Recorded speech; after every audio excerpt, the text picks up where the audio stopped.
The Book of Nine Secrets is a legend that was passed on all over the continent. In it, the Demon Emperor wrote down long-lost teachings, after which he entered everything he got into his book. The ancient Demon King is the strongest on the entire continent. All his knowledge was recorded in a book, which was subsequently lost. By practicing the knowledge from this book, a person could become the strongest, commanding the world in his hands. This book is now in the hands of the Demon Emperor. The Demon Emperor Zhuo Yifan sat on his intimidating throne, with a red eye on the back. This information has become known to everyone, and now he is the target of all martial artists because of the book that is in his hands. On the flying island, which people flew around on their swords, there was a building where the emperor was sitting. One of them approached the master on the throne and reported bad news. Their detachment in the mountains was destroyed. The speaker's name was Zhao Cheng. He was a disciple of the emperor. He assumed that the 7 emperors would be here very soon. The emperor asked the young man not to panic, because even the 7 emperors would not be able to attack him. Yifan did not expect that they would be able to pass through his troops. We need to look at them. Looking down from his balcony, the emperor heard shouts from the troops to give them the book. Zhuo Yifan asked this bunch of insects how they even dared to come to him. He flew up, and they all shouted that they needed to be on the alert, because the demon emperor was approaching. As if flying through the bodies of enemies, Yifan stopped and was shouted at to surrender, but the emperor only grinned. He was glad that the rest of the emperors finally came, who demanded the Book of Nine Secrets from him, and they even promised to save his life for it. Suddenly, Yifan turned to the Sword Emperor and told him that he had been recognized as the 8th Emperor, so even if they attacked him all together, they would not win this fight. Why did they come here at all? Seek Death, one of the emperors, with a beard and in a golden robe, asked the demon if he understood what position he was in at all. He is the enemy of the entire Holy Land, so does he really think that there is no one stronger than him? Another emperor said that this book is a relic of the ancient emperor of the Holy Land. Behind him, Zhao Cheng told the master that this would not lead to anything good, because in front of them was the strongest emperor of the Holy Land. Zhuo Yifan grinned. The enemy of the whole Holy Land. How, even being an enemy to everyone, he will destroy them all? The disciple tearfully asked the master to just give up, because it was time to die. And then the demon emperor abruptly turned around and suddenly realized that his disciple was a traitor. He leaked all the information about the location of the Book of Nine Secrets. He raised Zhao Cheng, taught him everything, so why did he betray him? The disciple behind his back replied that even if he was his teacher, he should not have used that book alone.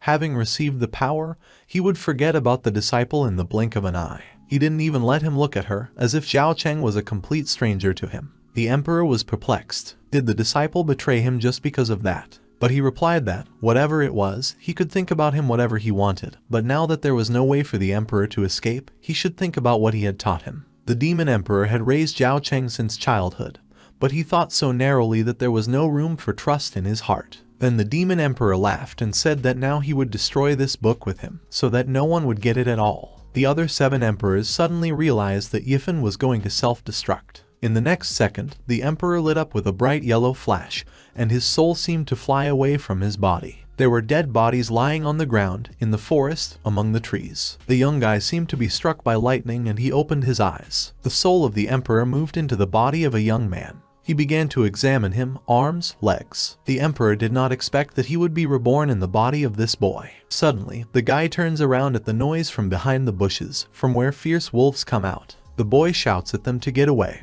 and in response the animals only growl. Birds from the trees quickly darted into the sky while the predators were getting away. Not far away, a man was sitting on the ground and leaning against a tree. He asked Zhuo Fan to help him. The guy didn't know the man, but it was clear that the owner of the new body definitely knew him. This man's strength is at the 2nd level, which was nice because it can be used. Zhuo Fan went to the man in order to absorb his strength. He put his hand to the man's head and he realized that it wasn't Zhuo Fan at all. So who is he then? The kid replied that he was absolutely right.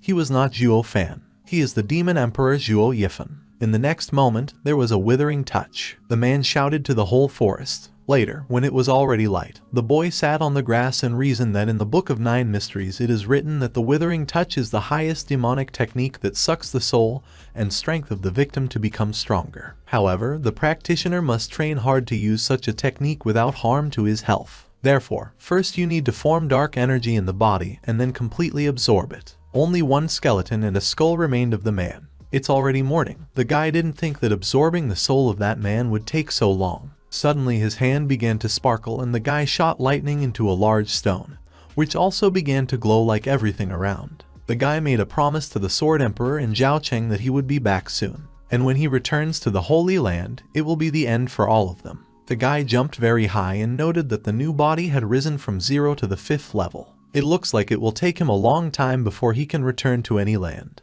The guy sat down on a tree branch and heard a strange sound. A bunch of people gathered below, arguing among themselves. A dark-haired man in uniform, whose name was Pan Tongling, the head of the guards of the Luo family, held a sword in front of him and told the Sun family that they were traitors because they had been deceived. The rival, Sun Guangjia, the butler of the Luo family, said that in memory of the fact that they worked together all these years, he warns Pan to give up better. The girl who stood next to Pan Tonglen replied to the man that the dragon's paw is a spiritual martial art of the Luo family, which has been passed down from generation to generation, and they will never give it up, even if they die. A little boy who was standing nearby told his sister not to try to stop him, because he would kill these traitors. All this time, Zhuo was sitting in a tree and watching the exchange. It's not surprising that the Luo family has problems. It is obvious that they are dealing with bandits. Something stirred up inside and the guy could not understand what kind of relationship he was connected with this family. He'd better get out of there as soon as possible. Quickly jumping down from the tree, the boy did not understand what was happening.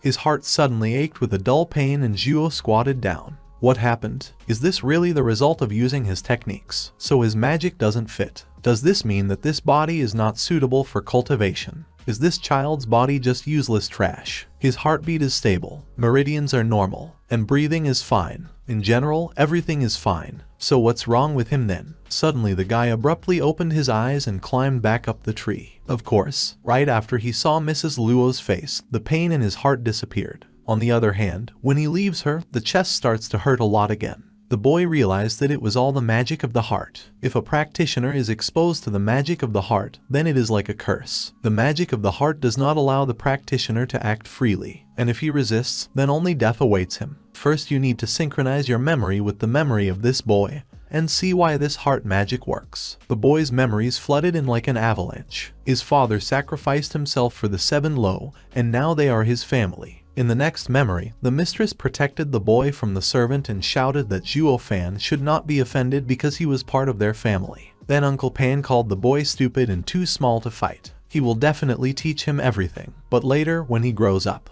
The kid promised then that he would work hard and eventually become the strongest, and then he would be able to protect his mistress and the entire Luo family. Then someone shouted about the approach of bandits, that it was necessary to protect the mistress and the master, that it was necessary to kill everyone and not let anyone escape. They shouted that the head of the Luo family was dead. Then Xiao Tan, barely alive, lay on the lap of his mistress, who begged him to stay conscious. Through the pain and blood, the boy asked her to run away with the young gentleman as soon as possible. He really hates himself for being such a weakling because he couldn't protect the Luo family. Zhuo Yifan realized that this kid cherished this family and his mistress very much. He wanted this family to flourish, and as long as he resisted this will, the magic of the heart would slowly kill him. Damn, does this mean that the demon emperor should remain a servant for the rest of his days? It's better to die than to be like this all my life. He's the demon emperor of the Holy Land, and now he has to serve such a small family. Out of frustration, the guy hit a tree with his fist and all the birds that were sitting on it soared into the air, and thereby attracted attention to himself. A bunch of people turned around at the noise. The lady thought that help had arrived, but Pan refuted the guesses. It can't be, because there's no one left anymore. Zhuo Fan came out of the shade of the dense trees and told his mistress to give up this spiritual technique.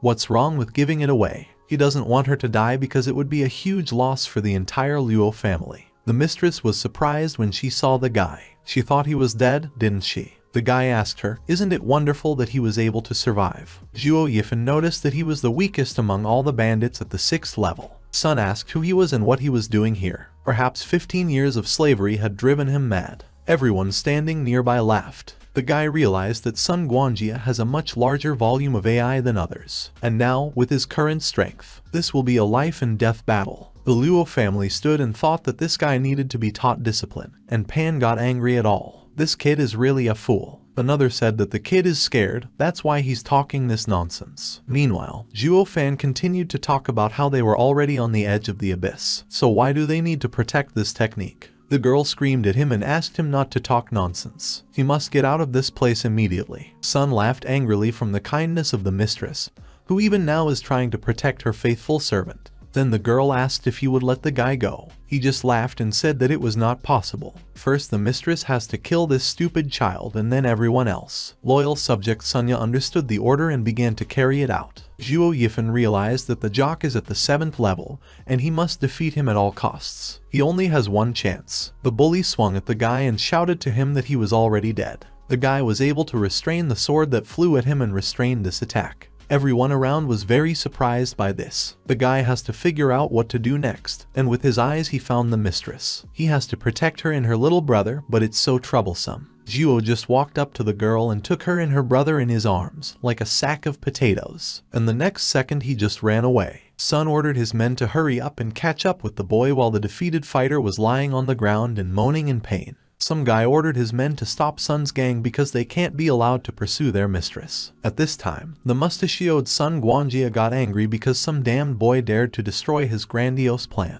Therefore, he would not let him escape so easily, and when he catches the guy, he will break all his bones and only then let the boy die. The mistress screamed and screamed for the guy to finally let her go. She can't leave her comrades in trouble. They urgently need to go back. Suddenly, the kid shouted to this despicable slave to finally let his sister go. Tired of listening to these screams, Zhuo threw the girl to the ground. She kept insisting they should go back because they can't let the guards of the Luo family lose their lives because of them. Leaving, the young man only said that if she wanted to go, then let her go already. But will she be able to defeat these bandits when she returns to the battlefield? Zhuo was still carrying the boy in his arms. The enemies are already looking for them. If they want to die, then let them fool around, let them go to the meeting men. The boy continued to swear at the cursed slave. And how dare he talk to his master? He must immediately put the boy on the ground so that he and his sister could return back. Zhuo Fan called the little one a stinker and said that if he didn't shut up right now, he would give the boy a kick in the ass. In response, only wild yelling and swearing. But the guy suddenly smiled and the boy froze in disbelief. Then he threw it to his sister, who said it was too much. The guy replied that it was only a small punishment and it was much better than the young gentleman dying in her arms. And then the guy asked her if there was a shelter nearby. The girl humbly replied that there were several farms on the square, but there was no shelter there. There is a misty forest on the west side of Black Wind Mountain, and most likely the bandits don't know that area. The guy suggested she just go there and ask the girl to keep her brother in check. Looking after the guy, the girl promised herself that she would definitely punish him as soon as everything was over. Walking to the mountain, she told the girl that there was a misty forest in front of them. The fog appeared there many years ago and fewer people can enter and exit there. Her father had told her that the head of Black Wind Mountain was very strong, no weaker than himself. But for decades, both sides have done nothing and she does not know why now the bandits suddenly attacked them so suddenly. The guy only laughed maliciously in response and said that this was a good place. The girl told Zhuo Fan to leave with her brother while she distracted the attention of the bandits. But the guy refuses such a tempting offer. He doesn't know the local area, and if she doesn't go with him, then there's no way he can take care of her brother. And if she leaves, he will immediately kill this child. The kid got angry again, but Fan didn't seem to notice it and continued to say that if they left now, it would still be certain death. They have to take care of their lives, which were saved by their own people, because their lives are very valuable. They had better destroy Sun Guangjia and his squad immediately. The girl screamed and asked if the guy was crazy. Does he really think he can beat them so easily? After all, Sun has a huge stock of AI, and 4 of his best experts are with him. What kind of nonsense is this despicable slave talking at all? The boy is in his repertoire. The girl said that even if he teamed up with Pan Tonglen, they were not their opponents. What then can the guy do in this situation? The brunette replied that that pile of garbage is nothing compared to him. However, he and his brother can listen to his plan or surrender to the bandits. The choice is only for them. Before the bandits caught up with them, the guy asked the girl for a moonstone, because the last hope of the Luo family is in her hands. Then the girl took off a green ring from her finger and threw it to the guy, not forgetting to mention that it was an ancient family heirloom. And if he lies to her, then the girl will not let him just get away with it. Zhuo Fan advised her not to take everything to heart and said he would be back soon. While he was walking deep into the forest, the young master informed his sister that this slave had become very arrogant, and she should teach him a lesson. The mistress replied to Yunhai that although this slave does not respect them, he helped them. And it's much better than those who are silent and harming, and they should be grateful to the guy. The girl did not understand what was going on with Zhuo Fan. He seemed to have changed. At this time, the guy was walking in the woods and saying something. Qinglong is the spirit of the east, Beiyu is the spirit of the west, Juk is the spirit of the south, and Xuanwu is the spirit of the north. Oh, the heavenly unicorn that aspires to the empty sky. There is a huge number of natural objects to get off, from which you can create a huge array. The guy will turn this place into a second Tian mountain. Zhuo made strange hand movements and ordered the 9 ghost gates to open. Then a quartet of evil spirits will appear and the ring will activate. Something strange began to happen around and the lady called her brother to see it. The forest was enveloped in a purple vortex and in the next moment the fog disappeared. Zhuo Fan appeared behind them unnoticed and the girl asked him what was going on and did he do it all now. The brunette only calmed her down because there is no need to fuss once again. He ordered the gentleman to follow him because he would teach the girl magic shackles and other spells, and when the bandits were here she would be able to twist them and kill them. The girl was in shock. Is there a way to defeat them?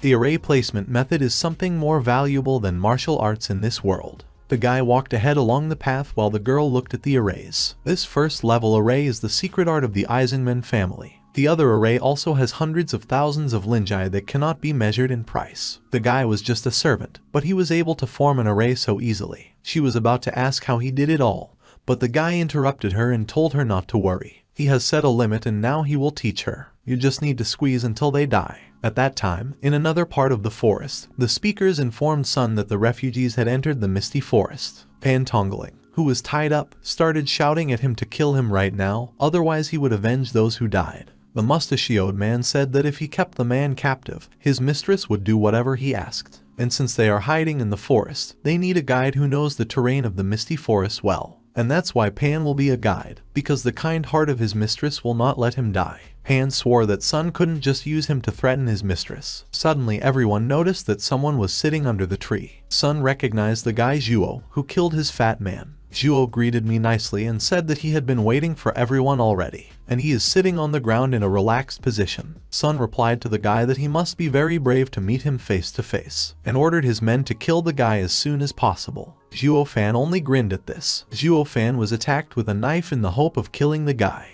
These 2 gentlemen are now paralyzed and are in his hands. And so, when the sword was almost at the guy's neck, Sun suddenly ordered to stop. Is what the guy said really true? Is it true that the guy has them in captivity? The man was very doubtful. Then the guy offered Sun Guanjia to make a deal. Hearing these words, the mustachioed man reluctantly became interested. Zhuo said that he was handing over 2 people to them, and in return they should guarantee his safety. The bandits were surprised. Then Sun asked the boy why he betrayed the Luo family, to which he received only laughter and a counter question in response. He's also very curious. The mustachioed man only chuckled in response. Zhuo Fan said that people shouldn't dig their own grave. Now that the Luo family has been defeated, he won't be able to rebuild the whole family alone. Therefore, he uses the lives of 2 people in exchange for his own. It's common sense, so why should he seek death? Now the girl and her younger brother are at one end of the thread. However, there are a lot of forks along the way and only one Zhuo Fan will be able to distinguish them. Sun Guanjia appreciated the guy's idea to use a thread as a safety net. Thanks to this, they will easily find the lady and her brother and will also be able to find their way back from the misty forest. It's also interesting. In the end, after thinking everything over carefully, the man accepts Zhuo Fan's offer and hopes very much that the guy will not deceive him. He only assured that he was very honest with the man. The mustachioed man replied that he had no confidence in the guy, and then he laughed out loud. The boy, too. It's time to go to work, so it's time for the brunette to show the way. Curses and name-calling rained down after the guy, because he betrayed his master. People believed him, and he betrayed them so easily. And it's also Sun Guanjia, just a fucking bastard. Pan shouted that even if he died, he would curse them all his life. Zhuo Fan, who was walking in front, suddenly stopped abruptly, which aroused Sun's suspicion. Did they really come to the very place where the guy was leading him? The young man turned around a little and said that he had brought the man to the road of Longquan to kill him. The man instantly got angry and shouted words to the guy to die. He stretched out his hand to him, but the brunette seemed to have disappeared. Sun ordered his men to quickly find their way back. But the red thread was cut, and besides, Pan Tongling was also missing. Sun Guanjia was terribly angry that everything did not go according to plan. And how did this guy just dare to deceive him? Did he really think that this misty forest could stop him? Let him just wait, and the man will kill him. The sky seemed to light up in red and the laughter of the guy who mocked the man sounded around. After all, he would never have a chance to kill Zhuo again. The man did not understand why the fog suddenly turned red and what happened at all. He shouted to his men to be on the alert and look around carefully. But then he turned back and saw only emptiness behind him. Where did all his people go? They all suddenly disappeared, as if they had never been there. Isn't that an array? At this time, Zhuo Fan returned to the girl who was sitting inside the glowing circle. She informed the guy that everything was under control and everyone from the guards had been rescued, including Pan Tongling. And then the girl got up and asked what he was going to do next. The young man leaned towards her and replied that his next step was to help her and her younger brother. He abruptly grabbed her wrist and ordered her not to move, hugging her slightly from behind. He whispered in her ear to keep her still and concentrate. Zhuo controlled her hand and pressed it to the ground, and the next moment she felt an incredible force. And then the guy ordered her to kill people. The circle suddenly became bigger and brighter, and some black spirits flew from the sky at the bandits. They pierced the chest of their victims, one after another. And when one of the spirits flew at Sun, he tried to grab him with his hand. But the pain was so hellish that the man fell to the ground and howled in pain. His eyes suddenly turned red, and he was just wondering who Zhuo Fan really was. At this time, the guy was standing in the shade of the trees and said rather to the void that he was going to hell, and asked his king there. While Sun Guangjie was still trying to figure out who the guy really was, Zhuo Fan was summoning evil spirits to himself. In the end, he fiercely ordered, and from a powerful blow of force, the girl was thrown back a little. Did the guy lose control of his array? The guy performed a great demonic transformation while the black spirits circled and circled over his head. With each spirit, he reached more and more power levels, and eventually reached the peak level of the base of the body. His AI was almost at zero due to the use of this powerful technique. And the more such breakthroughs there are in the future, the more valuable his achievements will become. When everything calmed down a little later, the guy ordered himself to get ready. This time, the pulse during the breakthrough has become much more stable and the energy is 3 times more than with a normal level rise. Zhuo Fan raised his hand up and caught the rays of the sun that broke through the thick crown of the tree. Now that he has broken through, he definitely needs to practice martial arts. His mistress called him behind his back and asked where he had been. And why did the array suddenly get out of control? The young master noticed that the fog had disappeared. Zhuo Fan replied that most likely his disappearance was due to the fact that Linshin was too small, and that's why the array became unstable, and then completely out of control. The guy checked, and can say with certainty that Li Sunyi and his men are dead, and fortunately they were not able to escape. The girl suddenly looked to the side and saw that Pan Tongling was wildly angry. For a while, he and Zhuo Fan looked into each other's eyes. But then Pan suddenly fell to his knees and asked the guy for forgiveness for having dared to insult him for his act before. All because the man did not know that the guy was preparing a trap for those bandits. And if the guy wants to hit him, then let him do it and the man will not resist. Even if Zhuo wants to take his life, he won't resist it. Zhuo Yifan noticed that this Pan Tongling is very loyal. If only Zhao Cheng had such loyalty, then he wouldn't have got into this strange situation. The guy leaned over to Pan Tongling and said that he was the head of the Luo family's security, and the guy was just a servant. So how dare he punish a man? Besides, they wouldn't have been able to win without the lady's help. Hearing this, Pan jumped up and stared at the blonde with shock. He asked her if it was true, and having received a positive response, the man raised his head to him and began to ask for the blessing of the gods for the Luo family. And now they have the power of brothers Yuo. The dawn of the Luo family is definitely close. The guy asked the mistress what their new plan was, since now nothing threatens them. Pan said that they had originally planned to take the lady to Feng City, to the Kai family. The man decided that the guy should know that the son of the head of the Kai family is marrying their mistress. The guy thought about it. The Kai family is one of the largest families in Feng City, and if they hand over Lady Luo to them, then perhaps the magic on his heart will disappear, and then he will finally be free. The guy got ready and said it was time for them to move out to the Kai family. The guy promised that he would definitely come back. The servant was kneeling in the middle of the path that led to the throne on which the man was sitting. Torches were burning all around. The atmosphere was basement and murderous. The man who was sitting with his elbows on his knees asked the servant if Sun Guangjie had coped with his task. The servant began to report to Mr. Shaijai that Sun Guangjie had failed the task, and now a group of people is in Feng City. The gray-haired man laughed and ordered her to continue watching the lord and her guards. The servant obeyed and ran away from the oppressive atmosphere. Meanwhile, Mr. Shaijai got up from his throne and walked over to the curtain, pushing it aside. Behind the curtain lay the master, an old man with a long gray beard and a bald head. His eyes were open, but he was lying like a corpse. The gray-haired man approached the master and asked him not to worry, because very soon he would meet his old friend. Only he has to wait until he gets the dragon's paw, and then the man will reunite the old man with his brothers. The master continued to lie quite still, and only his eyeballs seemed to turn red. Malicious laughter rang out all around. 5 days later, the group arrived in Feng City. It was very beautiful around, the river was flowing, there were people everywhere. The girl called her brother Linhai and told him to look around. Standing slightly behind the lady and the younger master, Pan asked Zhuo-fan how he felt, because he had never been to Feng City. The guy thought to himself that this lousy town was no different from an ordinary village, but in fact he just ignored the man's question and asked if they were going to the Kai family. The blonde turned back and said that they could not go to them all at once, and therefore only she and her brother would go first, and then they would come for them. Pan agreed that there was not much way out, so they would not bother them. And the guy a little behind just chuckled and said that it was all very troublesome. Then Pan Tongling turned to him and said that if they went now, the Kai family would think they were some kind of ignoramuses. So, they can go to the hotel for now and have a good rest there. Zhao decided to leave everyone and told the guys to go first, and then they would all meet together on the spot. But first he needs to walk around the city. The boy shouted to Zhuo, as always calling him a despicable slave, that he had come to this city only thanks to his older sister. And so he has to wait for his future son-in-law to come here, and then Zhuo will have to speak to him with due respect.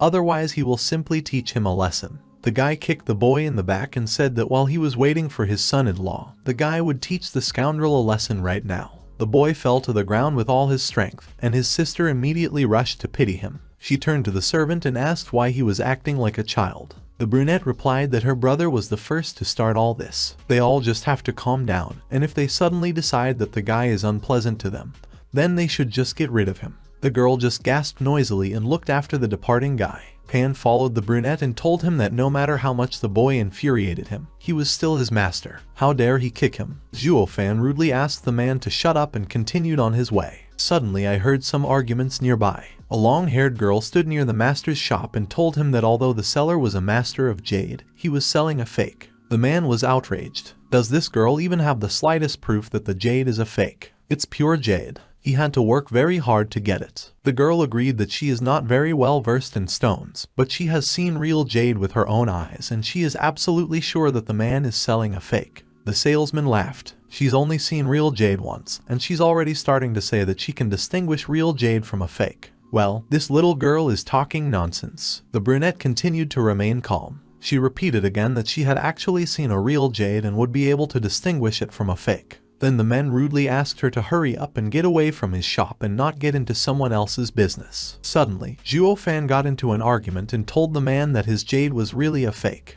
and he has a way to prove it. The man got angry and started shouting where this guy came from and why he says his stones are fake, and how is he going to prove it at all. It seems to a man that the guy is just talking some nonsense. All his jade is real. The brunette said that if the seller does not believe him, then why not check it then? A little later, curious people gathered around the table, on which there were bowls of water. The guy explained that the liquid in the bowl, which everyone present can make, is sulfur and rock sediment. And if jade is soaked in this liquid, then they will be able to find out whether it is real jade or not. The seller agreed to try. He was determined to win this argument. A man throws a pebble into the sulfur and red particles depart from it. The man shouted in shock how this could happen at all and why. The liquid in the bowl turned bright scarlet, began to boil and bubble. Zhuo-fan asked onlookers not to be surprised, because this piece of jade was originally a fake, and that's why it started to fade as soon as it hit the water. The guy asked the man to admit that the lady was absolutely right from the very beginning.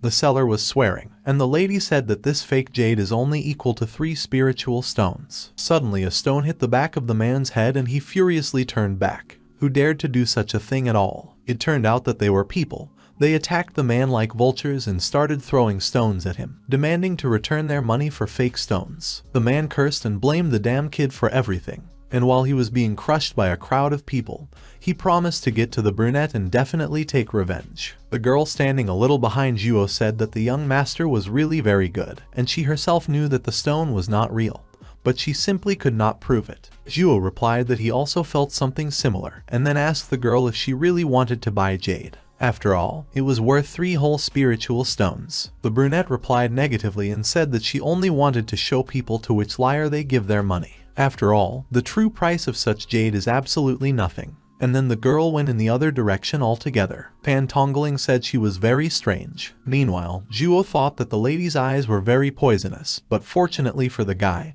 he has enough experience to resist them. The brunette abruptly turned to Lao Pan and ordered him to urgently return to the hotel and bring the guy 10 spiritual stones, because the guy has a very important case. The man was not happy with such an order, but after a while he shed tears for the money. Zhuo Fan went to work alone and walked between the buildings where the old man from the shop was waiting for him behind a tree. The man came around the corner and called out to the guy, and for some reason he called him boss and said he was looking for him. The man was surprised. Is this guy not afraid of him at all? The boy told him that he wanted to look at the jade that the man had sold before and then buy it for 10 spiritual stones. The old man's eyes lit up from such a sum, but for some reason he suspected something was wrong. The guy knows that the stone is not real, so why does he want to spend as many as 10 spiritual stones to buy it? That lady from the market just said that it costs only 3 spiritual stones. The guy replied that even if it wasn't jade, it would be very useful to him. Maybe he can resell it at a higher price. The man said he now understands why the guy wants to buy the stone.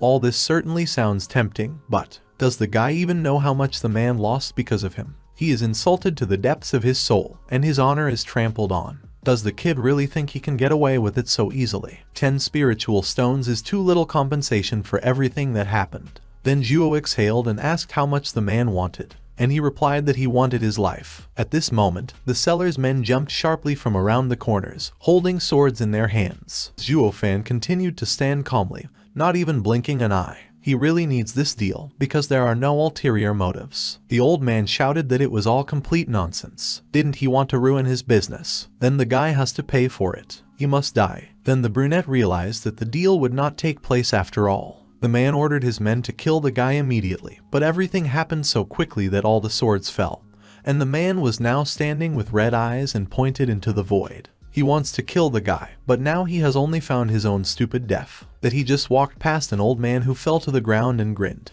After a while, the guy was already in some building and asked Lao Pan to guard the door and not let anyone inside. Then he closed the other side and stood in front of the table, where he put the fake jade that was purple. He raised his hand over the stone and energy began to radiate from it. And then everything began to sparkle, and the young man realized that he was not mistaken after all. It was fairy blood. Fairy blood, as a rule, is extremely rare, accumulating tens of thousands of types of pure blood, absorbing the aura of heaven and earth, illuminating the essence of the sun and moon. Fairy blood has been formed for more than 10,000 years. The yin and yang magic stone is an incredibly rare treasure, so it was very well appreciated by cultivators. According to the records of the secret book of the 9 mysteries, the blood of fairies can help in the creation of the blood child. And when such a child was born, it was endowed with incredible strength. The blood child can also help the cultivator with his blood.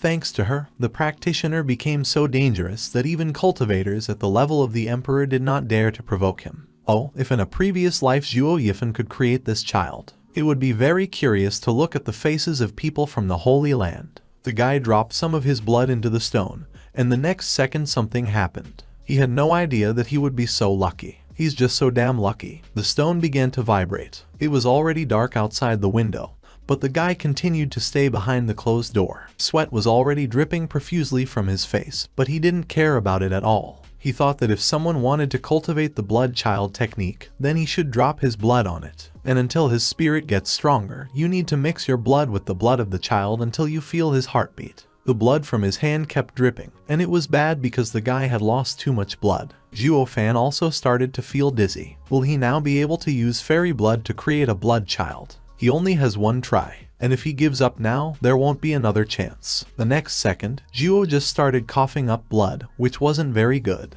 If he continues, then his life will be in danger. Should he give it up? If his soul disappeared, would this fairy blood mean anything? The guy had flashbacks of the emperors ordering Yifan to surrender. They demanded to give them the book of the 9 mysteries so that they would keep him alive. They said that this book is a relic of the ancient emperor of the Holy Land. Aren't these emperors just villains who only see benefits for themselves? And yet this disciple turned out to be a traitor. They all wanted Zhuo to die, but he's not going to die. To hell with everything. Who is he anyway? He's the magic emperor, the demon emperor, and everything they took from him, he will try to return. Gathering all his strength after the strange monologue, the guy focused on the blood of fairies. The pebble suddenly caught fire, and the guy couldn't believe that it finally happened. Now the divine level technique was finally mastered, and Zhuo took the stone in his hand. He raised his head up, spread his arms to the sides, and shouted joyfully. He was finally able to recreate the blood child. However, it was unexpected. Everything turned out to be much simpler than Zhuo imagined. And now that he has a blood child, the martial arts he will study next have already been determined. Some time passed, and morning came. Pan was sitting tired, and got up when Zhuo Fan finally came out of the door. The man asked if the guy had finished all his business. Kai Fu came to remind them. Zhuo asked Lao Pan if he had been guarding this door for 10 days. The man replied that he didn't want anyone to bother him. Then the guy sincerely thanked the man and said that he had done a great job. Pan asked if the boy had any difficulties and said that they needed to hurry up, because they could not let the young lady and master wait so long. The guy did not understand why Pan did not ask questions about what he had been doing all 10 days behind these closed doors. And then the man simply replied that it was none of his business, so he didn't ask. He doesn't want to know anything, and the guy has to tell everything himself when he's ready. They need to hurry to the mistress because they are already waiting. Zhuo Fan pursed his lips and was surprised at such unconditional trust, because he had never experienced such a thing in his life. After a while, they came to a posh estate, expected for one of the best families in Feng City. Suddenly, they were stopped by security and asked who they were and how dare they enter the Kai family residence. Pan, standing next to Zhuo, quickly introduced himself as a security guard of the Luo family, and then introduced the guy himself, saying that he was the butler of the Luo family, Zhuo Fan. The young lady of their family is a guest on this estate. Zhuo wondered to himself, when did he become the butler of the Luo family? Pan Tongling slightly bent down to the brunette and said in his ear that a few days ago people from the Kai family came and said that he was now the butler of the Luo family. Apparently, that was how the lady introduced him. And then Pan congratulated the guy on his new title. Zhuo wondered how he, the great demon emperor, could be an ordinary butler of such a small family. However, the Kai family guards don't look very friendly. Meanwhile, the guards examine the uninvited guests from head to toe. And again, people from the Luo family. 2 liars have already come, eating the Kai family. Well, let them pass. At this point, Pan Tongling suddenly became angry. Yes, how dare they say that at all? The man was suddenly dragged back, and Zhuo realized that what is the attitude of subordinates, then such is their masters, and most likely they treat the mistress the same way. So, this Kai family can't be trusted in any way. As they approached the small house with a thatched roof, Pan Tongling continued to resent the guards' treatment of their mistress and young master. It's so cruel. They didn't even show the slightest hospitality. Then Zhuo Fan said that they were treating their mistress and master like some kind of trash, nothing more. Then they entered this thatched house, which turned out to be even worse inside. Shabby walls with cracks,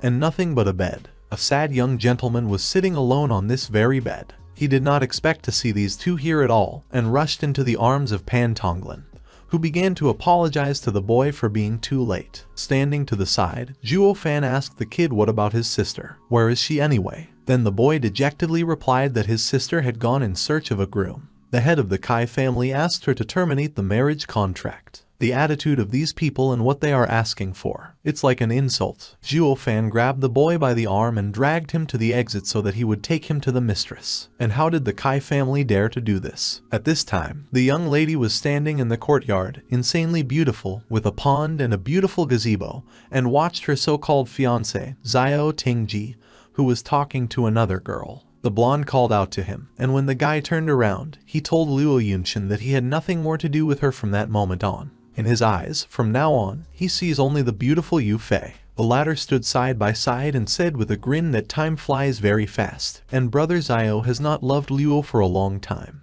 The person he likes right now is standing right in front of her. The girl laughed mirthlessly and suddenly yelled at the newlywed. She doesn't expect Tingji to break off the engagement. However, she hopes that he will be able to convince his uncle, and will remember the relationship of their families in the past. At least let him help the Luo family. The guy turned around and walked away, throwing in the last that her problems in no way concern him. Luo desperately shouted after them that they had grown up together. Was it so difficult for him to help her family? She's begging, isn't she? Then suddenly Sister Yu Fei came up and slapped a juicy slap in the face of the blonde. She shouted at Luo to stay away from Kai Xiao Ting because he now belongs to her. And then she turned her head to the guy himself and said that he should stay away from this woman, and if she saw him with her at least once, she would never forgive it. The young man asked Yufei to calm down, because in his heart only she and the other girls are just garbage in his eyes. The girl hesitated for the sake of appearance, but eventually cooled her ardor a little. At this time, the blonde was frantically looking for ways out. What should she do now? Wiping hot tears from her cheeks,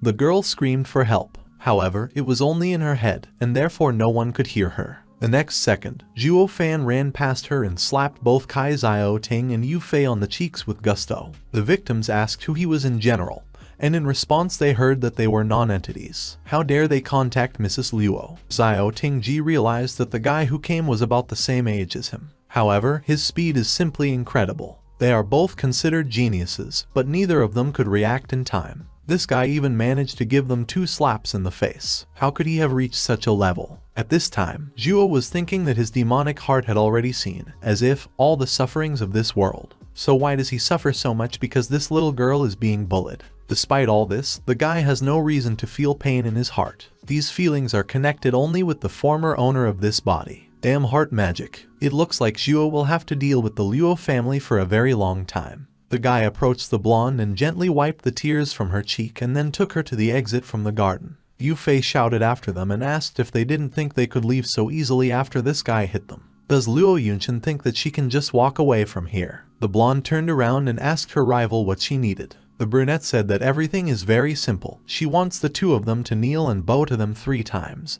And then, so be it, she will let them go. Especially that guy. The blonde said that Yu was asking too much, and then Kai shouted so that Lo would not disgrace herself. If they don't get down on their knees, then let them not expect to be able to leave here. Lo must remember that she is not alone. She shouldn't let her brother lose his life. Then Pan Tongling intervened and said that this was too much. But the blonde just hugged her younger brother and sadly said that they all need to get down on their knees. This state of affairs did not suit Zhuo Fan. His eyes became furious, and then he rushed at Yufei and Kai Xiao Ting. He poked them in the face with his hand and both fell back with all their strength. The girl had blood on her forehead, and she looked so angry that it might seem as if she was about to explode. Now, it turned out that these 2 misunderstandings were kneeling in front of him, and not the other way around. Zhuo looked down on them, and damn him, Yu screamed that even if they all begged her to let them go, she wouldn't do it. And for that, she got hit in the face again. This time with a shoe. Pan and the young gentleman stood aside and looked at all this with their mouths open, and the boy was completely happy with this arrangement. Zhuo Fan asked if they wanted him to kneel. Do they really think they deserve it? Suddenly, an angry question was heard from behind about who dared to disturb the Kai family. Everyone turned around and saw a long-haired and mustachioed man rushing towards them at full speed. The beaten junior Kai was glad that his father had finally come. Zhuo Fan looked the man up and down with his unreadable gaze. Is this the head of the Kai family? The younger one started snitching, just like a little kid. He said that this arrogant guy was giving him nothing but trouble. Then Zhuo suddenly blurted out to the man that he had a level 8 skeleton tempering. And Kai Sr. couldn't understand how this boy could know his cultivation level just at a glance. He told Zhou that he had a great eye, but still, who is he? The brunette replied that he was the butler of the Luo family. The man recently heard that the Luo family was rehiring a new butler, but he never expected that he would be so young. Plus, this guy turned out to be very mysterious, and therefore, a man should not provoke people unknown to him. But fortunately, now the man has connections with whom he has nothing to fear. Yufei suddenly turned to Uncle Kai and said that he should immediately punish that guy and the lady. Then the man turned to her, put his hand on the top of her head and asked her not to worry, because Uncle Kai was already here. And then he called Luo Yunchen and said that he had been kind enough to her and her younger brother, and if she didn't repay the debt, she would only create more problems for the man. And then Zhuo Fan got into the conversation, saying that it looks like the head of the Kai family, at his age, can still bully a little girl. And if there is anything else he wants to say, then let him tell the guy and not the young lady. And let him not pretend that he treats them well. They can continue to chat, but let them not forget about the problem with the marriage contract. Then Nastash agreed, because these guys create a lot of problems and the old man will not be very merciful. Now they will quickly understand everything. The man gave the guy a choice, fight or die. He feels the difference in strength. Pan said that the man's strength is at the 8th level of skeleton hardening, and it's just suicide. The girl begged her uncle to spare her younger brother, Yunhai, because he was not to blame for anything. At this time, Zhuo Fan replied that he would launch the attack first. The man was surprised. How does this boy even dare to attack him first? Kai put his hand forward and attacked the guy in response. But nothing happened because he had not yet managed to gather all his AI for a full-fledged strike. The guy was just lucky that he survived the man's attack. Zhuo replied that he never believes in luck because he believes only in strength. The man had blood on his hand while Zhuo was still talking, and besides, he should look at his son, who was trying to cope with the blood from his nose. Seeing this, the man asked Fan what he had done. He replied that he just wanted to show Elder Kai that he could take his son's life at any moment, so the man should be very careful. Sai the elder asked the brunette to stop, and said that he now believes him, because his son was already choking on his own blood. Zhuo grinned at this and turned to his side, saying that it was time for them to leave here. And finally he told Elder Kai that he gave him his word that if he ignored his warning, Fan would kill his son. When the group disappeared from view, Yu Fei came up to Uncle Kai and asked if he really let everyone go for nothing. The man replied that in the past, this old man was too lazy to release the beasts, but today he allowed the tiger to return to the mountains. If Zhuo Fan doesn't die as soon as possible, then he will threaten his family in the future. The girl hissed that if Uncle Kai was afraid to touch the boy,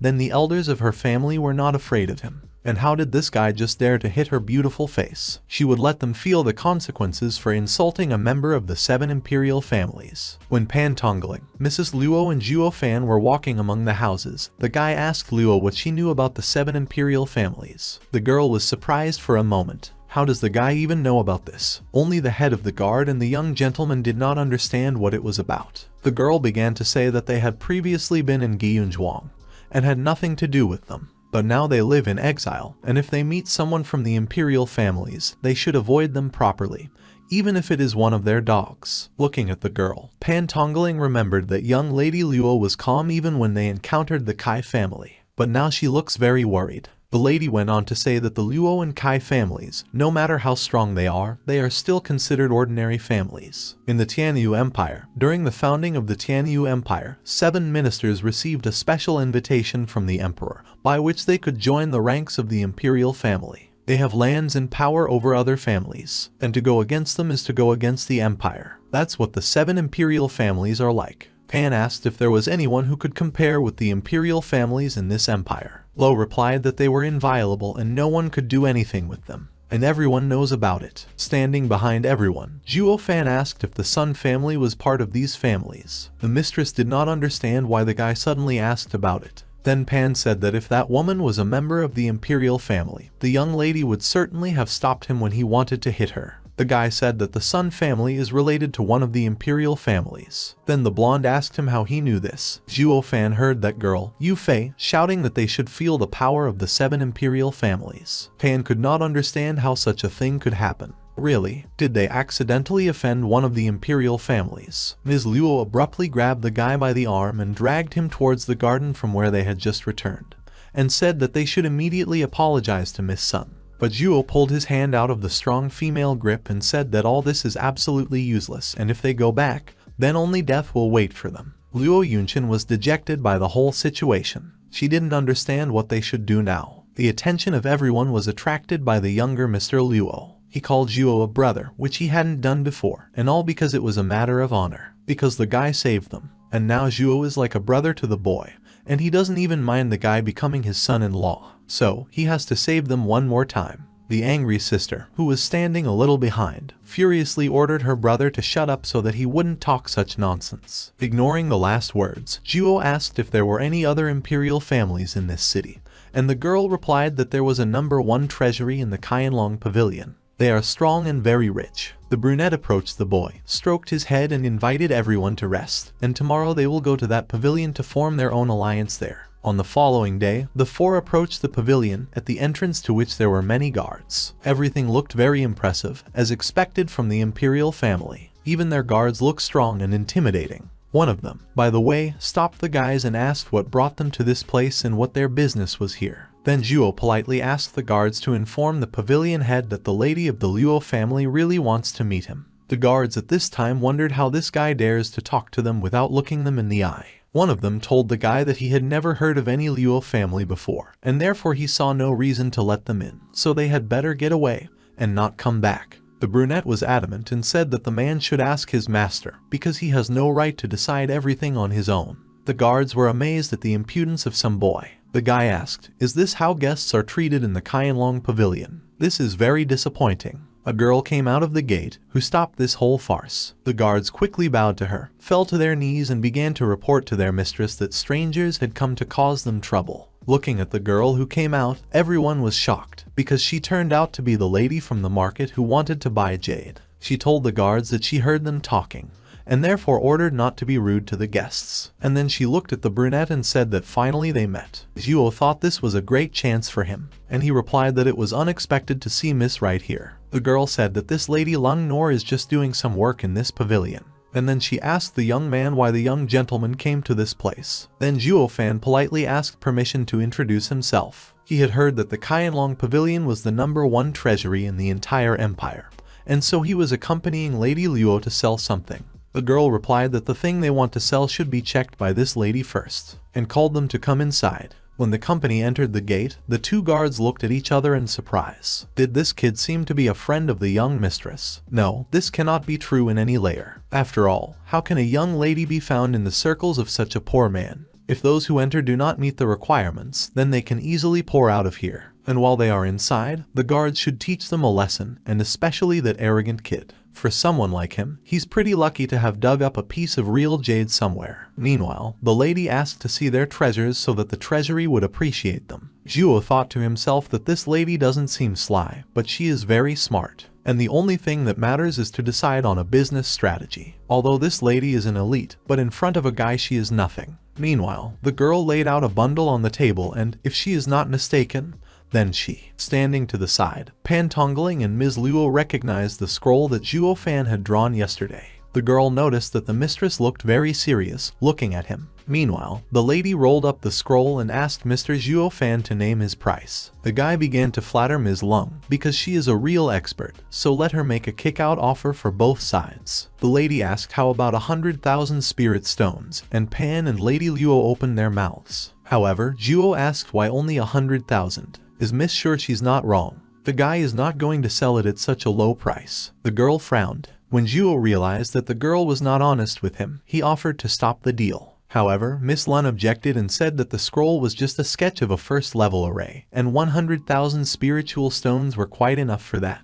In addition, it is also hand-drawn. This is not a jade shop where he can bargain. The boy laughed and asked the girl not to lie to him, but rather to quickly return this sketch of the array back to him. Not wanting to lose such a deal, the girl with gritted teeth offered 300,000 spiritual stones, but the guy was not bowed down. She's still not being honest with him. The girl made sure to herself that this sketch is really an array of the first level, but there are many formations in this sketch that the girl has never seen before. However, even if she loses a lot of money, she should definitely get this sketch. The damn boy really suspects her and doesn't want to give up. Emerging from her thoughts, the girl heard that the guy still demanded to return the scroll back. She told Lady Luo that this scroll was worth a maximum of 300,000 spirit stones, and within the empire, only they could buy it for that kind of money. They won't be able to get an offer of this kind anywhere else. The miss was belligerently determined to convince the mistress, since the young master could not. It was her only chance. She came as close to Miss Luo as possible, putting her hand on her cheek and said that this deal with the pavilion was very important.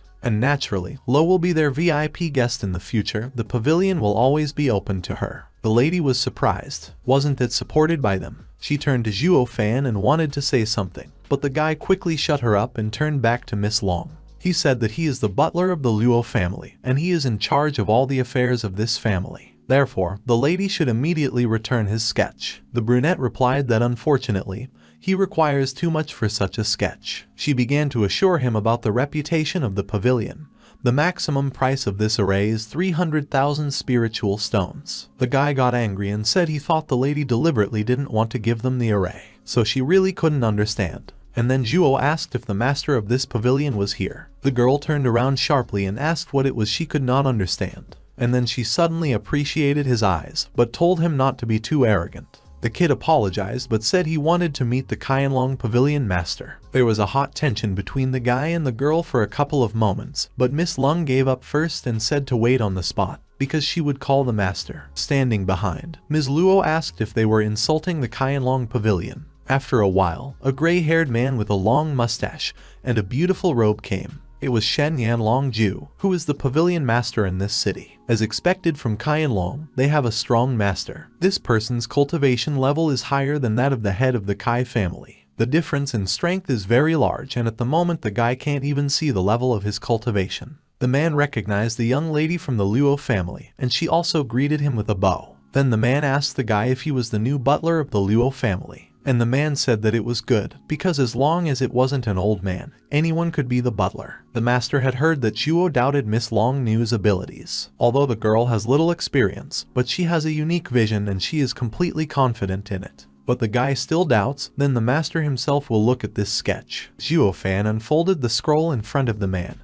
and Long told Uncle Ju to believe what she said. This first level formation array is worth 300,000 spirit stones. After a while, the master said that he did not expect that the Luo family would have something like this, and the man offered the sum of 1.8 million. Pan Tongling and Ms. Luo were shocked, as was Ms. Lun. The brunette did not bow down and said that it was still too small a sum. The old man understands everything, but this is all he can offer the boy. The blonde suddenly said that they would sell this scroll to the master for 1.8 million. But Zhuo Fan slammed the table and said, if they are unable to pay a higher price, then they should cancel the deal. The brunette did not listen to the warnings of the master and mistress, nor the old man himself. He was stubborn and wanted to get either more or nothing. Tension hung around, and it seemed as if the master wanted to attack, so he said that if he did, he would harm the reputation of the pavilion. The old man asked if he wasn't afraid of him. Kai Yanlong Pavilion is a very serious family, and therefore a bad deal will lead it to a bad reputation. Zhuo is just a naughty boy, but he bets that the master does not want to harm the reputation of his family. The master suddenly laughed harshly. It was so interesting. The Luo family is supported by a man like Zhuo, and he doesn't need to worry about the revival of the Luo family. The master knows that the guy came to the pavilion only to sell this array. So what is the price of the scroll? The young man replied that the price of this array is 10 million, and the master can pay 1.8 now, and the rest later. Therefore, they will owe low. The old man agreed and said that until this debt was paid, the Kai Yanlong Pavilion would help them as often as possible. And he left, finally telling Lun to pay them. After a while, the girl came to the master again and asked, if this is not a first-level array, then what did they buy at a price of 10 million? She had never seen such an array before. Then the master asked the girl to take another close look at the scroll. The man thinks that this is the only array of this kind that exists in the entire empire. The girl suddenly realized that this was a sketch of an ancient array. The method of creating such an array has long been lost, and such a thing could only be found in ancient books. This ancient array is a priceless treasure that was nowhere near 10 million. The girl did not expect that this sketch is so ancient. The master asked the girl to tell Jai to find 5 strong people to protect the Luo family. They insulted the Sun family yesterday. The brunette wondered why they should protect them, and the old man asked if she still did not understand their intentions. This is how they will repay their debt. Zhuo Fan was sitting in a closed room again when Pan Tongling burst in and shouted that everything was very bad and they were surrounded by the Sun family. The brunette waited for them for a long time. Once he reacted quite calmly. He knew that sooner or later they had to come. It was only a matter of time. Zhuo told the man to call the young lady and master. Pan suddenly said out of the blue that Zhuo is so talented that it gives him courage. A cry was heard outside the walls. The Luo family was asked to come out of their modest shelter. Among the people on the street was Yu Fei. She said that yesterday the Luo were very arrogant and now they have what they have. Ms. Luo, who was standing in front of everyone, said she wanted to know the reason why Ms. Sun was bringing so many people to their residence. The brunette replied that she would never forget what they had done to her at the Kai family residence, and today she would not let the Luo family leave here and would destroy them all. The blonde squinted at Zhuo Fan and realized that as long as he wasn't afraid, everything would be fine. Luo told Lady Sun that her family had been living in Lingcheng for 100 years, and therefore it would not be easy for them to destroy them. The Sun family has only been here for a few decades, so they need to be careful with their words. The brunette got angry and rushed to the attack with the words that she would show the blonde that the chicken would never become a phoenix. Suddenly, her cousin blocked her way,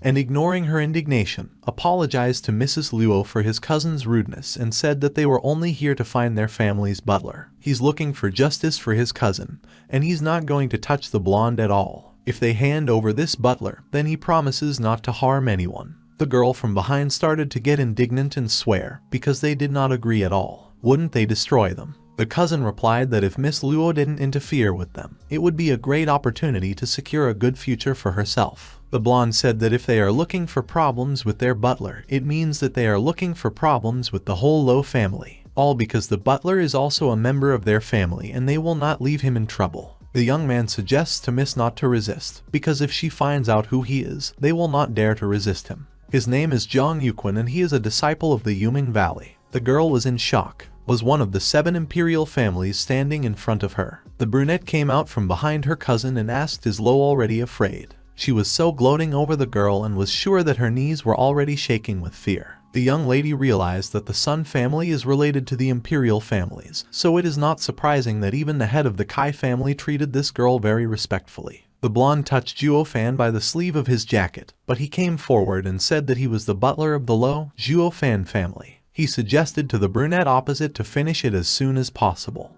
and he offered to fight one-on-one. The opponent replied that, as his cousin had told him, the guy was very arrogant. If he loses to someone like the butler, it will bring unprecedented shame to the Human Valley. The guys rushed to meet DRG Dirk, and after a while, Yuquan was surprised that the guy could at least do something. Such a strong AI pressure, as if the guy is some kind of demon. The blonde asked her butler if he was okay, but he was too busy with his opponent. The cousin was surprised that the guy was not afraid of him. Moreover, it seems that he really likes everything that is happening.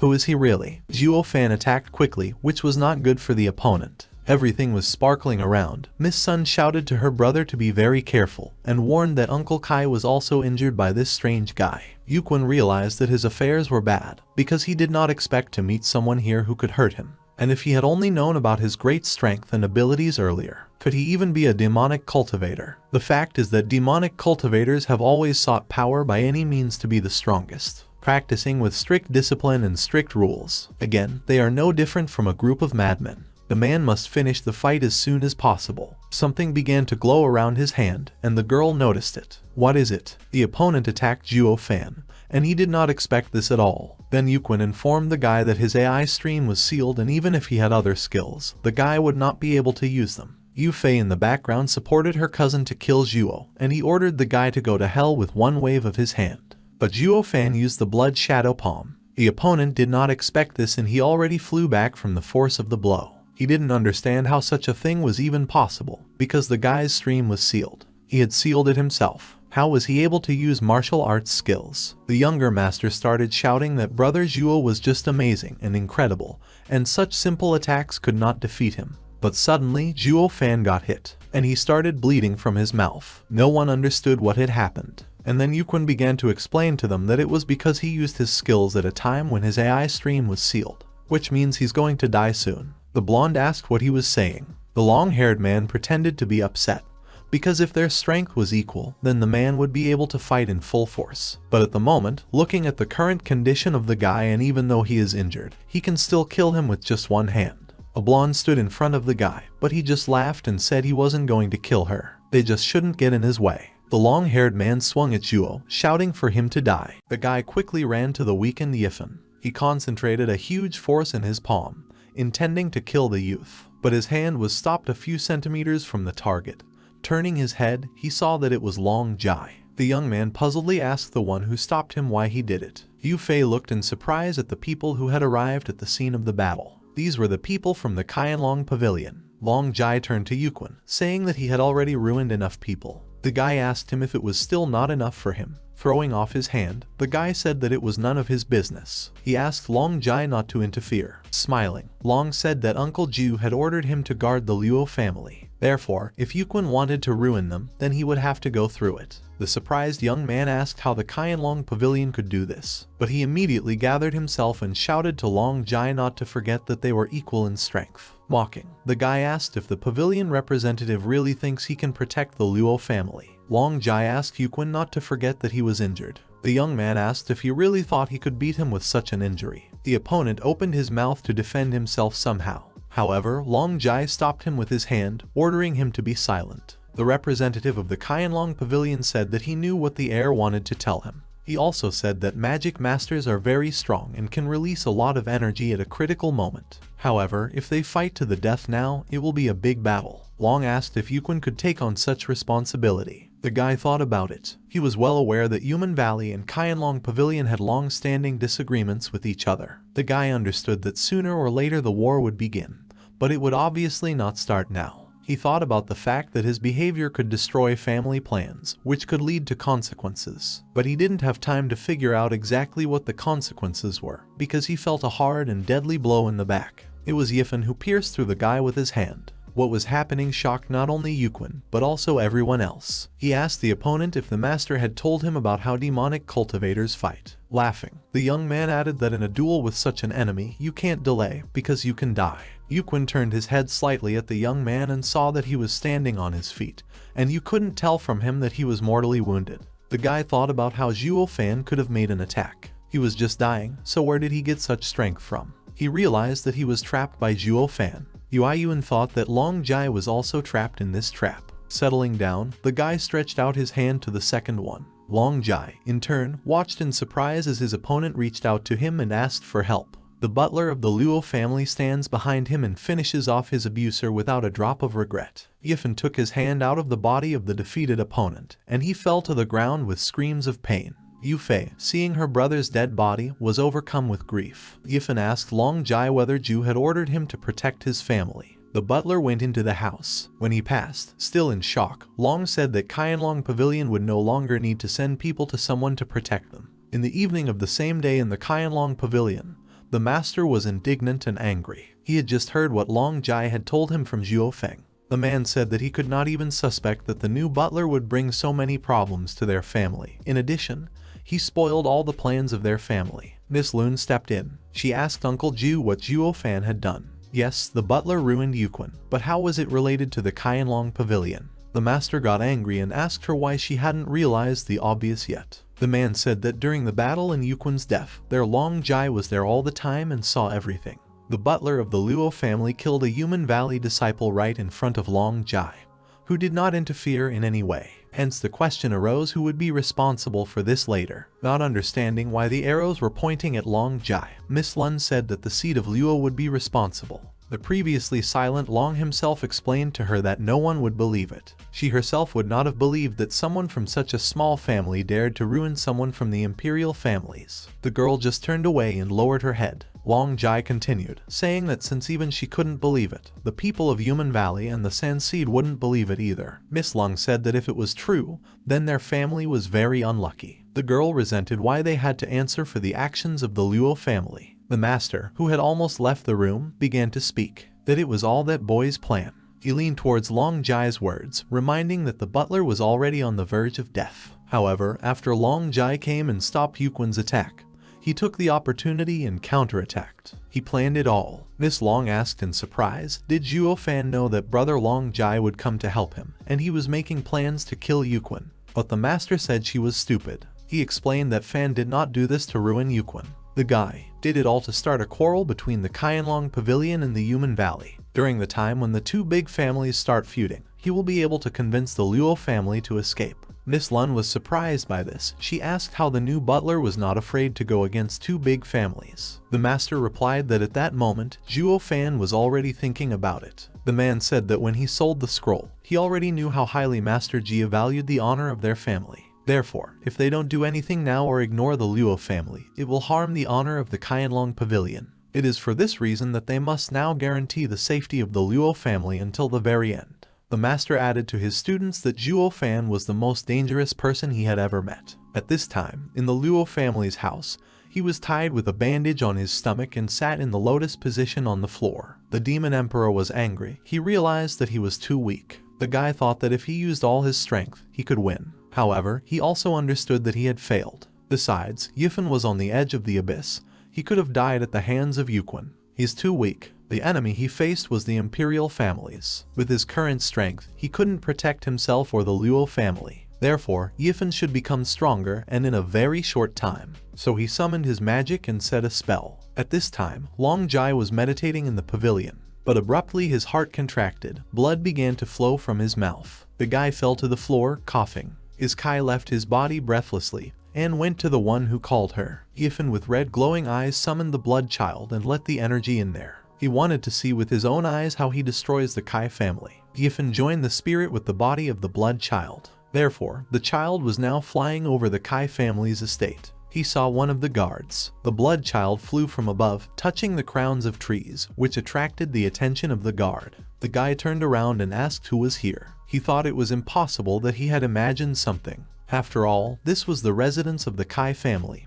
Who would dare to enter here? At this moment, Yifen was assessing the guard in front of the child's eyes, with which he saw everything that was happening. The guy was level 50. The demon emperor was surprised that the technique of the great demon and the blood child is really such a perfect combination. Yifen felt the pressure of Kai and the demonic cultivator. He assumed that the master was here. His child flew up to the main building of the Kai family, and in the courtyard he saw a lot of guards gathered in the courtyard. He became interested, and he flew closer to the windows of the building, remaining unnoticed. Two elderly men were sitting on chairs in the room. The father of the Kai family was bowing in front of them. The head asked if there were any problems. One of the old men started talking. He said that the head should have already known that today his disciple Yuquin was killed by representatives of the Qianlong Pavilion. To which the head was surprised to clarify, wasn't it the Luo Lai family that killed the guy? The old man asked the head if such a small family as Luo dared to do such a thing. He also said that his Yuming Valley and Qianlong Pavilion have been feuding with each other for a very long time. However, neither side dared to start first. The elder continued, saying that this time the Qianlong Pavilion had allowed itself to kill one of his disciples from the Yuming Valley. The old man asked if the head knew what it meant. Listening to their conversation, Yifen confirmed his thoughts earlier. As he thought, it never occurred to them that they would dare to challenge their dignity and honor. And because of their arrogance, they will believe that it was rather a conspiracy, instead of believing the facts in front of them. This also applied to the Qianlong Pavilion. The head of the Kai family asked what the elder was up to. The man picked up a drink and said that nothing, but he asked for help from the Kai family. He just wanted them to find out for him what the Qianlong Pavilion was going to do now. Because if the old man shows up to them, then a war will begin. Then drank. But the head of the Kai family was indignant. He asked Elder Giant how his Kai family could offend the Qianlong Pavilion. The old man said that the Kai family really can't offend the Qianlong Pavilion. Therefore, it is necessary to act more cunningly. The elder offered to deal with the Luo family and see what the Qianlong Pavilion would do in this case. The head of the family was surprised. He didn't know that the Luo family was supported by the Qianlong Pavilion. Therefore, if he causes trouble to the Luo family, it will automatically cause offense to the Qianlong family. The head looked at the second man in the room, Sun Jiazhu. He remembered that the main reason for today's meeting was his granddaughter. Gathering his courage, the head spoke. He said that Zhuo Fan was currently the most hated person in the whole world. The man said that a few days ago, the new butler used some kind of skill and forced Kai's son to spit blood. He is afraid that he will kill his son. Hearing this, Yifen grinned triumphantly. He only taught the entire Kai family a lesson. He injected the blood child into Kai Xiao Ting's body that day. But Yifen was surprised that the head of the family would use such an unconvincing excuse to avoid the elder's order. Like the demon emperor, the elder saw that the head was trying to justify himself. Therefore, the man used a different technique, switching the arrow to the head of the Sun family. He said that the head of the Sun family is wise and competent, and if the elder gives him this assignment, then he will definitely fulfill it. This angered the head of the Sun family. He demanded Kai Rong to explain himself, but their dispute was stopped by the elder shouting at them. Both heads fell silent and lowered their heads. The old man told them that he no longer needed them, and he would ask for help from others. The old man asked Kai Rong if he had prepared a book on spiritual martial arts. The man immediately gave the book back, saying that he had brought it with him. Also, the head of the Kai family told Elder Jiang that these were the family's spiritual martial arts. The old man instead threw a new book into his hands, saying that now he was giving them a new book. It was a mid-level spiritual martial arts book, Fire Finger. Yifen couldn't understand why the old man would give an average level of martial arts in exchange for a low one.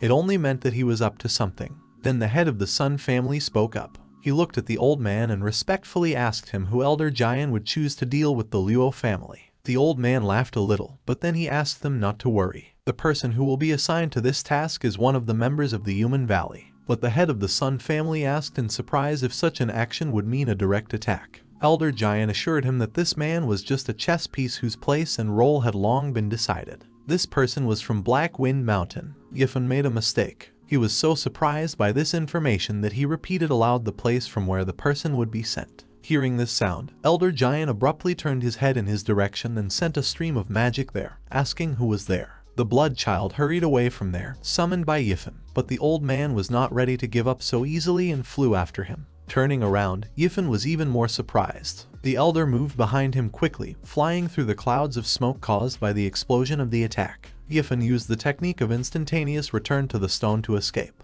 At the place where the object was unknown to anyone just now, only clouds of smoke formed. The elder sank to the ground. Immediately the worried heads of families ran up to him. Kai Rong looked at the smoke in surprise and asked Elder Jian what it was. The old man replied that he didn't know, but he assumed that it must be the skill of demonic cultivators. At this time, the blood child was already inhabiting Yifen's body in order to sign up with energy and escape. The demon emperor reflected that fortunately, the blood child managed to escape, otherwise the old man would have destroyed him. Yifen also realized that he didn't expect to meet such a strong cultivator at the Kai family residence. He realized that if the blood child phantom was destroyed, then the blood baby in Yifen's body would also die, followed by the demon himself. Looking at his hand, he came to the conclusion that he definitely needed to increase his strength. He was worried that soon someone would come from Black Wind Mountain and the Luo family would be in danger. The guy called magic around him, assessing his strength. He realized that with the blood child's current strength, his might would easily increase, and in less than 10 days, he broke through the Kai gathering. His development speed has also doubled. Black Wind Mountain. If they weren't afraid of death, then they could just go to him. Yifen thought and laughed. Morning, Yifen decided to go out to the Luo family. He opened the door and Lady Luo fell at his feet, which surprised the demon emperor. Yifen asked her what she was doing here, and the young man thought to himself that he was too careless. After all, if there was an enemy in front of his door, he would undoubtedly kill Yifen. Yunchen said she was afraid that Zhuo Feng's injuries might get worse, so she guarded him outside. She quickly smiled and hurried away, saying that she saw that everything was fine with the guy, so she would go. But Yifen stopped her. He asked the girl if she was really at his door all night. The girl blushed and hurried away. The guy wanted to catch up with her, but the guardian of the family called out to him. Pan Tunen told Brother Zhuo that he was glad that everything was fine with the butler. The man said that the young man had such a severe wound that they were all afraid that he would die. The guardian mentioned that the lady had been guarding him all night, afraid that something might happen to him. The guard turned his head in different directions in search of the lady, but did not see her. The demon realized that it was heart magic again. He couldn't understand how he, the demon emperor, could be so deeply moved by such an act on the part of a girl. His heart beat faster. Yifen stumbled off in the direction Mrs. Luo was heading. The guardian wondered what was wrong with this guy, and then Yifen turned to Pan Tonglen without turning around. He told the man that the guardian would now follow him to the Qianlong Pavilion. The man tried to object. Yifen interrupted him. He told him not to worry. After yesterday's incident, no one dares to touch them. The butler assured the guardian that no other imperial family would ever touch the Luo family again.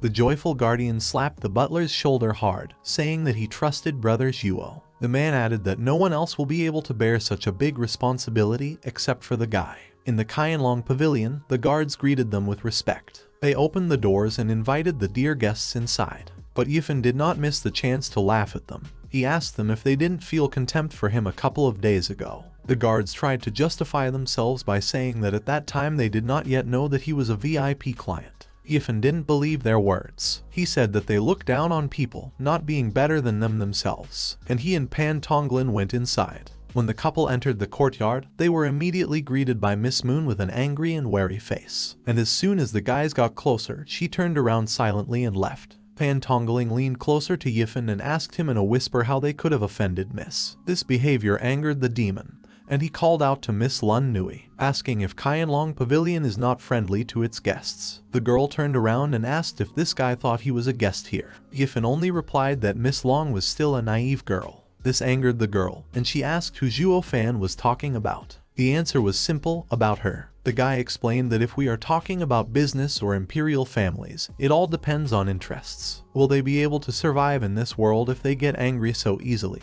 discussing business or taking something into account? The butler invited her to look at her friend, Long Jai, saying that the guy is more mature than the girl. He said that Long Jai understood what Yifen was planning to do, so he retreated without saying a word. Therefore, the butler considered him very smart and quick to make decisions, and the ability to quickly assess the situation and admit defeat is also a strength. The butler said that affection and emotions will not help Miss Moon. The good is above all. Therefore, he suggested to forget about their personal differences. The girl agreed. Then their attention was attracted by the voice of the master and the footsteps that were heard. The old man turned to Zhuo Fan and asked the guy to talk to him. Wang Jai, who was standing behind the old man, looked at the butler in surprise. He was thinking about the fact that the guy was seriously injured yesterday, but now there are no injuries on him. Yifan asked Master Zhu if he couldn't give the younger generation the opportunity to do business. The master replied that he wanted to cooperate with them. After all, he could not pass on a matter that could damage the honor of the Qianlong Pavilion to the younger generation. The master said that since they came to them, it means that they have some kind of request to the old man. He also praised Zhuo Fan in making plans. Yifan thanked Master Zhu for appreciating him, but the guy said he couldn't compare to the old man. And in Yifan's mind, he realized that the old man had figured out his plan. The master lost his temper and shouted at the butler. He asked to stop this nonsense, and also asked what the young man wanted from him. Calmly, Yifan replied to him that he just needed to find a new place of residence for the Luo family. Therefore, he asked Master Zhu to recommend something to him. The old man asked why he should help Zhuo Fan. The butler simply reminded them that the Qianlong Pavilion owed them. In addition, he said that it would make it easier for the pavilion to keep track of the Luo family. The master was surprised that the guy seemed to read his thoughts. After all, since yesterday, the Qianlong Pavilion still hasn't done anything. The old man didn't know when they would be dealing with the human valley. The Luo family does not have a residence. Therefore, if the pavilion is not careful, then they can unleash even more war between the two families. But he didn't understand what the guy was up to. The master had lived for almost 100 years, but now he was under the control of a boy. This state of affairs did not suit him. Yifan asked to be allowed to share some information with the elder. Miss Long interrupted him, asking what kind of information the butler had, and whether it would be useful for the Qianlong Pavilion. The guy said that he knows that the influence of the Qianlong Pavilion is spreading throughout the Empire's plain. Because of this, even cats and rats have their own way. Therefore, he had information that they probably didn't know about. After a little thought, the master asked me to tell him what kind of information. The butler asked if they knew that Yuming Valley would soon attack Qianlong Pavilion. Shock gripped the trio. The master couldn't believe it. Wang Jai said that it was impossible, because he always watched their actions. He assured that nothing would escape his supervision. The girl turned to Yifan, asking him about the proof of his words. The butler said he had no proof. The guy explained that he only knows that this person is very old, and that Kai Rong, as well as other people, called that man Elder Giant. Upon hearing the name, the master lost his temper, shouting his name with anger. He didn't even restrain his magic, and she jumped out into the yard in a huge burning flash. Yifan realized that the master's intention to destroy Elder Giant was very strong. He asked if Master Zhu was related to that elder. Wang Jai said that Elder Giant is Master Zhu's enemy. Their master lost an eye during the battle with him. Yifan did not expect that Master Zhu harbored such a deep hatred for Elder Giant. Out loud, he asked for forgiveness for offending Master Zhu. The master calmed down and said that everything was fine. And now that the butler had told him about this old man, now the master would trust him. A little later, he added that there is a residence that is located 100 meters from here. Master Zhu added that the Luo family could take it. The butler and the guardian of the Luo family bowed and thanked Master Zhu. They headed for the exit, saying that they were going to the residence right now. The master shouted after the butler, asking where he could have seen that old man. Without turning around, the butler told him that he had seen the Kai family. However, right now, this elder is probably in the residence of the Sun family. The master said that he understood him and thanked him for the information. Restraining his anger, the man ordered Long Jai to send a message to the family and instruct them to send more elders. The old man added that he didn't want Giant Fan to leave this city alive. The master was angry that Giant Fan had allowed himself to dare to come to his house. Yifan, listening to the angry speech of the old man in the distance, smiled. Everything was going as it should. The Luo family entered their new residence. Qianlong Pavilion sent several guards to them. Mrs. Luo couldn't believe the beauty of their new home. Her eyes were shining. The young gentleman ran around the yard and rejoiced in the tranquility. Yifan turned to Lao Pan, asked him what he thinks about becoming the head of a guard like them. Smiling, the man hesitated. Embarrassed, he said that every guard here is much better than him, so being one of them is already good enough. Therefore, he did not dare to become their leader. The guy put his hand on his shoulder and told him not to worry, because the day will come when he will become their head. And then they saw Miss Long and Long Jai approaching them. The girl said that the guy deceives not only others, but even people close to him. She said that the butler of the Luo family is just a big liar. Miss Lun stated that the limit that Pan Tonglin can reach according to his abilities is the 6th elephant. The girl added that she recommends such a small family as the Luo family can't dream of becoming a big family. This angered the entire Luo family. Yifan turned to Miss Long. The guy told her that there is a saying that teaches not to bully the weak just because you can. But the girl calmly replied to him that the Luo family were lying to themselves. They do nothing but dream so as not to accept the reality. She added that a large and strong family can be built only in 100 generations. Therefore, they cannot even dream of becoming great. The girl said they were just frogs in a well. Therefore, they cannot know how big this world is. This amused the young man. He smiled maliciously. Mrs. Luo knew what his smile meant, so she called the butler by name, trying to attract his attention to her. Long Jai started to speak, but was interrupted by the butler, who turned to his mistress. The guy asked the girl for permission to use lingxi, spiritual stones. Without waiting for an answer, the guy jumped on the roof. This behavior angered Miss Loon, who said that this was not his house, so he could not behave like this. She ordered us to go back down. Yifan wasn't listening to her. He cast a spell and began to create a third-level formation,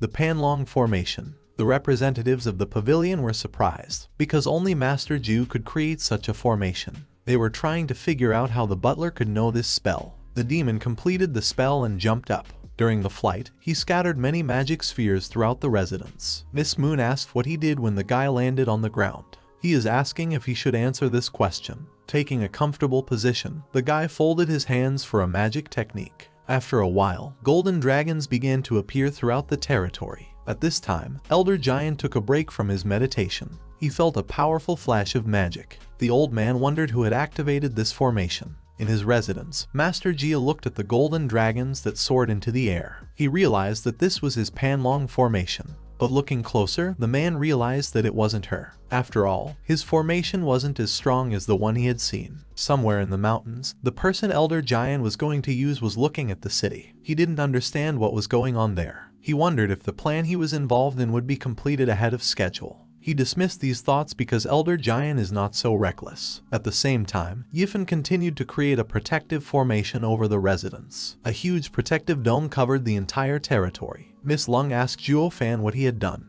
but the guy turned away from her, about to leave. The girl shouted after him not to ignore her. Without departing from his goals, Yifan approached his mistress, bowed to her. The guy told Yunchen that he had just finished setting up the Panlong formation. This is a third-level formation, so he was afraid that it wouldn't be able to fully protect the young lady. The guy offered to increase the formation to the 5th level. The representatives of the Kainlong Pavilion were surprised that he wanted and could raise the formation to the 5th level. There are very few such talents. The butler of the Luo family is confident when he says that he will be able to make the 5th level of the formation. And what he says may actually be true. Ms. Luo said that everything was fine. She told Zhuo Fan that if he used so much lingxi without her permission, then she would have to punish him. But since he used it for the family, then she will forgive him this time. And turning around, she went on to explore the estate, inviting the family with her. Miss Moon thought about the fact that the guy showed his real strength. Now this area has its own formation. For the girl it turned out to be unexpected.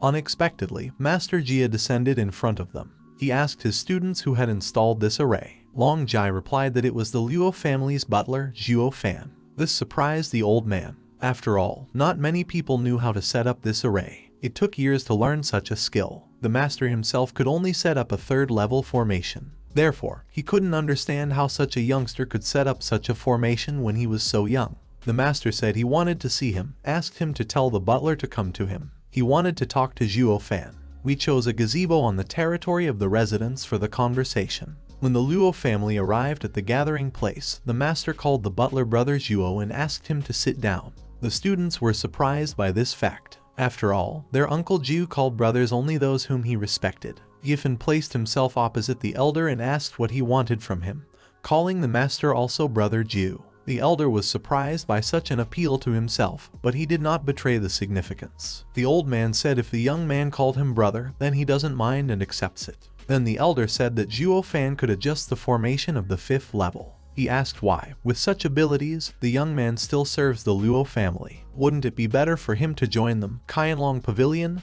The man asked. He asked what the young man thought about his proposal. Yifan thought about it. Master Jia kept trying to convince Zhuo Fan to join their family. He promised that if the guy joined, he would get better conditions and then become a great elder. Upon hearing this news, the students were very surprised. They knew that elder was the highest position in the Kai Pavilion, and this boy was too young and inexperienced. They didn't understand how they could make him a great elder, but Yifen predicted such a development back when he started a fight with the Sun family and the Yuming Valley to have the talent to set up arrays of the 5th level, but who wouldn't want to have such a skill of this empire? His thoughts were interrupted by Master Jia, who again repeated the question of what he thought about Zhuo Fan's proposal. After looking at them, the butler said that he had one condition. The master assured him that it didn't matter. As long as the Qianlong Pavilion could do it, then the young man could ask for whatever his heart desires. Pointing to Miss Lung, the butler said he wanted her to bring him tea, then wash his feet and warm his bed. The girl indignantly said that it would happen only in his dreams. The master tried to calm the girl down, telling her to calm down, but the butler laughed, saying he was just joking. Then he assumed a serious expression and said that he had a young miss, a beautiful house. He had nothing more to ask. The guy said that he wants his brothers and sisters from the Luo family to live in peace. The master realized that this condition was not for him personally, but for the whole Luo family. Exhaling, the old man said that he promised him this. He added that during the stay of the Luo family in the Qianlong Pavilion, the Luo family will be completely safe. The pavilion will make sure that all future generations are safe. Yifen sipped his tea. The master continued by saying that from now on, Zhuo Fan will be the Grand Elder of the Qianlong Pavilion. The man promised that he would tell the family about him, and in 3 days he would take the guy to the main residence of the family. But the butler stopped him. He said he didn't promise to become a great elder. This angered Master Jia. He asked in surprise that the guy really refused his offer. The man asked why Brother Joe was doing this to him,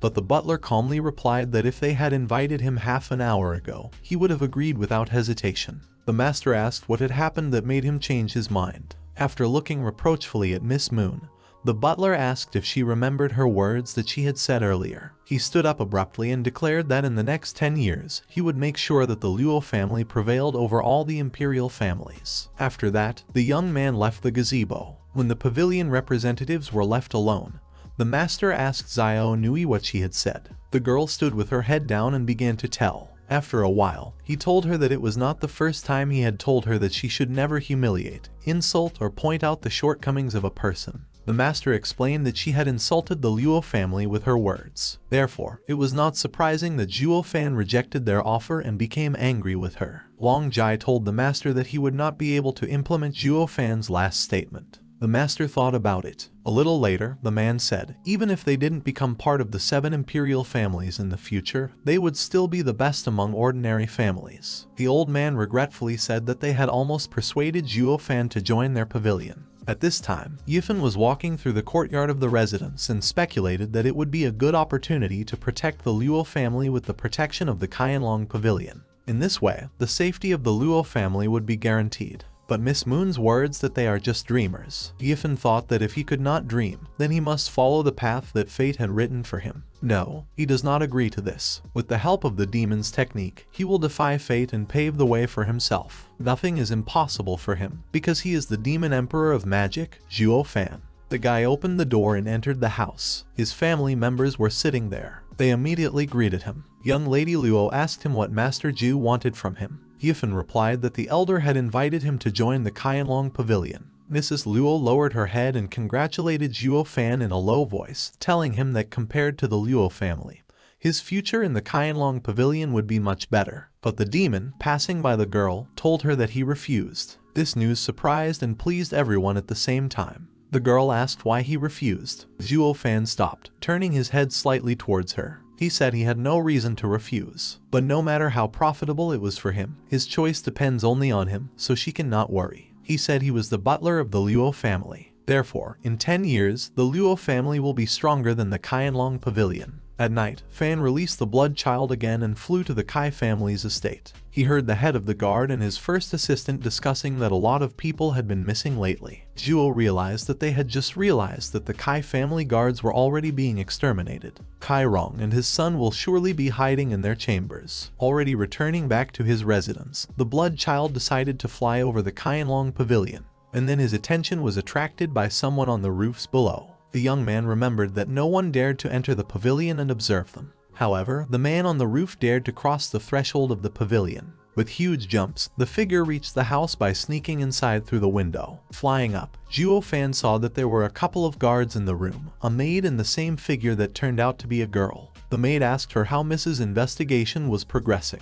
The girl took off her mask. The girl drew a plan of the Kaienlong Pavilion residence on paper. Having gathered the guards at the table, the girl explained to them in which places there are many guards. One of the guards who were in the room, he asked the girl how they could attack the Kaienlong Pavilion. And listening to her story, he understood that they would die before they had time to go in. The girl silenced his speech by raising her hand. She told them that her brother had contacted people from the Human Valley. These people promised to distract the guards' attention. Therefore, when this happens, they will have to quickly infiltrate the Kaienlong Pavilion and kill all the members of the Luo family, as well as capture Luo Yunxian. This angered Zhuo Fan. Someone wanted to capture Ms. Luo. He wondered what he should do. One of the lady's guards told her that there was something she shouldn't be happy about, and that was something about her brother. The girl looked at him, ordering him to speak. He asked what Mr. Sheizai's relationship was with the Yuming Valley, and he asked if the people from the Yumen Valley would listen to him. Although the Yuming Valley helps them, however, the Kaienlong Pavilion is one of the imperial families. After they attack them, they will definitely be hunted.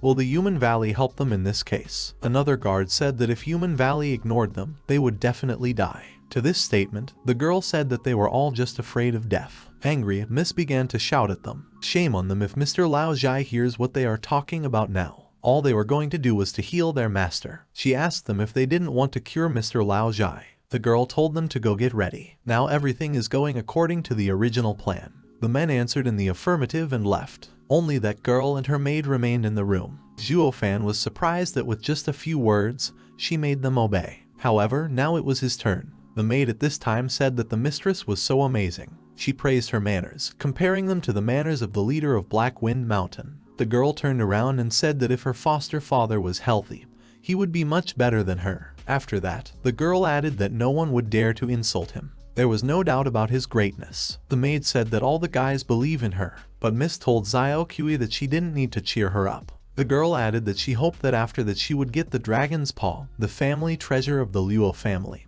and be able to cure her father. The maid said that the mistress is very devoted, so her wish must be fulfilled. Zhuo Fan, who was watching this, spoke up. He called the girls little girls and told them that duty and devotion are two different things. And then I asked the main one that who told her that the dragon's paw can heal. The main girl asked him who he was. Zhuo Fan assured her not to panic because he wouldn't do anything to them. The guy jumped off the windowsill into the room and approached them. The demon emperor said he just wanted her to go with him to clarify some things. The girl shielded the maid, who was terrified, and repeated her question again. Zhuo Fan said he forgot to introduce himself. He immediately corrected this point by introducing himself as the butler of the Luo family, Zhuo Fan.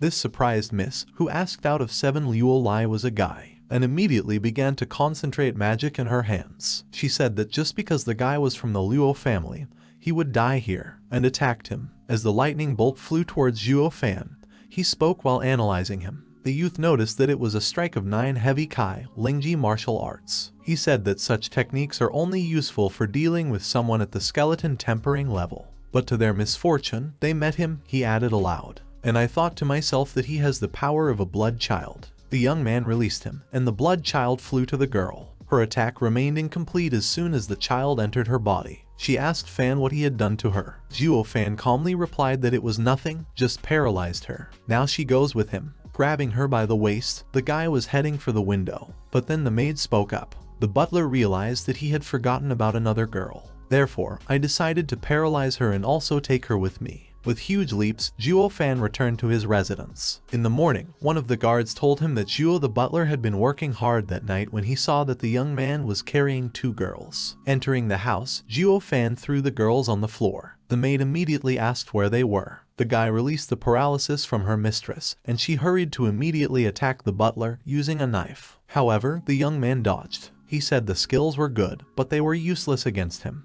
The butler explained that he had brought them here to ask a couple of questions, clarified that he did not wish them harm. Zhuo Fan told Miss that if she answered his questions honestly, he would let them go. Easily snatching the knife from her hand, he said that she had better hide her weapon. The guy asked if there was anything else dangerous under the girl's clothes, otherwise he would have to examine her. She rebelled at this, saying that he wouldn't dare. Fan told her that whether he would do it or not was up to her. Then the butler asked her questions, who she was and what she was doing in this city. He looked at the girl, waiting for an answer. The girl was silent, so he tore off the sleeve on her jacket. The girl was silent. He repeated the question again. It was enough for her to start talking. Miss said that she is Lei Yuting's adopted daughter. She came to the city in order to get rid of the Luo family. The guy asked how she was going to do it. The girl replied that the Yuming Valley was supposed to attack the Kaianlong Pavilion. In turn, she and the squad, taking advantage of this chance, would attack the Luo family. Zhuo Fan asked what her relationship was with the Yuming Valley. He also asked what use the attack would be to them. She said she didn't know. He asked a question about how they establish a connection with the Yuming Valley, and he also needed the initiator of this attack. The girl said she didn't know. He clarified that this was her last chance to preserve her honor. If she didn't answer his questions, then he would hand her over to a dozen people outside.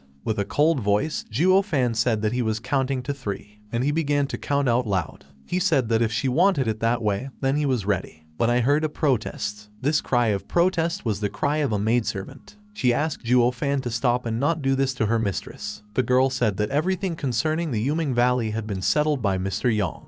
The butler turned his head in her direction and asked who Yang was. The head lady ordered the maid not to tell him who it was, but the guy just put his finger on her lips, silencing her, and he turned his gaze back to the maid. Calming down a little, the maid answered him that his name was Yang Ming. This young man was a disciple of the master of Black Wind Mountain, as well as the groom of the mistress. After listening, Fan turned his head to the girl. He asked her if the girl had snuck into the Luo family estate for revenge. But here's what she wanted to do afterwards. The girl was silent again, so the butler again put pressure on her maid with the help of blackmail. The girl said that Mr. Yang made a deal with Sun Guanjia, the same butler who betrayed the Luo family. Thanks to this, they could destroy the Luo family. However, Luo Yunqian was able to escape, and they received information that she was in this city. Mr. Yang told them that he had contacted Yuming Valley to help the girls. The butler, after listening to her story, thought a little. After that, he asked how they knew that it was Luo Zhenin who attacked the master of Black Wind Mountain. Zhuo Fan asked them that the information that the dragon's paw could cure their master was also received from Mr. Yang Ming.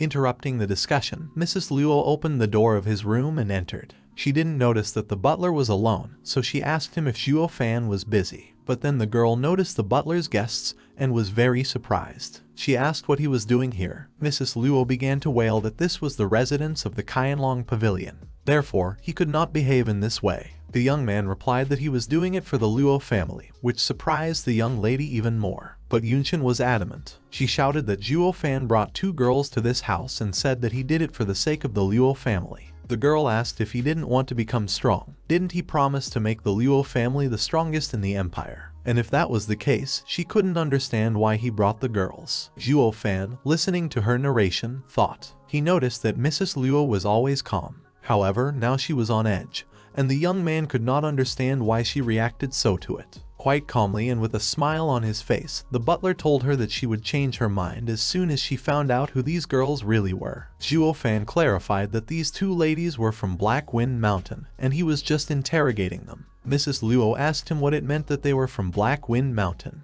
But after a second, the girl rushed to run at them, trying to attack. The girl screamed for the captives to give her life back to her father. Zhuo Fan stopped her. The butler said that he thinks that things are not so simple between these 2 families. He thought there was clearly something wrong here. The guy suggested that it could be the work of the Yuming Valley. The girls were simultaneously surprised. The butler only thought that whether it was the Luo family or the Black Wind Mountain, in the eyes of the imperial families, they were just ants. The butler bowed slightly. He asked her to take him to Black Wind Mountain. He wanted to find out what was really going on. The girl was indignant. She was indignant. How could he think that she would take him to the Black Wind Mountain? It was impossible. Fan chuckled and turned to his mistress. He asked Yunqian to give him the dragon's paw and held out his palm to her. The girl gave the thing to the butler, asking what he wanted to do with it. But the butler simply turned to the captive and showed her the dragon's paw. Zhuo Fan told Miss Lei that this was the dragon's paw that she was so eager to see. And it was just a spiritual martial art. It wouldn't be able to cure her father. The butler said he just asked her to take him to Black Wind Mountain to find out the truth. The guy assumed that Yang Ming was lying to her. And if Fan is right, then their families will be brutally destroyed by the imperial families. Miss Lei lowered her head, thinking.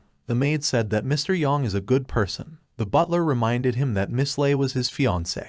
But is she sure that she really knew him well? The girl realized that his words made sense to be, so she agreed to take him to the mountain. Having achieved his goal, Zhuo Fan, with a smirk on his face, told Miss Lei that while they were not on the road, he recommended that she wear something first. The girl was embarrassed. Leaving, the guy advised her next time not to wear such clothes anymore. After a while, the two, Zhuo Fan and Miss Lei, were walking through the forest towards the mountain. The guy was disguised as an old man, with a false beard and eyebrows. The girl warned the guy to behave decently. Miss Lei threatened him that if he had bad intentions for Black Wind Mountain, she wouldn't let him go. But the guy calmed her down, saying that he was following the truth. The girl also recalled another moment. She said that if Zhuo Fan offended Xiao Qi, she would not forgive him. And with that, the young man also reassured her, saying that he guaranteed her safety, so she would be fine. He added that it would be better for Miss Lei herself, which surprised the girl. They came to the mountain and began to climb, but then a guard looked out from somewhere in the cave. He ordered them to stop and asked who they were. But as soon as the guard noticed the girl, he immediately put away his weapon, jumped down and bowed to her. The man said he didn't expect the lady to come back here, but he asked if the lady shouldn't be in Feng City. The girl only answered him easily that she had returned because she had something to do here, and she went on, taking Zhuo Fan with her. When they were far enough away, the guy said that it must have been Yang Ming's subordinate. He asked the girl if her mission in Feng City wasn't secret. Then how could the most ordinary security guard know about it? He was sure that Yang Ming would come to meet them when they reached the mountain. They came to a small fortress at the top of the mountain. But then a young man came out from behind a tree, addressing the girl as Yuding's sister. The guy asked why she was here, because she should be in Feng City, and he wondered why she came back. Zhuo Fan realized that Yang Ming was standing in front of him. Zhuo Fan whispered to Miss Lei as quietly as possible that Yang Ming had already been informed that they were here. The girl came forward to say something to the guy. Miss Lei said that the Qianlong Pavilion is not easily provoked. The girl also added that the people of the Human Valley do not inspire her confidence. The girl vehemently argued that this mission looks very risky, so she decided that she would first observe the situation, and then think about what to do. This angered the guy. He said the master treated them well. They were like family to the old man. The guy reminded that the master sacrificed his life. Miss Lei confronted him. She said she knew about it, but was interrupted by Yang Ming. He said enough of her speeches. Pointing at Zhuo Fan, the guy asked who it was. The girl replied that he was a second-level master alchemist that she had found. She said she asked for his help because he could cure the master. Yang Ming wondered if this old man was so great, then why was he in such a place? Out loud, the guy turned to Sister Yuding. He said that those who suffered from the techniques of the dragon's paw can only be healed by the dragon's paw itself. Smiling, he asked the girl if she believed him. Zhuo Fan came forward and asked for a chance. He tried to convince the guy that he is a good healer, but it wasn't what the butler expected. Yang Ming attacked the old man, hitting him in the face. He was on his knees and addressed the guy, saying that if he did not want the old man to treat his master, then it was not necessary to beat him. Fan played his part to the end, saying that he was already too old to receive such blows. He said he couldn't deal with mountain bandits. Yang Ming raised his hand, ready to strike again. The guy was offended by being called a bandit and wanted to punish the old man for it. However, Miss Lei blocked the way, blocking Zhuo Fan. The girl said that he had brought him here, and if Ian wanted to hit Stark, then he would have to hit her first. He turned around and walked forward, saying that if the old man insisted so much, then he would let him try to cure the master. But the guy warned that he would not let him go if he did not cure the master. When Yang Ming left, the girl turned to Zhuo Fan and said that Ming had said everything correctly. She shouldn't have believed Fan. The girl said that her brother was very worried about his father, so he could not hurt him. Zhuo Fan asked her if her father had not taught her to understand people. To judge a person not by what he says, but by how he acts. In confirmation of his words, he analyzed the situation that had occurred. He said that just now Yang Ming wouldn't let him cure her father because he didn't know how strong Fan was. However, after he punched him, Ming felt that Zhuo was not a threat to him because he was weak. But after that, he allowed her father to be cured. After completing his story, Zhuo Fan asked Miss Lei if she thought Yang Ming was a good or evil person. The girl wondered if what the guy told her was true. She asked why he still insisted on seeing her father. Zhuo Fan replied that he had a couple of tricks up his sleeve, and he wanted to check whether this Yang Ming was good or bad. At this time, in the house where the paralyzed master was lying, Yang Ming sat down on the edge of his bed. The guy had a plate of soup and a spoon in his hands. They went inside the room. Yang Ming immediately stopped his business. He turned to the butler, saying that if something happened to his master, he would kill him. Fan now understood everything. They moved away, giving Fan an opportunity to examine the old man. After some time, the butler announced the verdict: there was no wound. This surprised Yangming. He asked again what the old man had said to make sure that he had not misheard. Zhuo Fan repeated that the master had no injuries. Then Miss Lei asked him that if there were no wounds and no internal injuries, then why couldn't her father move? Fan thought he should say the following with a serious face. He turned his head slightly to the couple and said that the cause of their master's illness was a foreign body. Yangming threw Zhuo Fan away from the master, saying that he was talking nonsense. Miss Lei asked him what had happened. The guy said that Sister Yuding was hiding something from him. The girl, surprised, replied that no, trying not to betray her excitement. But the guy was not so simple. Then Yangming abruptly pressed the button and the floor opened. With force, the guy pushed the girl into the opened hatch, and he didn't forget about Zhuo Fan. Turning around, the guy asked if the old man really thought he could escape, and grabbing him by the collar of his robe, he also pushed him into the same pit. The girl from the basement asked Yangming what he meant by that, and Zhuo Fan said that he did not think that this child had set a trap here. Yangming from above told her that when she came back here, he felt that something was wrong.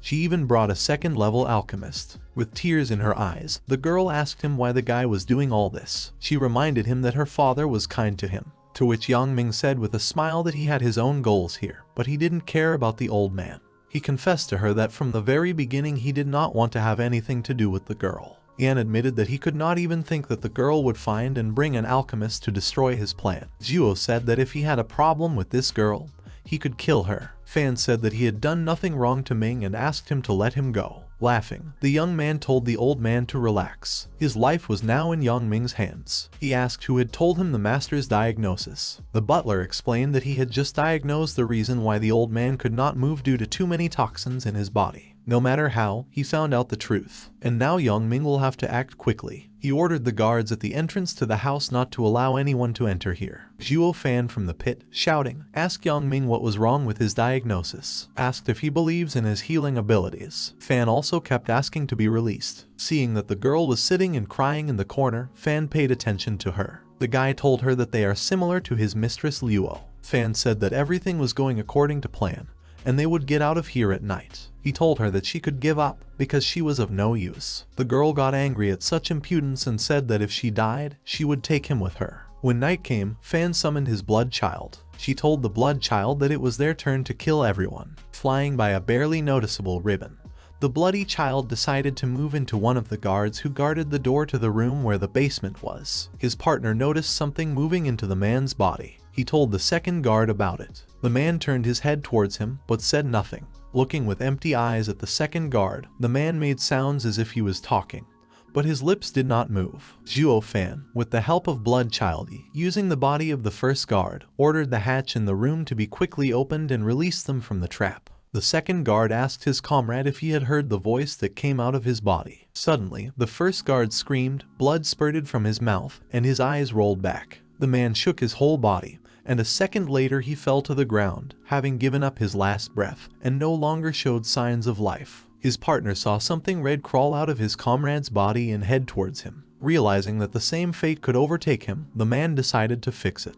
He tried to escape, but the blood child caught up and possessed his body with one stab in the back. The voice ordered him to quickly come into the room, open the hatch and let him out. The man ran into the room, found the hatch and opened it. At this time, Zhuo Fan was waking up Miss Lei. He told her to get up if she didn't want to die and follow him. The young man had already taken off his old man's suit and was sitting with his back to her. She asked him why he thought she would die here. Then the hatch opened and they jumped out of the pit. During the jump, Miss Lei confidently told the butler that it was too early for her to die. A guard was already waiting for them upstairs, who freed them from the trap. He immediately fell to his knees and rested his hands on the floor, resting his head on them in a bow. The man asked Miss Lei to put him down. The guard said he did it all because Yangming made him. The girl ordered to wait. At this time, Zhuo Fan was standing next to the paralyzed master and examining. The young man realized that the man understood everything, but could not speak, so he tried to convey his thoughts to him. He told the old man that he could heal him, but he in turn had to listen to him before he would receive healing. Surprised, Miss Lei asked if he could really cure her father. The old man's eyes looked at the young man with fear and hope. The guy told the master to calm down and assured him that he would not harm him. He introduced himself, saying that his name was Zhuo Fan.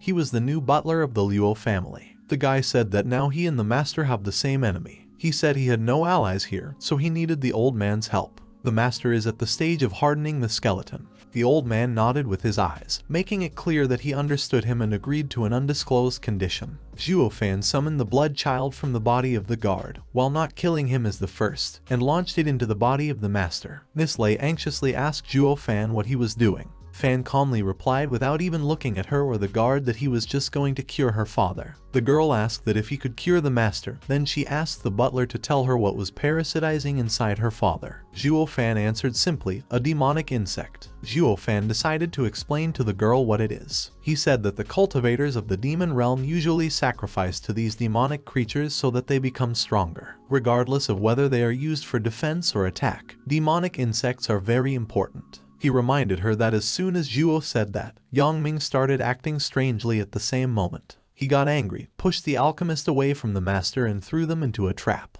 Miss Lei was surprised that his diagnosis turned out to be true. She thought that the young man just guessed, as Yangming said. To this, Zhuo Fan said that he understood why Yangming managed to deceive the girl for so long. Zhuo Fan explained that he was just deceiving Yangming by saying that he had guessed right. Fan explained that Yang had trapped them because the young man had made the correct diagnosis to her father. After all, that's how he figured out the guy's plans, so everything could collapse. The reason why her father was paralyzed is because this insect entered her father's body. The guy also explained that he knows how to save him. He used his demon to enter his body and pull out the demonic insect. Miss Lei asked if Zhuo Fan's demon could cure her father. At that moment, the blood child left the man's body and returned to the body of its master. Their dialogue was interrupted by the hoarse moans of Miss Lei's father, as well as the sounds he was trying to make, forming into words. The girl immediately sat down next to her father's bed. Tears of happiness flowed from her eyes. She took his hand, pressed it to her cheek and said that, thank God, her father could already speak. But then the man screamed. He was shaking.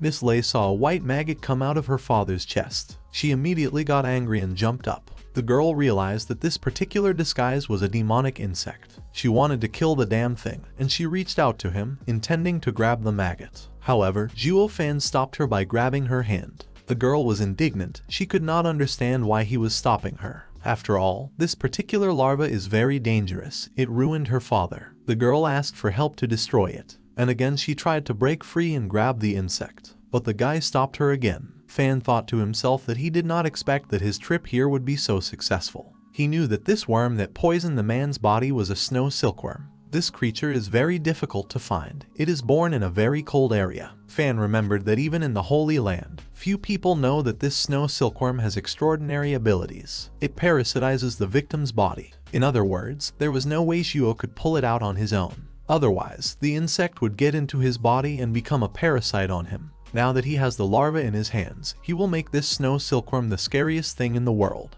The young man grinned maliciously. As they walked through the forest, Miss Lei carried her father on her back. They saw a lot of dead bodies around, which surprised not only the girl, but also the master himself. The thought flashed through the girl's mind that about 300 or 400 people lived here. She wondered if they had all been killed, although the answer was in front of her eyes. Then they heard the sound of coughing and a whisper somewhere to the side that everyone was dead. It was one of the guards, the one who helped them get out of the basement. Zhuo Fan paid attention to him. He approached the man and told him that he had completely forgotten to thank him. The butler said thank you so much for helping them escape from that room. And then the guy unexpectedly released a bloody child for everyone, who immediately moved into the guard. It killed a man. During this, the guy only said that they didn't need a guard anymore. Miss Lei shouted in the last seconds that it was not necessary to do this, but it was too late. Fan returned the child to his body and turned to the girl. He asked her why she said she shouldn't do it. Zhuo reminded her that she must completely eradicate the enemies. Zhuo Fan explained that if they had left him alive, the news of their escape would have been known to everyone, and then everyone would be in danger. Then the elder himself spoke up, who said that the young man was right. He thanked the butler Zhuo, and the girl was thinking. Miss Lei was debating whether she had done the right thing when she made the deal with Zhuo Fan, but she alone knew for sure that if he became an enemy for her, he would immediately die. After 10 days, Master, Miss Lei and Zhuo Fan returned to the residence of the Luo family. Miss Lei's maid immediately rushed to her. Miss Lei, smiling, hugged the maid to her and asked how she was treated here. The girl enthusiastically assured her mistress not to worry. The maid added that the Luo family is very good, all except the butler named Zhuo Fan. At this time, a cough sounded behind her, and then she heard the voice of the butler, who advised her not to speak ill of others and be careful in her expressions. Young Mr. Luo said that the girl does not even imagine how much Zhuo Fan likes to hit on the ass. Therefore, if she offends him, he will hit her on the ass. The maid hid behind her mistress, and Fan thought that this was not true at all. But then all their attention turned to the elder. The man, at first in a trembling voice and abruptly, then questioningly,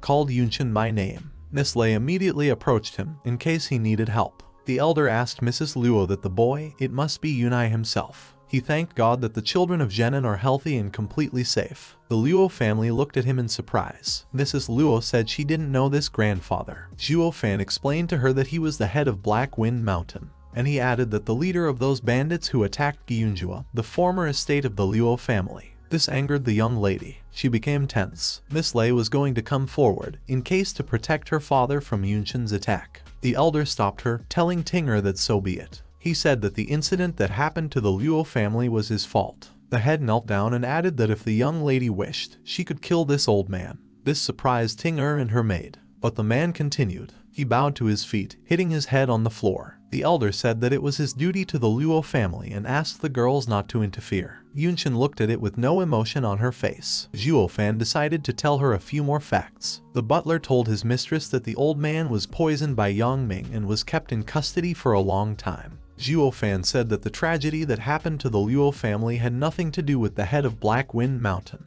Yunshin indignantly asked why he hadn't mentioned it earlier, to which the butler replied that this old man did not know that he had brought a spy into his house. This spy is the culprit of the tragedy of the Luo family. Fan said that if Ms. Luo wanted to, she could still blame him or even kill him. Yunshin thought that this was the guy's stupid logic. The girl helped the head of Black Wind Mountain to climb and said that he could not be blamed, because the man was also a victim of circumstances. But the man did not push her away much and refuted her words. The elder explained that he and Zhenan were friends, but he died because of the chapter. The master apologized to the girl again for his stupidity and carelessness. Instead, Yunshin asked why his father hadn't mentioned his name before. The master gave a detailed answer to this. The head of the mountain said that Luo Zhenan was from a noble family, and the elder was a simple bandit. Therefore, her father could not tell anyone about their friendship. He and Ms. Luo's father became brothers as soon as they met for the first time. After that, he was afraid of ruining the reputation of the Luo family, so they kept their friendship a secret. Also, according to the rules of the Lei family ancestors, they are not allowed to become enemies of the Luo and Kai family. Young Mr. Luo asked why. He also said that his father had once told him that no matter what happened, the Luo family would live and die together with the Lei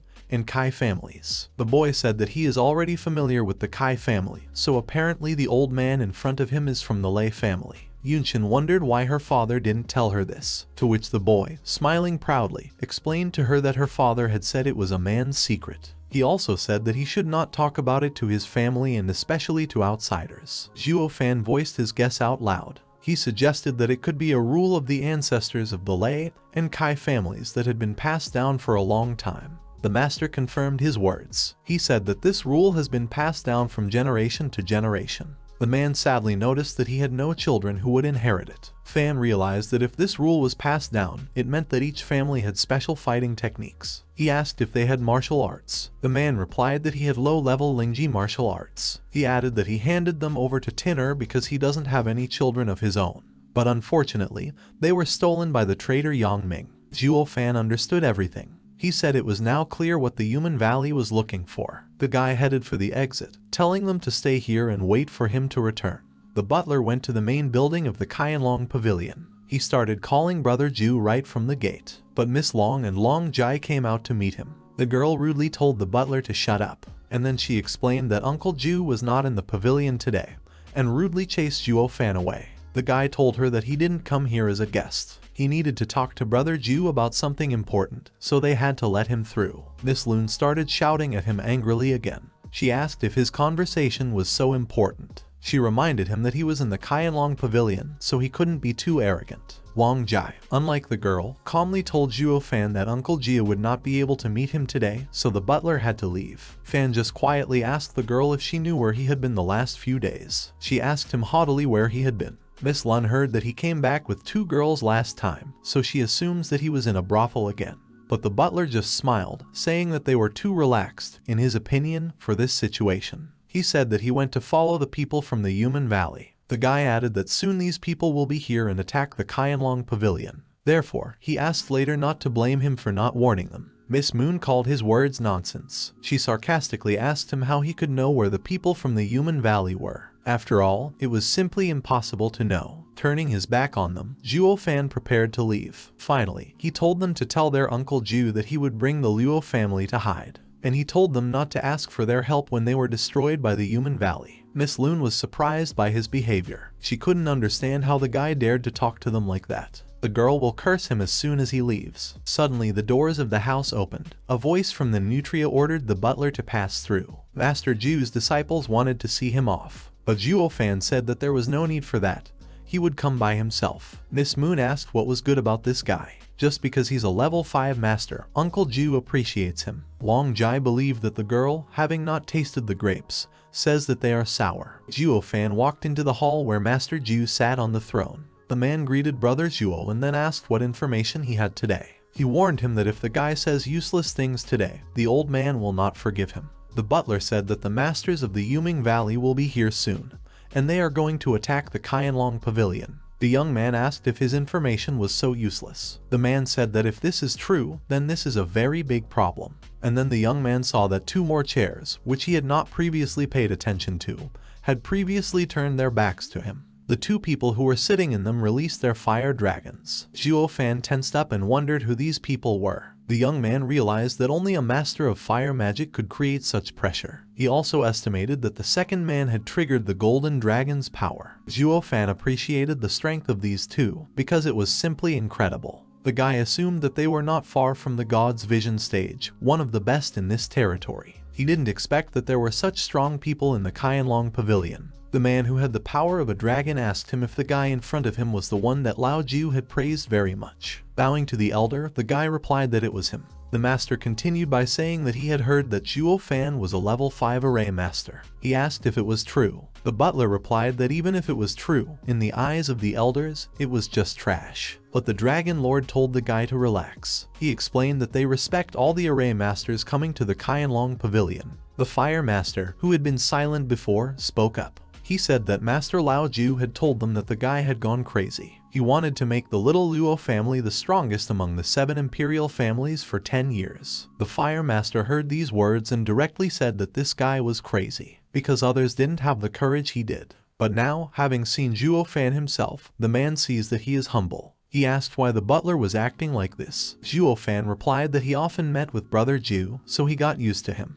But he saw the new 2 elders for the first time. This surprised Master Jiu. The man said he was surprised that the butler could be obedient. He thought the guy was always crazy. However, after meeting the 2 elders, he behaved so correctly. The butler laughed a little at this. Then the guy decided to add, he behaves like this in front of Brother Jiu because he considers him his own brother. He said that Brother Jiu is a very understanding person and that the master knows him very well. However, if he also behaves crazily with other people, then he will simply find his own death. The fire master thought about it. He understood that this boy looked like the one Lao Jiu had described to them, and he saw that the young man understood how to properly flatter people. The Dragon Lord was thinking that Lao Jiu felt embarrassed listening to the guy. He would also be embarrassed if he were in Master Jiu's place. And then the fire master suddenly laughed, saying that he liked this young man. The Dragon Lord added that if he had known that the butler would be like this, he would have met him at the gates of the Kaianlong Pavilion. And he laughed too. Zhuo Fan thought to himself that he, the Demon Emperor of Magic, could not lose in this world.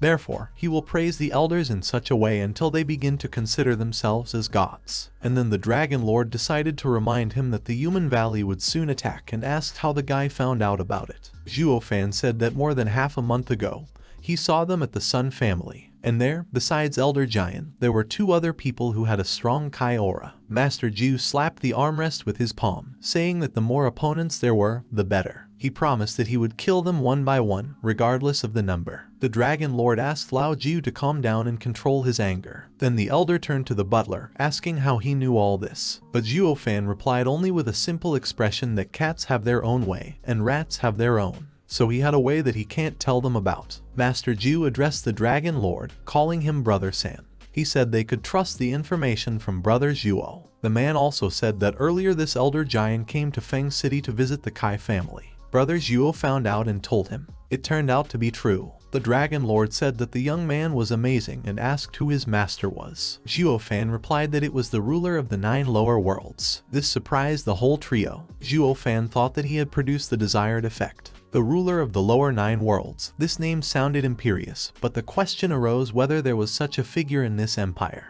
The guy knew that if someone from the Holy Land heard this name, they would think it was related to the demonic emperor of the 9 hells. However, no one in this empire knows this name. The Dragon Lord was the first to recover from the shock and speak. The elder said that Master Zhuo Fan is definitely a great figure in this empire, since he trained him like this. Zhuo Fan remembered a case. He turned to Brother Zhu and asked if he had recovery pills. The master tensed up, asking if anyone from the Luo family was hurt. But nevertheless, he gave the pills to the butler. The demon emperor realized that these were level 3 recovery pills. He thanked Brother Zhu and the 2 elders. The guy added that with their permission he was leaving. Master Zhu guessed what was the main purpose of the butlers coming to the Qianlong Pavilion. He said it was just an accident, and if he interferes with their meeting again, he won't let Fan go alive. Leaving, Zhuo Fan said that he would share other information with him. He added that the human valley is expected to attack in 2 to 3 days, and he advised them to prepare. When the guy was almost at the exit, the elders began to discuss him.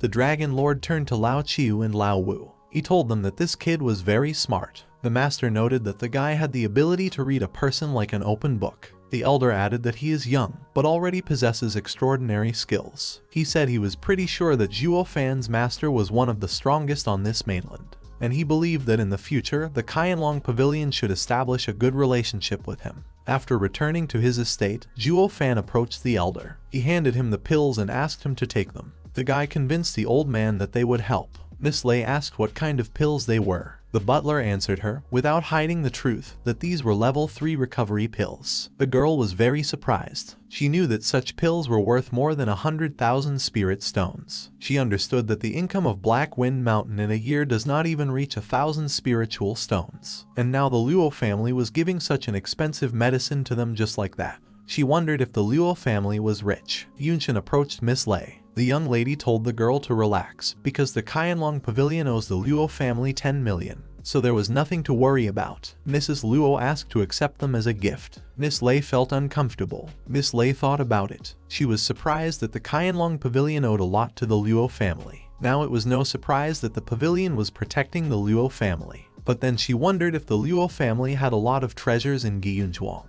After all, bandits under the leadership of Yang Ming looted their estate. Zhuo Fan was thinking at this moment that all women are the same.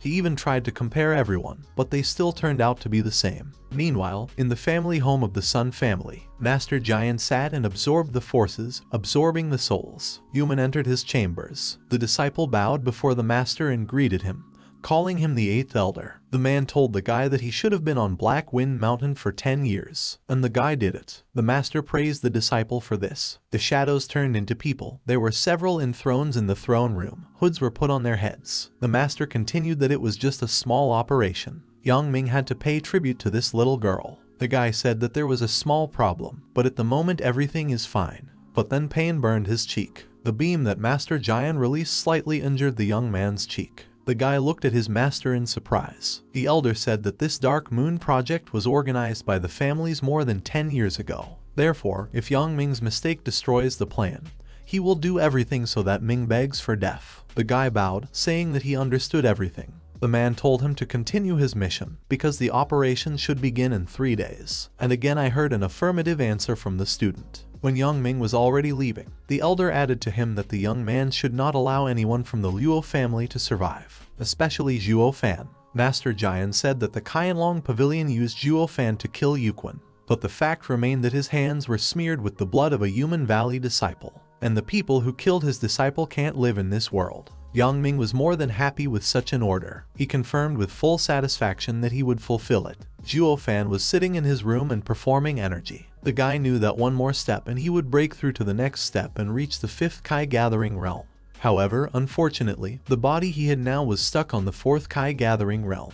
For this reason, he could not advance further. Fan thought he should have absorbed more energy from the members of Black Wind Mountain. But he couldn't do it now, it was very dangerous. So he couldn't recklessly use the Blood Child. He has nothing else to do but stay patient and focused. It's time for their battle. Abruptly, Zhuo Fan felt a terrifying aura. He went outside and saw Master Ju hovering in the sky above the courtyard of the Qianlong Pavilion. The guy knew that Long Ju and the other two elders were masters of the Tianxuan stage. Therefore, it was expected that the other two masters had prepared an ambush. The butler reasoned that in the end, the Qianlong Pavilion is determined to fight the Yuming Valley, regardless of the outcome of the battle. Zhuo Fan knew that they would never come to a truce. In any case, the Luo family will be safe. The young lady ran outside and approached the butler. The girl asked Zhuo Fan what was going on here. Fan asked them what they were doing here. Then he roughly and harshly ordered them to quickly return to the house, because it was dangerous here. A little scared of such a Fan, the couple went into the house anyway. Before closing the door, Yunchen looked at Zhuo Fan and told him to be careful. The Demon Emperor felt his heart prickle,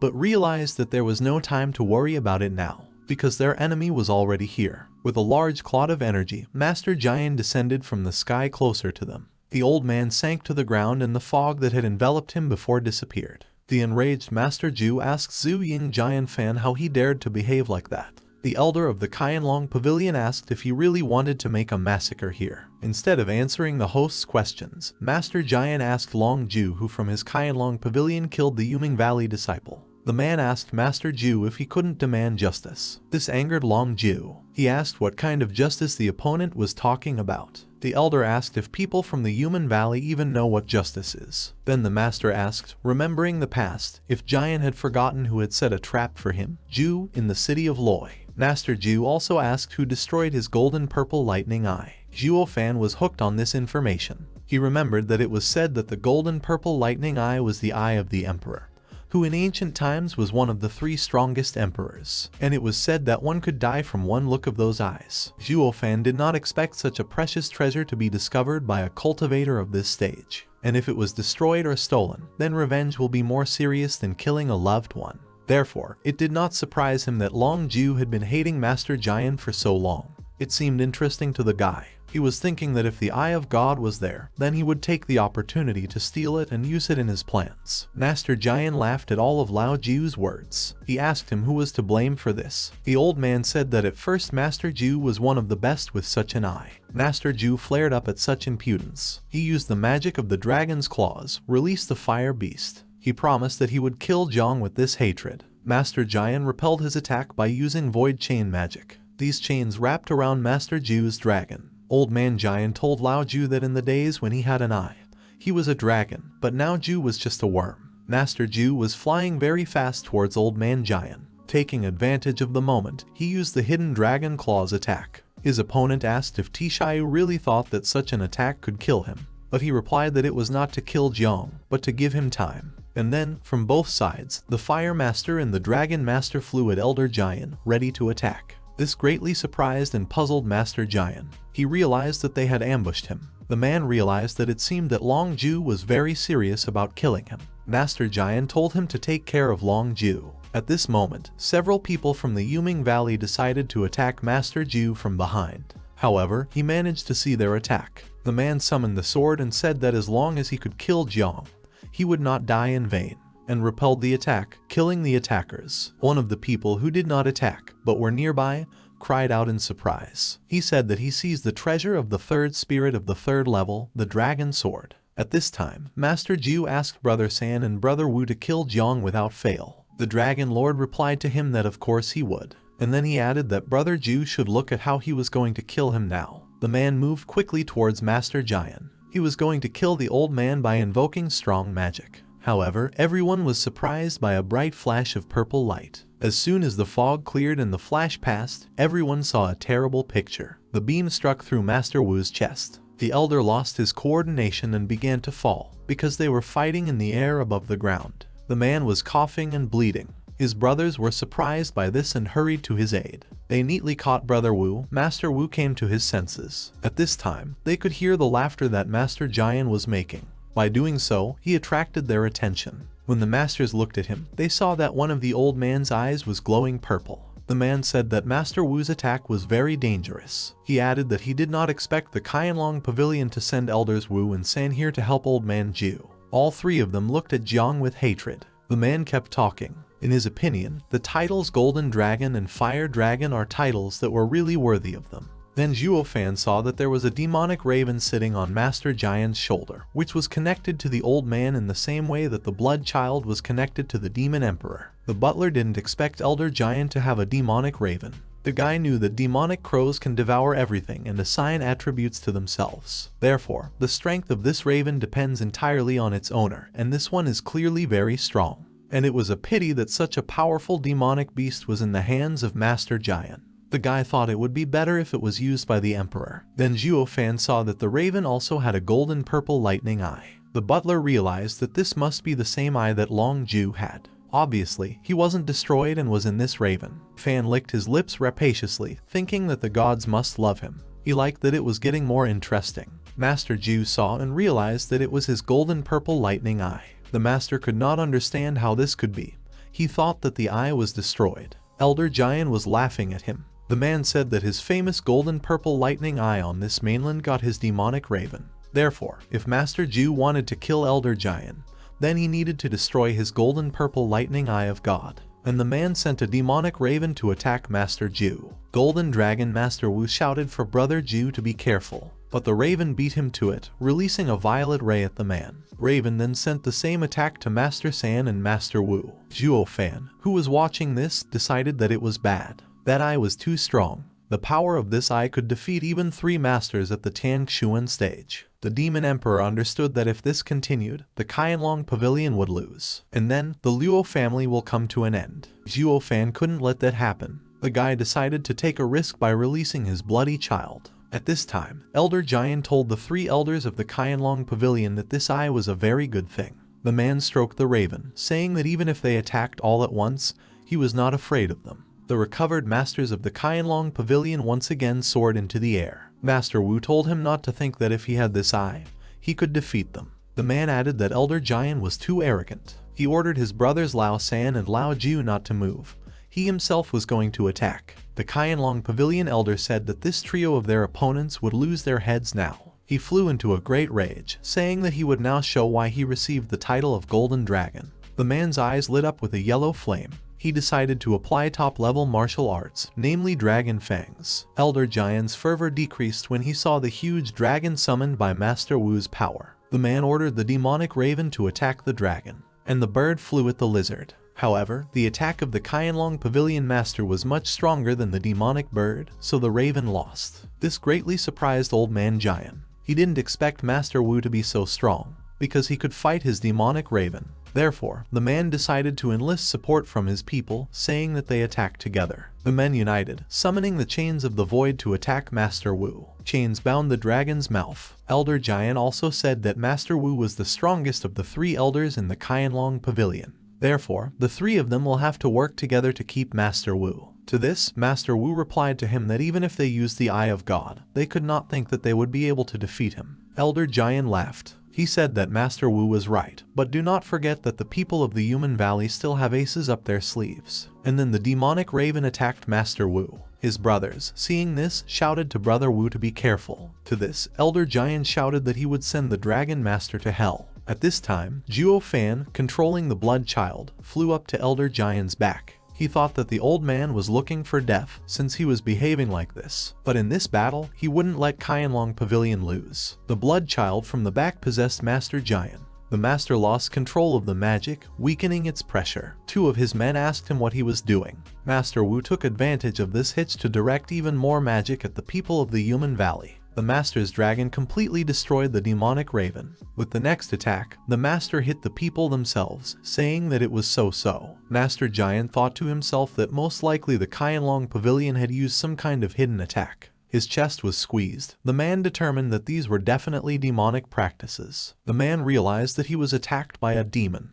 But then another thought came. The attacker could have been a spiritual weapon. The master was scared. He didn't know who the man was or if he could handle him. Giant understood that this was becoming dangerous. He ordered his men to retreat, and they tried to escape. However, the 3 elders of the Qianlong Pavilion flew after them. All this time, Fan, the manager of his blood child, brought him back to himself again. The guy understood that he felt hatred from all the elders. Therefore, he decided that they would sort it out themselves. The butler knew that, after all, it was they who hated each other, not him. Therefore, there is nothing more for him to do here. The demon emperor thought that he wanted the eye of God very much. There aren't many things in this world that attract the emperor's attention. This golden purple lightning eye. Zhuo Fan decided that he should get it for himself. Zhuo Fan smiled and summoned the blood child again. He said the warm-up was over. It's time to greet the VIP guests who will be coming on stage soon. At this time, ordinary Yuming Valley fighters were attacking the Qianlong Pavilion. Long Jai, who commanded the defensive squad, spoke to the attackers. The guy said they were waiting for the Yuming Valley. Now, they will answer for the invasion, as well as for going against their Qianlong Pavilion. Therefore, Long Jai shouted to the Qianlong Pavilion squad to kill all the attackers. The guards fought mainly with swords, using only physical martial arts. They didn't use magic. But then there was a powerful explosion that threw off a small group of attacking people. People from the Yuming Valley asked in surprise who it was. When the smoke from the explosion cleared, they saw that Miss Lun was standing there, and there were also reinforcements in the form of Qianlong Pavilion soldiers. She turned to Brother Jai, telling them to kill everyone who dared to attack their house together. People from the Yuming Valley began to suspect something. One of the guys realized that it was another ambush, so he shouted to everyone to retreat. At these words, Long Jai ordered his men to seize the attackers. He ordered not to let them leave. Zhuo Fan watched all this from the roof of one of the houses of the Qianlong Pavilion. He said that now he sees the Qianlong Pavilion catching a tiger in the forest. The guy noticed that the people of the Yuming Valley are too proud. They even used the Lei family to destroy the Luo family, and Zhuo Fan still couldn't understand why they didn't go that far.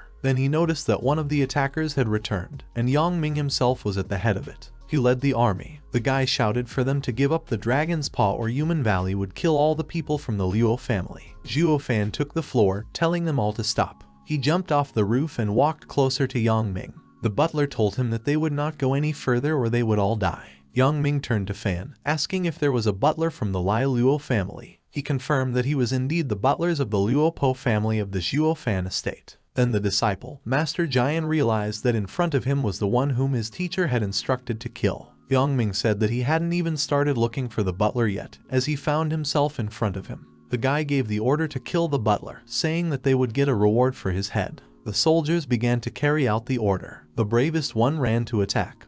He tried to grab and hit the guy. Zhuo Fan smiled, saying that with such strength, he could not even think that he had a chance to kill Fan.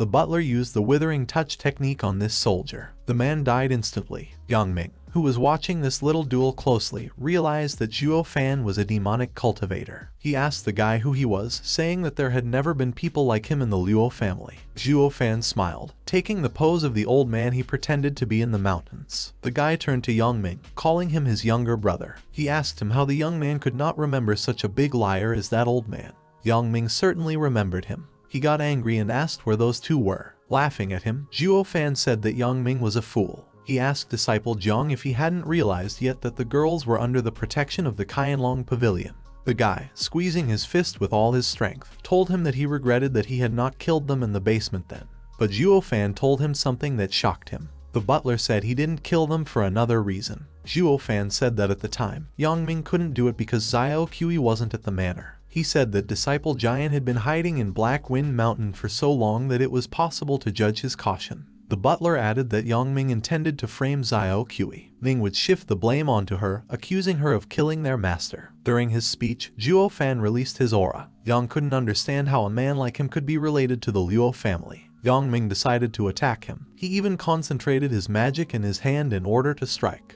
However, Zhuo Fan stopped him a little, asking what Ming was really so afraid of. The butler smugly stated that Yang Ming was even now attacking using all his strength. Yang Ming only laughed at these words. He told the butler not to be so overconfident. He was stronger than Yuquan, so Fan couldn't think that he would defeat him as easily. Disciple Zhang was met by a barrier of protection that Fan erected. The protective barrier threw Yang Ming a short distance away, while causing him bodily injuries. Annoyed, Min asked the butler what it was. Zhuo Fan said Yang Ming was right. Jian's disciple was stronger than Yuquan, but nevertheless, he was still no different from trash. And the only thing that trash like Yang Ming deserved was death. Zhuo Fan used magic to release the dragon. Yang Ming was surprised and didn't even try to defend himself, so it was easy to destroy him. But Fanya was stopped by the girl's scream. It was Miss Lei who was shouting, asking me to stop. She ran up to the butler, but then the chains of emptiness appeared, which restrained the dragon. The butler wondered who else was there. Behind his back, Tyre asked him if he couldn't hear her, that she was telling him to stop.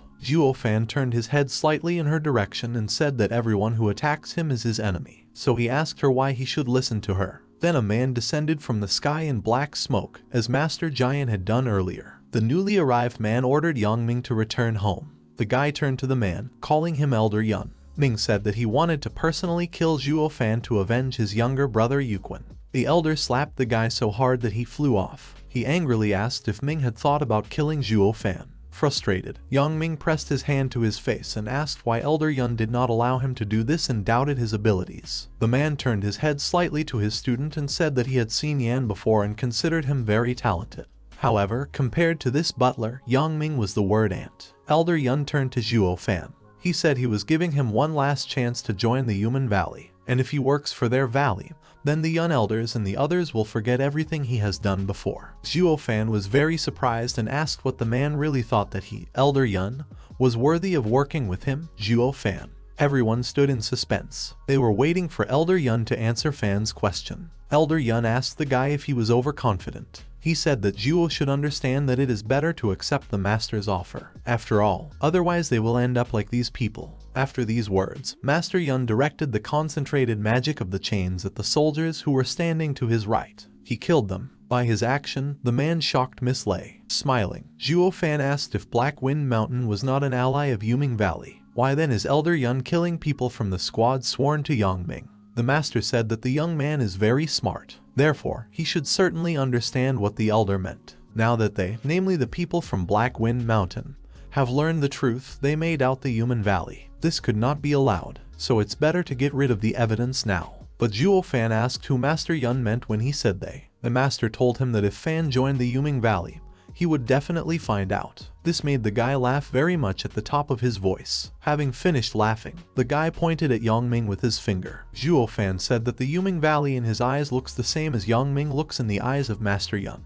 That is, just an ant. This angered Elder Yun. He asked if the butler was afraid of dying, and he asked the master with a smile if he did not think that he could kill him. Fanya. The man charged, shouting that he would kill him. And again, Zhuo Fan was saved from the attack by a protective barrier, which he did not need much strength, energy, or time to create. While Elder Yun was trying to break through the butler's defense, Yang Ming was watching with anger. He was shaking from the anger that was coursing through his body. He said that he was the best student and was a genius, but then Zhuo Fan appeared. The guy promised that Fan just needs to wait a little and human will come for him, and he jumped onto the roof of the fence wall, intending to escape. Miss Lei noticed that. She asked the question out loud if the guy was going to run away, which made Zhuo Fan a little distracted when he turned his head to see who he was talking about. The guy saw Yang Ming, and also that Miss Lei rushed after him. Fan said she was a stupid girl and released a blood child that flew faster than her after the target. But then the guy noticed that his barrier began to weaken. Master Yun continued to attack the protective barrier in the hope of defeating him.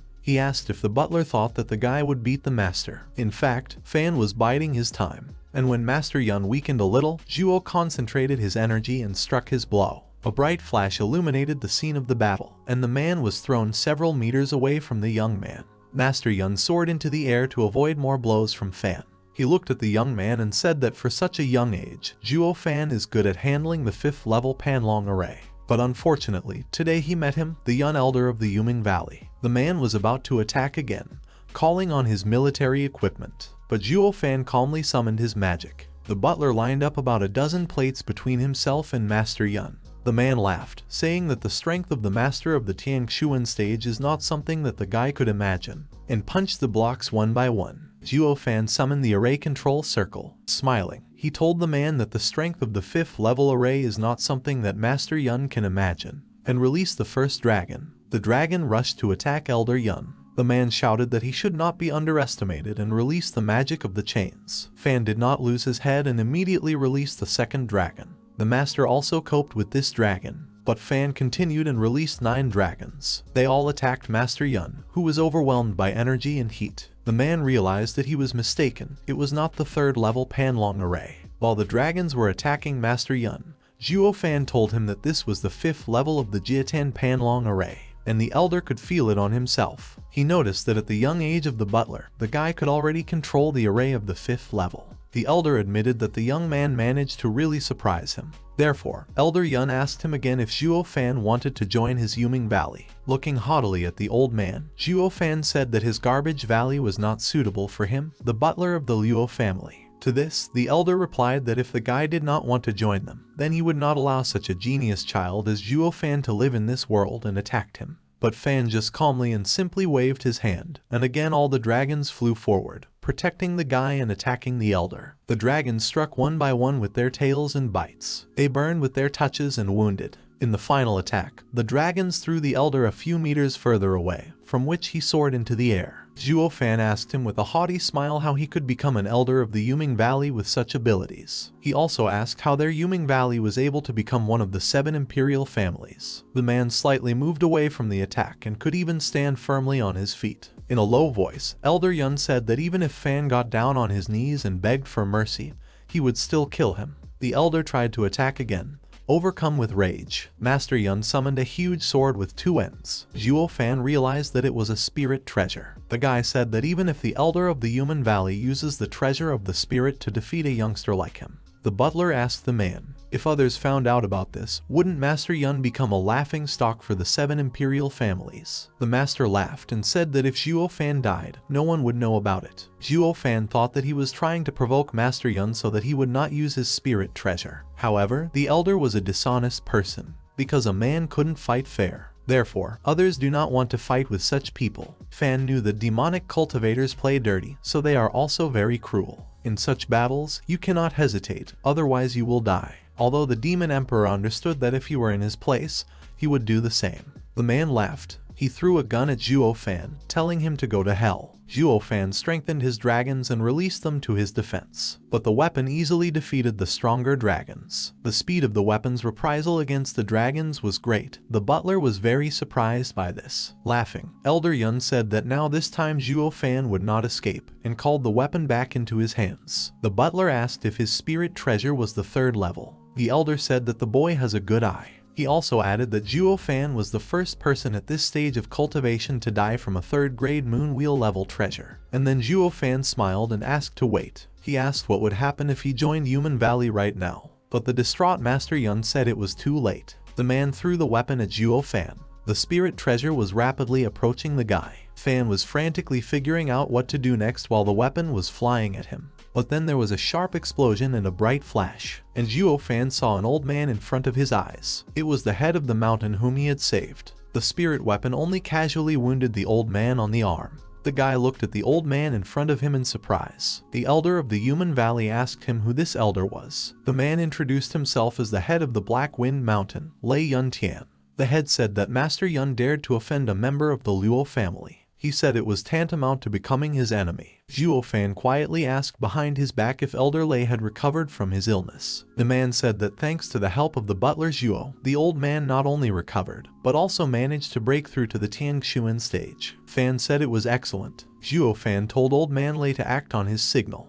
He added that this time they will kill people from the Human Valley. But the elder of the Human Valley only laughed. He said he had already taken care of Zhuo Fan's array. He also said that the old man's strength is still unstable after breaking through to the Tianxuan stage. Therefore, he was unworthy to become his opponent. Zhuo Fan said it wasn't true, and there will be no situation better than now. So he summoned his dragons and turned to old man Lei, saying that they were starting. The man said affirmatively that he understood him. Butler Zhuo and the head of Black Wind Mountain simultaneously directed their forces at Elder Yun, who was rapidly approaching them. The master of the Human Valley, looking at their joint attack, thought that the array of this guy annoyed him very much. Therefore, he should have killed the youth first. This is what he told Zhuo Fan after he repelled their first joint attack. He also added that he would kill Zhuo Fan first and not let them escape. The man tried to attack them again, intending to kill the butler, but his plans were ruined by Master Lei, who attacked the elder of the Yuming Valley with a bright flash from the side. Surprised by this, Master Yun asked if old man Lei was also looking for death. At that moment, his spiritual weapon was reflected from Zhuo Fan's protective barrier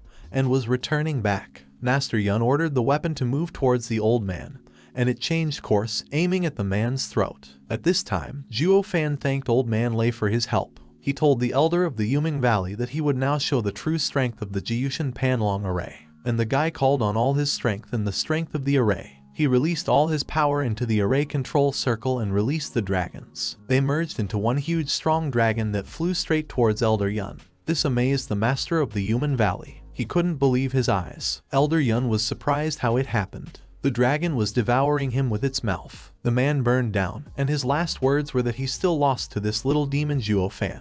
The dragon burned the weapon, Master Yun, and returned to the array control circle. One of the strongest elders was defeated by a simple butler of the little Luo family. The rest of the Qianlong Pavilion masters saw a huge pillar of light during their battle, which was caused by Zhuo Fan's magic. They wondered what was going on in that place. It looked like martial artists were fighting there. Master Wu wondered who was the magician who possessed such power. He said that there was something wrong in the Qianlong Pavilion residence. They have to step back to check it out. When all three Qianlong Pavilion masters retreated and flew to see what had happened in the residence, Master Jiu turned around. He thought that Master Jian would use this opportunity to escape. The master was upset that, unfortunately, this time he failed to kill Jiang. One of Master Jian's people, seeing that the Qianlong Pavilion masters were flying away, wondered what they should do now. He suggested that they also fly there. The second man told him not to be a fool. He said that really the first one thinks that Elder Jian has such power. The man said that most likely there could be a stronger master in that place. The three elders had already run there. Therefore, the second person offered to return and report what happened here. Therefore, they needed to retreat as quickly as possible.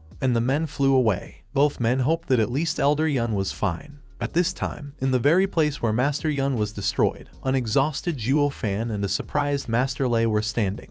The man thought that he would have to sacrifice his life to attract Elder Yun's attention. The old man wanted to detain the master as much as he could, so that Zhuo Fan could kill the master of the Yuming Valley. The old man was also very surprised that there was nothing left of Elder Yun, not even a corpse, everything was gone. The man was thinking about what if Zhuo Fan is able to kill the elder of the Yuming Valley, who is at the Tangshuan stage. Then this little demon, in the skin of the butler of the Luo family, was very dangerous. Zhuo Fan called Old Man Lei by name. The man told him that whatever the order of Butler Luo was, he would carry it out. The butler asked Old Man Lei to take care of the Luo family, and even added the word please. The guy himself said he would go and bring Miss Lei back. The master of Black Wind Mountain told Zhuo Fan not to worry. The man promised that even at the cost of his life, he would not allow anyone to harm Yunchen and Yunhai. Fan just smiled. Zhuo Fan turned around and went to search. He thought that there won't be any enemies yet, so he thinks that the elders of the Qianlong Pavilion are already rushing here, and will be here soon. That's why the guy wanted Lei Yuntian to stay here. He was the guarantee of the Luo family's safety, and when he was sure of it, Fan could safely go and bring the girl without worrying about the Luo family. But for his own safety, Fan had something else in mind. He walked over to Master Yun's remaining spiritual weapon. The guy said that he should take this third-level spirit treasure, the Moon Wheel. It will be useful for him. Somewhere in the forest not far from the Qianlong Pavilion residence, Yang Ming was walking, panting and leaning on trees. His wounds hurt, as did his lungs from the long journey. The guy swore at Zhuo Fan, but then he heard an order to stop behind him. It was a woman's scream, and when he turned around, he saw that it was Miss Lei. Looking around, the young man realized that Zhuo Fan did not go with the girl. He spoke with a smile on his face. Yang Ming asked if she was going to stop him alone. The angry girl screamed at him. She said that today she would clear her father's name and kill Yang Ming, the traitor. The guy just laughed at her remark. He asked who the traitor was, and then he added that he wasn't a member of Black Wind Mountain from the very beginning, so they couldn't call him a traitor. Yang Ming also said that did she really think she could kill him? After all, her powers were very small, even compared to him. Miss Lei replied to him that even if she couldn't kill him, and that even if she died, she still wanted to clear her father's name. She asked if the guy had forgotten how the man took care of them. Then she added that there was one more thing she wanted to know. The girl hesitated slightly and asked a question. She asked if Yang Ming had ever loved her. He just laughed. Yang Ming said that he is a genius disciple of the Yuming Valley, and even if he wants to get married, it will be someone from the imperial families. Therefore, he could not even imagine that a woman like her could be with him. It broke the girl's heart. Tears streamed down her cheeks. She said that if the guy thinks so, then she will kill him right now. The girl attacked him using the magic she was trained in, but Yang Ming just dodged her punch. He summoned his magic into his palm and reached out to the girl, saying that all her attacks were useless against him. Now she would die. But then the blood child possessed the guy, throwing him away from the girl. He slammed into a tree with his back and wheezed. Miss Lei recognized the tapes that came from Yang Ming. The girl realized that it was a bloody child. She remembered that it belonged to Zhuo Fan. The child made a sound, and the girl was surprised that he had saved her. Miss Lei realized that Zhuo Fan had even sent a blood child to save her. But then Yang Ming spoke up. He asked Sister Yuding to spare him. He reminded her of the wonderful moments that they had lived together. The guy stretched out his hand to her, asking if she didn't love him anymore. Yang Ming asked what was wrong with her. The girl got angry. She said that precisely because he remembers it all, she will kill him. The girl raised her hand to strike, summoning magic. In the very last seconds, Yang Ming shouted for her to stop, but the girl struck. However, the magic did not reach the goal, because a purple mist abruptly formed and Master Giant appeared in front of the girl, who protected his disciple. Yang Ming raised his voice, surprised by the man's appearance. The elder turned his head to him and asked how the guy could be in such a state, and asked how their plan was. The guy shook and asked what the plan was. This made Master Giant angry. He said that Yang Ming was coming back, but then he raised his hand and said that before that, the master of the human valley would kill this girl. Master Giant pulled his hand towards her, intending to attack. Miss Lei froze in horror, not knowing what to do. But then Miss Lei was miraculously saved by Zhuo Fan again. The attack Master Giant wanted to make was repelled by a boomerang thrown by the butler. The girl saw that this boomerang was the same spiritual weapon. Miss Lei realized that the elder of the Yuming Valley had died. Zhuo Fan looked at Master Giant and asked him if he liked to offend defenseless girls. The girl was glad to see the guy. The elder of the Human Valley was very surprised. He realized that the weapon that saved the girl was his comrade. Master Giant asked why the Moon Wheel Spirit treasure was in Fan's hands. He asked what happened to Elder Yun. Zhuo Fan smiled and asked what the master himself thought had happened to his comrade. Master Giant thought about it. He couldn't believe it, but if it was true, that was impossible. The old man did not believe that this youngster could ruin Elder Yun. However, whatever happens, the treasure of the spirit should not be in the hands of an ordinary person, so he intended to take it away. At this time, Zhuo Fan mentally contacted the girl. He told Lei Yuding to listen to him carefully and do as he said. The guy asked her to aim at the old man's heart. Then the guy asked the girl to close her eyes and hit the master with all the strength of her Thunder Fingers skills. About the rest, as well as about the consequences, the guy asked not to worry. The girl thought about the fact that the master's body at the Tiangshuan stage is very strong. She knew that people who were at the Kai gathering stage didn't have a chance to break through his defenses. She understood that against Master Tiangshuan, even if she opened her eyes, she wouldn't have a chance to win. Miss Lei knew that Zhuo Fan was someone who would do anything to achieve his goal. So could it be that he saved her just to use her as bait? The girl was upset by this thought, but she just gave up on it. Ever since she came here, Miss Lei knew that she was going to get out of here alive. The girl shouted that go ahead and they launched an attack. The couple ran at Master Giant, which shocked him. He didn't expect them to attack first. True, the master knew that the moon wheel was the only thing that could hurt him. But as for the girl, the master did not worry about her. After all, the main focus of his attention should be on Zhuo Fan, as he believed. Indeed, the girl ran straight at Master Giant, but the butler tried to attack him from the side. The old man caught the guy by the arm. The man said that Zhuo Fan's tricks might work on others, but not on him. Master Giant advised the guy not to contact him, because Giant is not so easy to deceive. Zhuo Fan smiled, saying that the old man was still on his hook, and the Demon Emperor released a blood child that penetrated Elder Giant. Master Giant said he found out. He said that that being was Zhuo Fan. The man added that because of him, he lost his arm in a fight with an elder of the Qianlong Pavilion. The man asked to wait for Zhuo Fan, and he would destroy him for it. But the butler of the Luo family just smiled at this and added that Elder Giant had fallen for his bait again. And at that moment, the very girl he decided not to pay attention to, and did not see her as a threat, attacked him. The girl used the martial art technique of Thunder Fingers, striking directly into the old man's heart. The wounded man opened his eyes with shock and coughed up blood. Zhuo Fan caught his attention again by talking to him. The butler of the Luo family said that Elder Giant was wrong again, because the main attacker was not him, Zhuo Fan. He added that did the old man really think that only the moon wheel could harm a man? The guy reminded the old man that he was seriously injured, so his body is not as strong as it was before. In addition, Zhuo Fan put some of his Kai into the old man's body. Zhuo Fan laughed, and Elder Giant thought what a brilliant plan it was. And he also had a thought about what a terrible child this Zhuo Fan was. After giving up his last breath, the elder of the Yuming Giant Valley was defeated. His body fell dead to the ground, continuing to emit blood. Exhaling, Zhuo Fan wearily sat down by a tree, leaning on it with his back. The guy exhaled and said that finally this old man died. Thoughts flashed through the butler's mind that he must do everything to win, even if it costs him his life. The guy knew that one wrong decision and he could die. But fortunately for Zhuo Fan, everything went exactly according to his plan. Miss Lei, looking at him, could not think that he would expose himself to a blow so that she would strike at the old man. She spoke softly. The girl told Zhuo Fan that she was very sorry, but the butler said it wasn't her fault that the bloody child was injured, even though at least he took damage. Miss Lei thought about it and realized that the blood child had something to do with the body of Butler Luo. She remembered that he had saved her and was even willing to sacrifice himself to kill old man Jiang.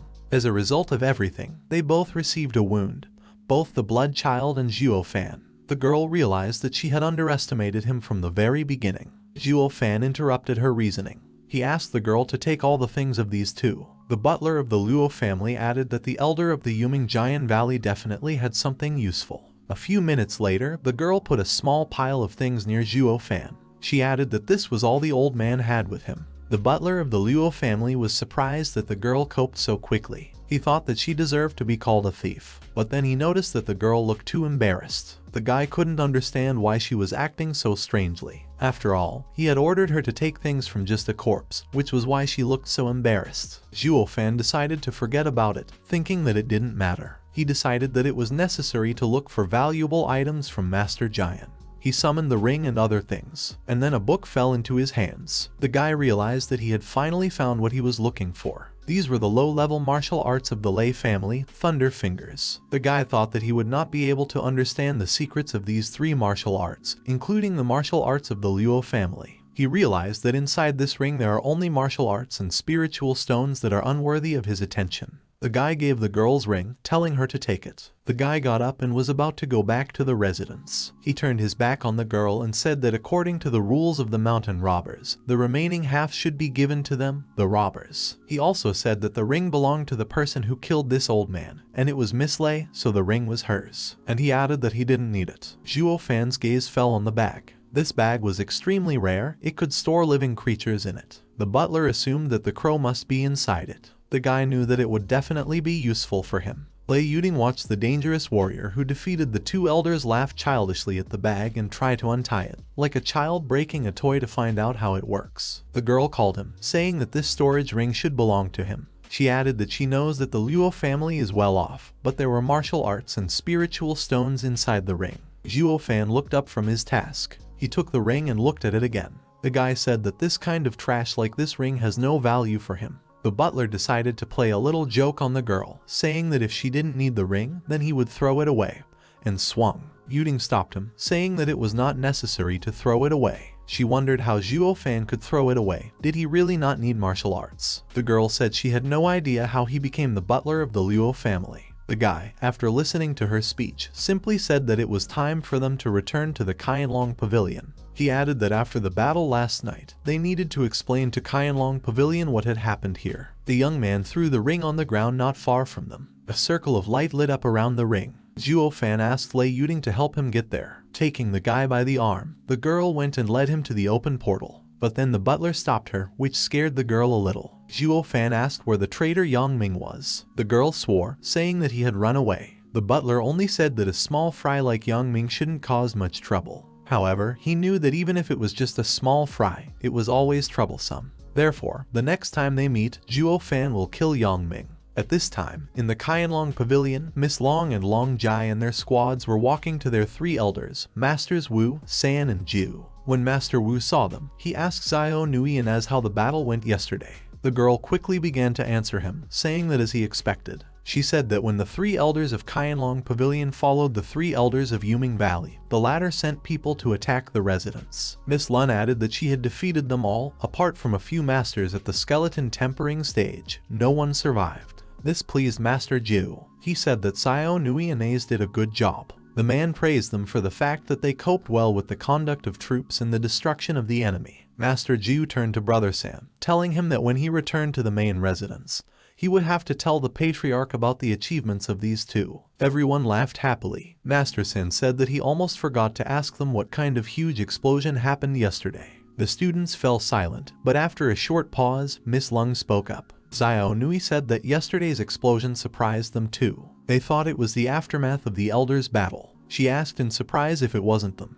Then Master Ju spoke up. He said that somehow, the Luo family they were supposed to be guarding was hidden in the backyard. The man offered to ask them if they knew anything. Master Ju added that they should go and meet the Luo family. Miss Lun said that yesterday's battle was fierce, so a small family like the Luo family was probably afraid to go outside. Therefore, she assumed that they could hardly see anything. When the elders of the Qianlong Pavilion and their disciples entered the house of the Luo family, everyone was very surprised. They did not expect that they would be met by a master at the Tiangshuan stage together with the Luo family. So he asked the man who he was. Master Ju suggested that last night, maybe it was this master who caused that outbreak. And he was still surprised that such a strong person appeared in the Luo family. He bowed to the three elders and said that he was the head of Black Wind Mountain and his name was Lei Yuntian.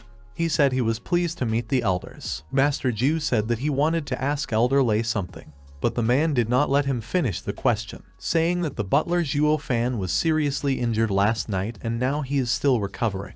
This surprised Master San. He asked that the people of the Human Valley had come here as well. He couldn't believe they were attacking from two sides. Miss Long said with a haughty grin that Butler Zhuo was shouting at the top of his voice that he would surpass 7 imperial families in 10 years. She reminded him that there were only a couple of thieves here, and he managed to get injured. The girl said he was useless. The whole Luo family was tense. Master Ju got angry at this and ordered Xiao Nui to keep his mouth shut. The man also added that he didn't know who attacked them last night, but was the master at the Tiangshuan stage unable to protect Zhuo Fan. Elder Lei said he was ashamed to admit it, but he only broke through to the Tiangshuan stage yesterday, so he didn't have the opportunity to protect Zhuo Fan.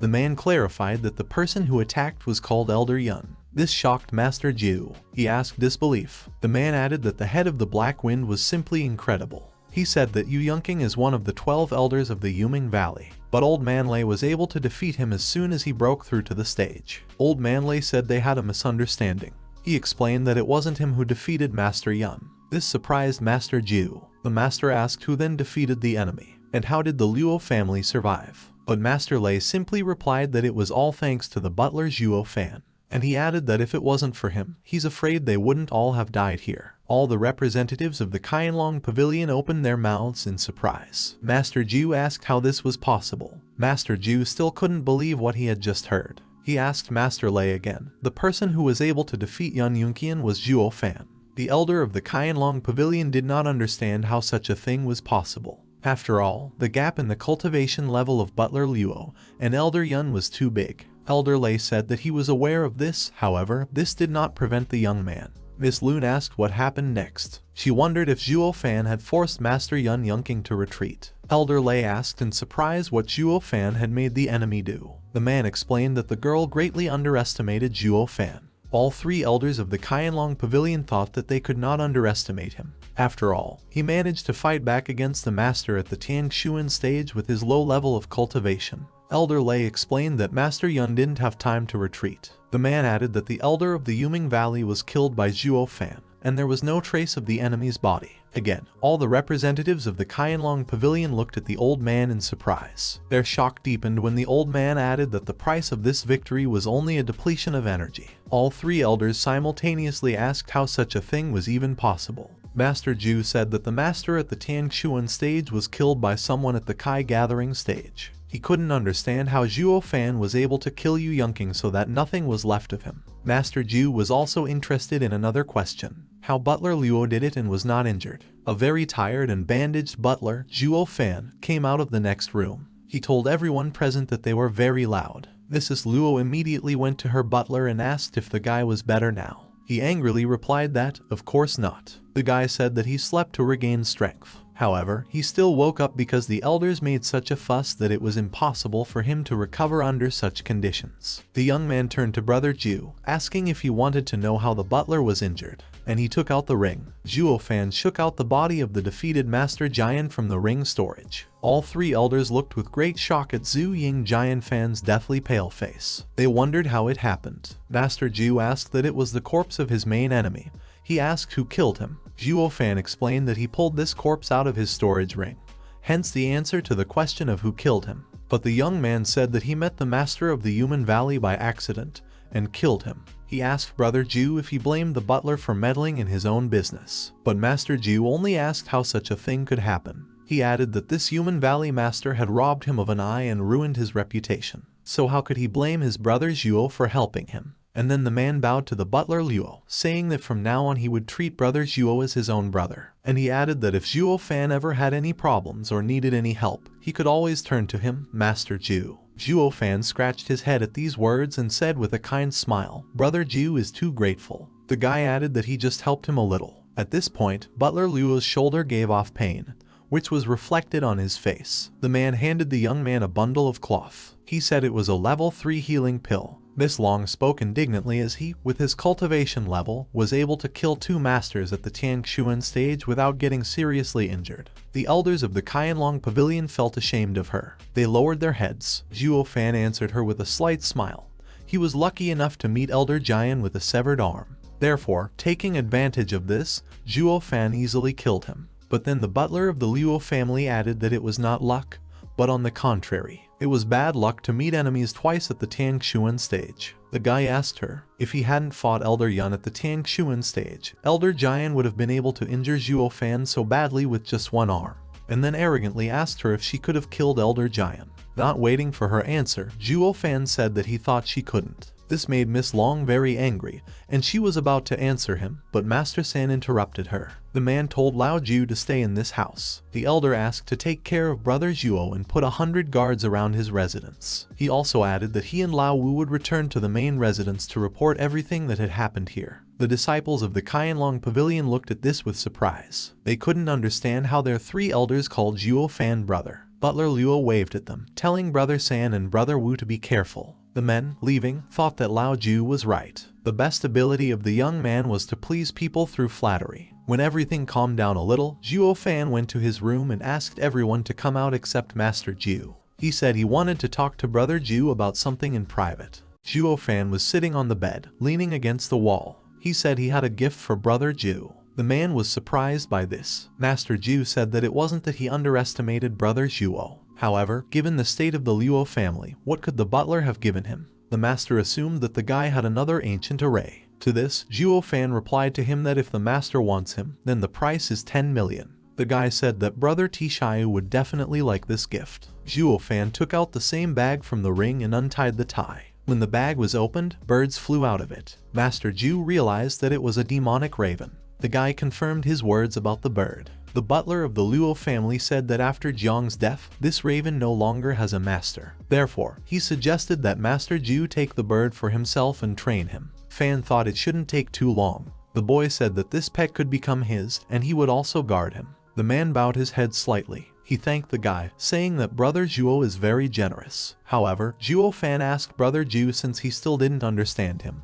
After all, Master Zhu had already used the golden purple lightning eye before, so why couldn't he do it again? Master Zhu said that unfortunately, he doesn't remember anything about it. The man said that this is the tricks of fate, but if he has lost an eye, he will never be able to use it again. The elder also added that this eye was not the treasure of the Qianlong Pavilion, which surprised Zhuo Fan very much. The man explained that he found it by accident when wandering around the world. The man then asked Brother Fan if he knew about the 3 most dangerous places on this mainland. The guy shook his head negatively. The man said he would tell him about them. Master Zhu said that Zhuo Fan can walk all over the mainland freely, but there are 3 places where he will not be able to get to, and it doesn't depend on how strong Fan will be. These 3 forbidden places were Lolai Gorge, Binyu Mountain, and Kainyan Cave. Most likely he will never find them himself, so luck is needed. This surprised Zhuo Fan, and he asked him why. The master explained to him that these places appear in random places. Today they may appear in the east, and tomorrow in the west. He also added that when they appear, they cause a huge tornado, from which it is impossible to escape,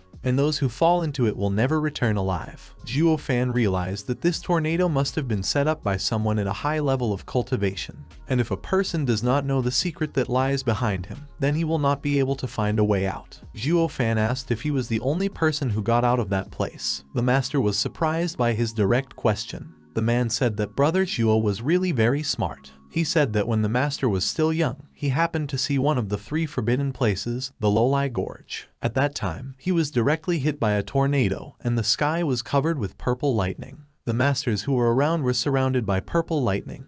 They all disappeared and died. But there was one special moment. Master Zhu's eye was struck by lightning, then he was fine. He survived, but he felt pain in his eyes as if they were burning. And when the master recalled that day, he still throws into a cold sweat. The man stroked his scar on his eye. Zhuo Fan said, "They say that this eye could destroy everything that the cultivator wanted. Therefore, even if lightning hit the eye, it would not cause damage." Master Zhu went on to say that at that time, perhaps his self-preservation instinct was triggered because he was struggling to resist it. And even knowing the power of the purple lightning, he still wanted to fight it. The man said that at that moment a man's voice was heard. And this voice began to recite a spell and, confused, Master Zhu unconsciously began to repeat after him. That's exactly when he got the golden purple lightning eye. After the tornado, Master Zhu was the only one who survived. Since then, he has developed a golden purple lightning eye. The man said that when he lost it, Tishayu was furious. He explained that he could not remember the spell to open this eye at an early stage. Zhuo Fan thought that Lolai Gorge was the place where the Heavenly Emperor left his legacy. The guy suggested that there should be cultivation skills and various treasures. The Demon Emperor decided that he had to find this place. He understood that with the skills of the Heavenly Emperor, and even with the Book of the Nine Mysteries, he would have 2 relics. These are relics that belong to the most powerful emperors of antiquity, and then no one will be able to resist him. The guy grinned, thinking that no one had guessed that the legacy of the emperors would be in his hands. This time, Zhuo Fan wins and he will be able to take revenge on all those who betrayed him, because he was lucky to be reborn. A month later, going outside, the butler said that the weather was fine outside, and his cultivation has reached the 5th level of Kai collection. This time, the guy's wound wasn't that serious. Zhuo Fan thought that he was sorry that he had not been able to absorb the energy of the 2 experts who were at the Tangshuan stage. Then he heard a girl's scream behind his back. Turning around, he saw the maid Miss Lei, who happily greeted the butler Zhuo. She quickly ran away afterwards. The guy was surprised by this. He wondered if it was possible that he had undergone such strong changes after coming out of seclusion. Why did this girl run away from him like that as soon as she saw him? He thought he wasn't a man-eating monster. Is he really that scary? And then he wondered if he really looked mean. After all, he was very cruel and behaved rudely when he grabbed Xiao Qi with her mistress. The guy also remembered that he tore her mistress's clothes. This act must have left a residue in her heart. Then his thoughts were interrupted by the chief guardian of the Luo family. Pan Tongling asked if his brother Zhuo was already well. The butler turned to him with a smile and waved his hand, calling his name. I even applied gentle treatment to him. However, the guard also looked at him in surprise and also ran away. Zhuo Fan could understand when Xiao Qi ran away, but he couldn't explain Lao Pan's escape. The guy thought about it, but he has never harmed Lao Pan, then why is he afraid of him? He was a great demon emperor, and why would he be bothered by such trifles? He couldn't understand either. Then he heard his name called. He looked at the source of the sound and saw Miss Lei in a beautiful dress, not battle armor, as before. There was a blush on the girl's cheeks, and Xiao Qi was hiding behind her, giggling. Miss Lei thanked the butler Zhuo but for saving her last time. She held out the basket she was holding in her hands, saying that it was a small present. And then he felt the delicious smells from the basket. The butler asked the girls where they bought it. He said that there is actually a good restaurant in Feng City. But then Xiao Qi said that they didn't buy it all. She explained that her young mistress spent 10 hours a day to make them while waiting for Zhuo Fan.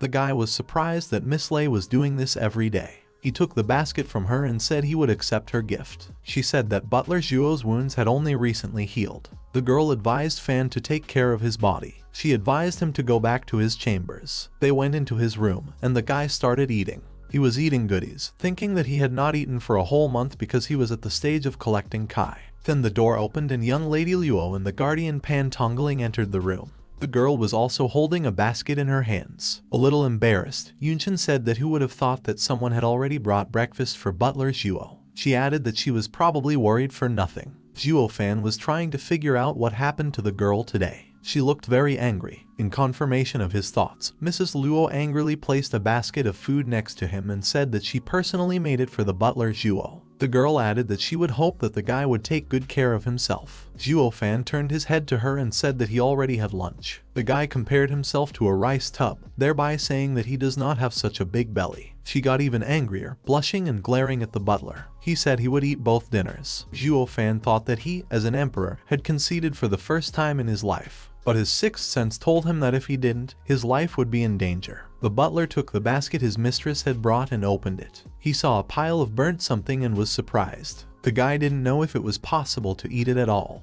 He put Mrs. Luo's basket next to Miss Lei's basket and said he would eat Miss Lei's lunch. One of the girls smiled happily at this, and the second screamed. Ms. Luo told him that a minute earlier, Zhuo Fan had said he would eat both lunches. And then the girl's eyes began to water. She looked piteously at the butler. He took pity and said that he would really eat both dinners. Overjoyed by this news, Yunchen asked to eat her lunch first. But Miss Lei also asked him to eat her lunch first. Zhuo Fan thought about how the girls were in a great relationship before he went into seclusion. He couldn't figure out why they were like water and fire now. But the girls were looking at each other with murderous eyes, and there was tension in the air between them. Zhuo Fan looked at them and wondered what could have happened these days. What was the reason for the change in their communication? Zhuo Fan scratched his head and said that he would eat Miss Lei's lunch first, since she brought it first. He threw the first piece of food and began to chew. Then, unexpectedly for everyone, he happily shouted with burning eyes that it was really delicious. Xiao Qi's maidservant said that her young mistress, has been cooking for 10 years. There is no one in Feng City who could compete with her in cooking. She said that Butler Zhuo was very lucky to be able to taste this food. Ms. Luo told Zhuo Fan to quickly taste her food quickly. The butler looked at the gray mass that lay in his mistress's basket. Gathering his courage, he tried, but he quickly spat it out. The guy swore, saying that even the poison tastes better than this. And he took Miss Lei's basket again, saying that he would rather eat it all than choke on Mrs. Luo's food. The girl was barely holding back tears. The young man took the basket and went to his room. A young gentleman came running after him, who also came to visit the butler. He said it smelled really good. Zhuo Fan pushed the food away, telling young Master Luo to get out of here. It would be better if he tasted his elder sister's creation. To this, Yunai easily said that he was well aware of the fact that his older sister did not know how to cook. Mrs. Luo began to cry. She held back tears, her cheeks flushed. But her nerves gave out. She started crying and ran out of the room. Yunai asked if he had said something wrong. Zhuo Fan said that young Mr. Luo didn't say anything bad. He explained that some people simply overestimate their capabilities. The butler also said that he was going to visit the Qianlong Pavilion. He told everyone else to stay here in case the people from Human Valley wanted to come back here, and left the house. When the guy came out, the girls happily squeaked. Xiao Qi told her mistress that everything went great. Zhuo likes Miss Lei's cooking better. And at this time in the Tianyu Empire, in the Imperial Palace, two men sat opposite each other in the waiting hall, with empty chairs on either side of them. They were Qianlong Pavilion Master Long Yifei and Yuming Valley Master Yu Wanshan. Clearing his throat, the Emperor of the Tianyu Empire came out to them. Both masters immediately fell on their knees in front of him, bowed, and at the same time said that they were paying their respects to your majesty. The Emperor spoke up, saying that Qianlong Pavilion and Yuming Valley are part of the imperial families, so he doesn't understand why these two leaders came to him. Yuming Valley Master Yu Wanshan was the first to speak. He reported to the Emperor that the Qianlong Pavilion had killed 2 elders of the Yuming Valley last month. The man added that the Qianlong Pavilion violated the agreement of the 7 families. Therefore, Master Yu begged His Majesty to punish the Qianlong Pavilion.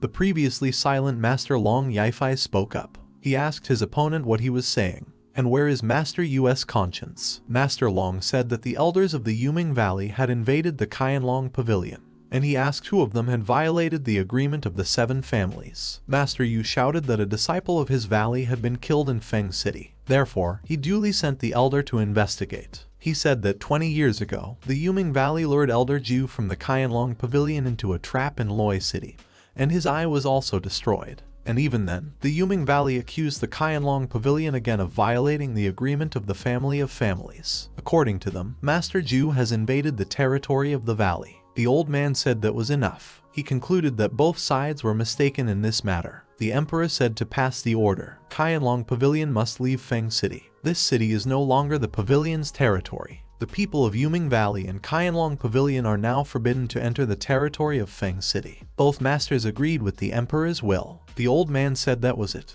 He also added that he no longer wants to hear about any disputes between the 7 families. Everyone left. The Emperor said that the people of Yuming Valley really went to Feng City. It seems that the people of the valley know about the existence of a secret order. Somewhere in the shadow of the walls, a voice answered him that the Imperial Palace had always been a restless place. Powerful people have eyes and ears everywhere. The Emperor replied that it seemed the time had come to put the plan into action. He added that the pearl will radiate its radiance no matter what. When Zhuo Fan came to the main entrance of the Qianlong Pavilion, he saw a small pandemonium. A little chubby guy got out of the carriage. Zhuo Fan even wondered how it was possible to be so fat. He looked at him and saw that although the fat man did not look very good, but his cultivation was at the 7th level of Kai collection. His guards who were standing nearby were also strong. Zhuo Fan assumed that he was also from imperial families, but he immediately dismissed the thought. After all, if the fat man really was a member of the Qianlong Pavilion, he would have entered there long ago. But he just stood at the entrance and waited. Fan walked unhindered.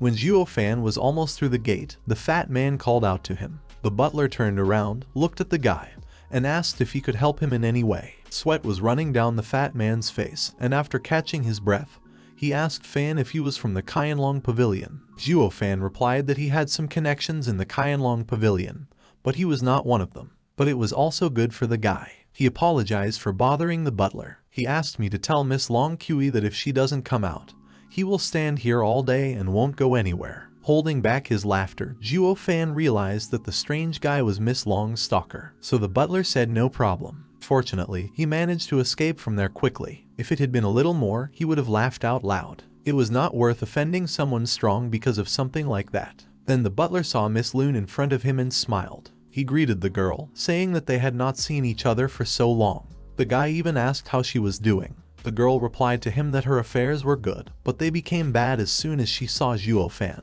The butler asked if Brother Zhu was here, saying he would like to see him. To this, the girl quickly replied that the master was not here. Zhuo Fan thought that from the way she was acting, it looked like she wasn't lying. And since the master was not in place, the investigation will have to be postponed. But, nevertheless, Fan remembered that the problem with that fat man had to be solved. Laughing, Fan wondered if he couldn't have some fun if he put her in an awkward position. Seeing how Zhuo Fan was shaking, covering his mouth, Miss Long asked him what was wrong with him. The butler replied that nothing was wrong and everything was fine. After calming down, Zhuo Fan told her that there was a rich handsome guy at the gate. The butler added that he had asked Fan to bring Miss Lun to him. The girl blushed. Fan decided to bring it even harder. He playfully nudged her shoulder, asking who the guy at the gate was. But the girl did not answer him and went to the gate. The guy followed her. When she went outside, Miss Moon immediately attacked the guy, calling him names. She asked the young man that she hadn't told him to leave. The girl clarified that she would not agree to his marriage proposal. The fat man said that he proposed to her when they were 10 years old.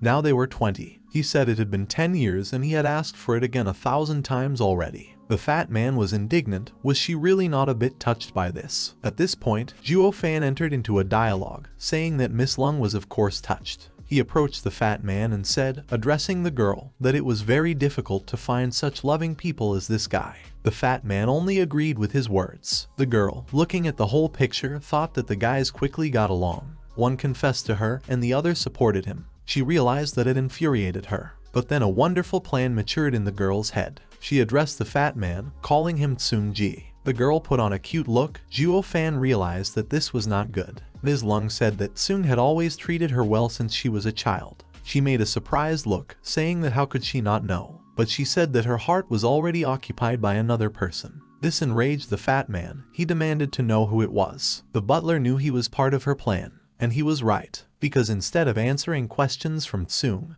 the girl just looked at Zhuo Fan. And then the fat man ran at him. He shouted that he was wondering how Fan could enter and exit the pavilion whenever he wanted. It turns out he went to Kui's sister. Zhuo Fan raised his hands, surrendering to the attacker, saying that everything was wrong, and it was all some kind of misunderstanding. There are two scales in every man's life that should not be touched. The first is the murder of his father, the second is the abduction of his woman. The fat man, without letting go of the butler, turned to Miss Lung and asked Sister Kui why he was worse than him. He asked if this guy could even compare with him, with Tsung. Looking at this, Zhuo Fan turned to Brother Tsung, saying that now he understands why the fat man proposed to her 1,000 times. Miss Long told Tsung Ji that he had obviously come here on business, because otherwise, the guy would not have been released from the capital. She rudely asked why he didn't leave and go about his business, but the fat man told her that how could he leave at all? She was the girl he was going to marry. The guy said that he took this job on purpose, did everything in order to see the girl. However, he did not expect that he would also be here. Tsung turned to Zhuo Fan and said that they should have a duel. This surprised Fan very much. The butler thought that the guy in front of him was the first who, being the heir of the family, did not turn to the experts of his clan,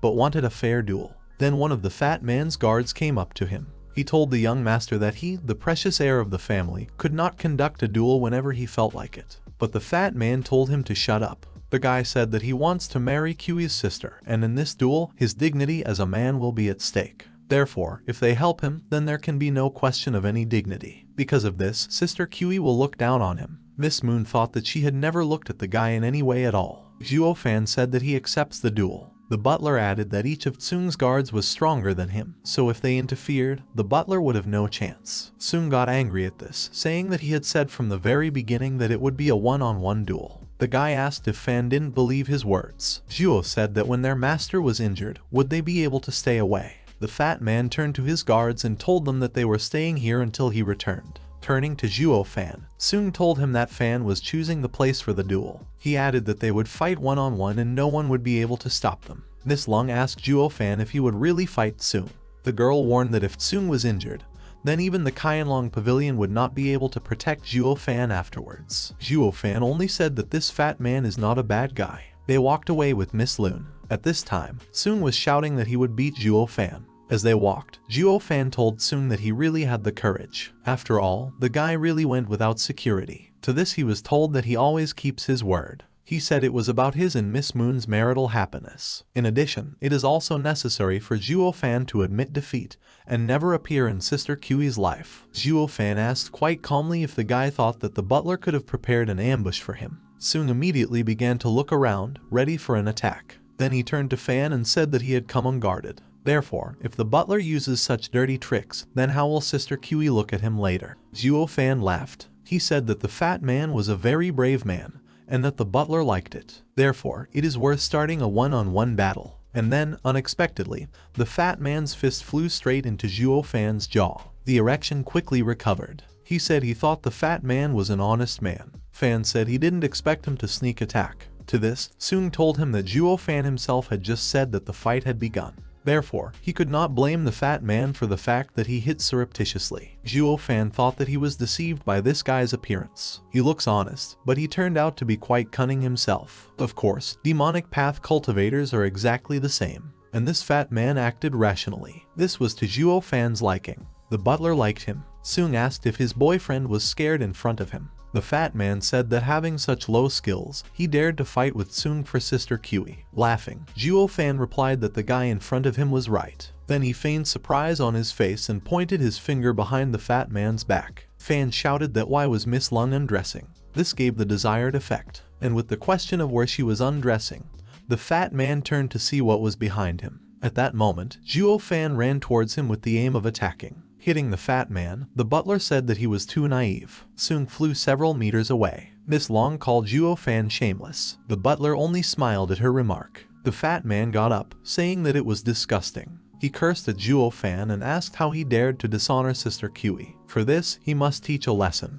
Zhuo Fan said that he only said a couple of frivolous words, but he turned his head to Tsung as soon as he heard what the butler said. Therefore, we can conclude that the fat man imagined it in his head. Fan asked if the fat man hadn't dishonored Miss Lun after that. Tsung wondered if these words made sense. Although Zhuo Fan really only said a couple of frivolous words, a picture instantly appeared in Tsung's head. Tsung suggested not to pay attention to it. He promised to be more serious now and again rushed to the attack. While he was running, Zhuo Fan was standing still, so the fat man told him to dodge if he didn't want to get hurt. But if he dodges, then he has lost. Zhuo Fan, like his rival, invoked magic. The Demon Emperor didn't even think to dodge. He put his hand forward, opening his palm. This angered Tsung, who asked the guy if he wanted to die. He said that he is at the 7th level of Kai Gathering and uses high-level combat skills. But then Zhuo Fan released his magic in response to the blow that Tsung was striking. The collision was so powerful that Tsung flew into the thicket. He dusted himself off and asked how this was possible. After all, he was undoubtedly stronger than the butler. How could he fly up so easily then?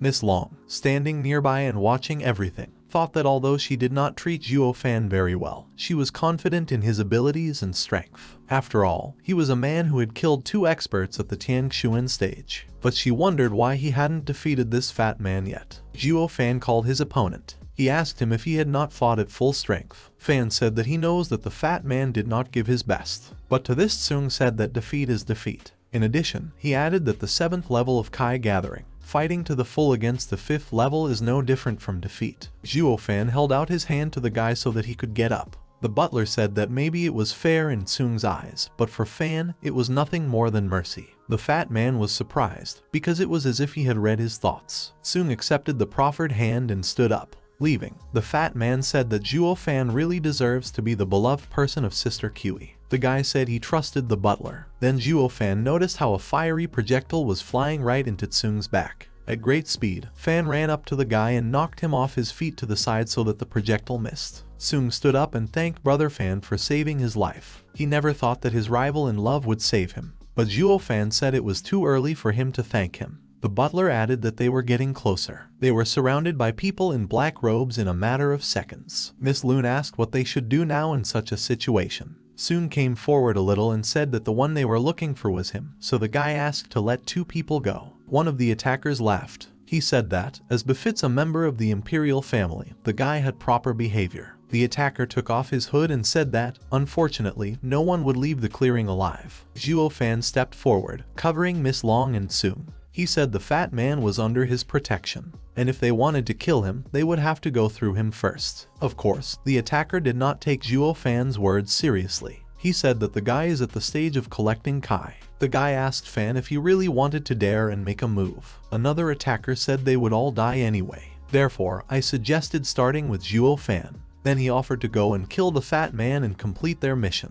Sung told Fauna that in a minute he would run to the east to distract them. At this moment, Fan should take Sister Kiwi back to the Kaianlong Pavilion. Zhuo Fan told him that with his speed, Sung wouldn't be able to run 10 meters before they killed him. How then was he going to distract them? Slightly offended that his plan failed before it even started, Sung asked what they should do then. Zhuo Fan said it was obvious to kill them all. He summoned the treasure of the spirit, the moon wheel, and ran to attack. That first attacker, who was already without a mask, exclaimed in surprise when he saw that Fan had taken out a spiritual weapon. Then, unnoticed, Zhuo Fan released a blood child that possessed the attacker. Taking advantage of this, Zhuo Fan killed him by using a spiritual weapon. In the clearing, everyone stood in shock. As soon as they rethought what had happened, they immediately rushed to the attack, wanting to kill the insolent man. Zhuo Fan had expected this, so he used the moon wheel again. Moving at lightning speed, the butler killed one after another. The attackers were very surprised by this. Zhuo Fan looked at them and said that they dared to make trouble on his territory, so they could not think that they would leave here alive. Their commander ordered them not to be afraid and rush into the attack altogether at once. He reminded them that it was just a child in the Kai gathering stage. The commander explained that the young man relied only on his spiritual treasure. One of the attackers said that if they surrounded him, they could win, and gave the command to attack. The bandits rushed at Zhuo Fan, but he calmly killed them one after another with his spiritual treasure. Soon, looking at his battle, thought that Zhuo Fan had an impressive aura just like the emperor, his father. But immediately the fat man took back his words. He realized that the pressure from the butler's aura was superior to that of Father Tsu. The guy had a feeling that everyone who opposes Zhuo Fan will be destroyed to a single one. And in confirmation of his words, the butler chopped up the enemies one by one. And he did it with a smile. There was a real massacre in the clearing. The bandits did not have time to group or come up with new attack strategies. After killing all but one, Zhuo Fan decided to interrogate him. He stood over him and asked who sent them. The man, shaking with fear, began to say who it was, but it did not work out to get valuable information from the butler, because someone played a flute and the mouth of the last survivor exploded. The man died right in front of the Trinity's eyes. Zhuo Fan remembered that it was possible to kill with the help of reason, and the one who possessed such abilities was at the stage of seeing God.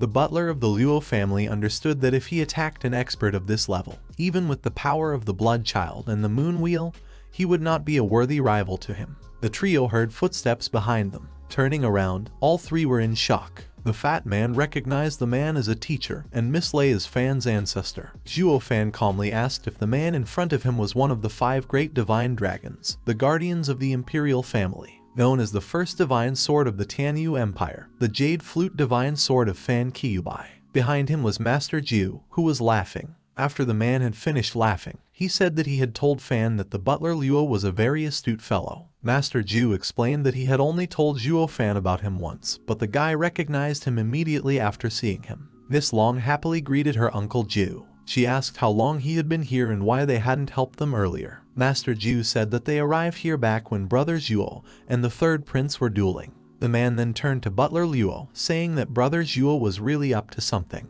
He said that facing more than a dozen skeleton tempering masters, Fan remained calm and confronted the opponent alone. Master Ju admitted that even he didn't have the courage when he was as young as Brother Zhuo is now. Sung turned to his teacher, saying that the two of them were already here, then why didn't they help earlier, causing his student to worry. The guy added that it would be fine if it was just him, but Sister Kui was involved here. Fan Kyubi said that if he had helped them, then how could he have watched such a wonderful show? In addition, he saw that this brilliant young man, Zhuo Fan, did not give his best. Zhuo Fan bowed to him, saying that his ancestor overestimated him. He added that the only thing he couldn't understand was why the ancestor had killed the last person Fan had left for questioning.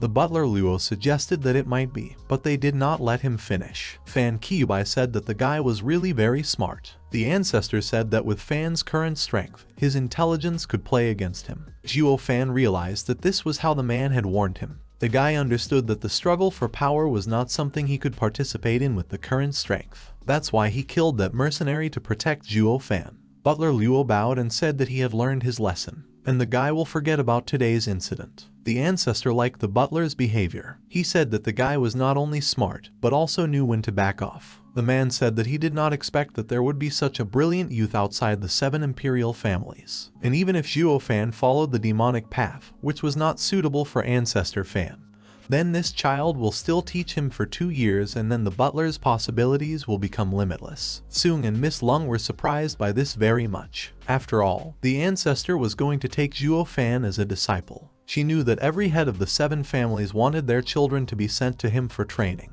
But Ancestor Fan's character is so stubborn that he doesn't want to look at anyone. And the girl would never have thought that Fan Kyubi would be interested in Zhuo Fan after seeing him for the first time. Moreover, Fan Kyubi himself invited the butler Luo to be his disciple. She was thinking that if it wasn't for the different cultivation paths, then in her opinion, Zhuo Fan would be the first person to enter the doors of the Divine Sword. Zhuo Fan reflected that even if he agreed, he would not be able to accept him as a master. After all, he was a demonic emperor and only an imperial level person could become his master. At this time, Fan Kyubi turned to Tsum, saying that the third prince still had unfinished business. Therefore, it's time for them to leave. Master Jiu turned to Brother Zhuo. He asked him to follow him to the Kaianlong Pavilion. The master had something for the butler Luo. This intrigued Zhuo Fan. When they arrived at the Kaianlong Pavilion, Master Ju handed Zhuo Fan a scroll. After opening it, Butler Luo realized that it was exactly what he wanted. It was a document of an alliance agreement between the Kaianlong Pavilion and the Luo family. Zhuo Fan knew that in this way, the Kaianlong Pavilion would not only be a great support for the Luo family,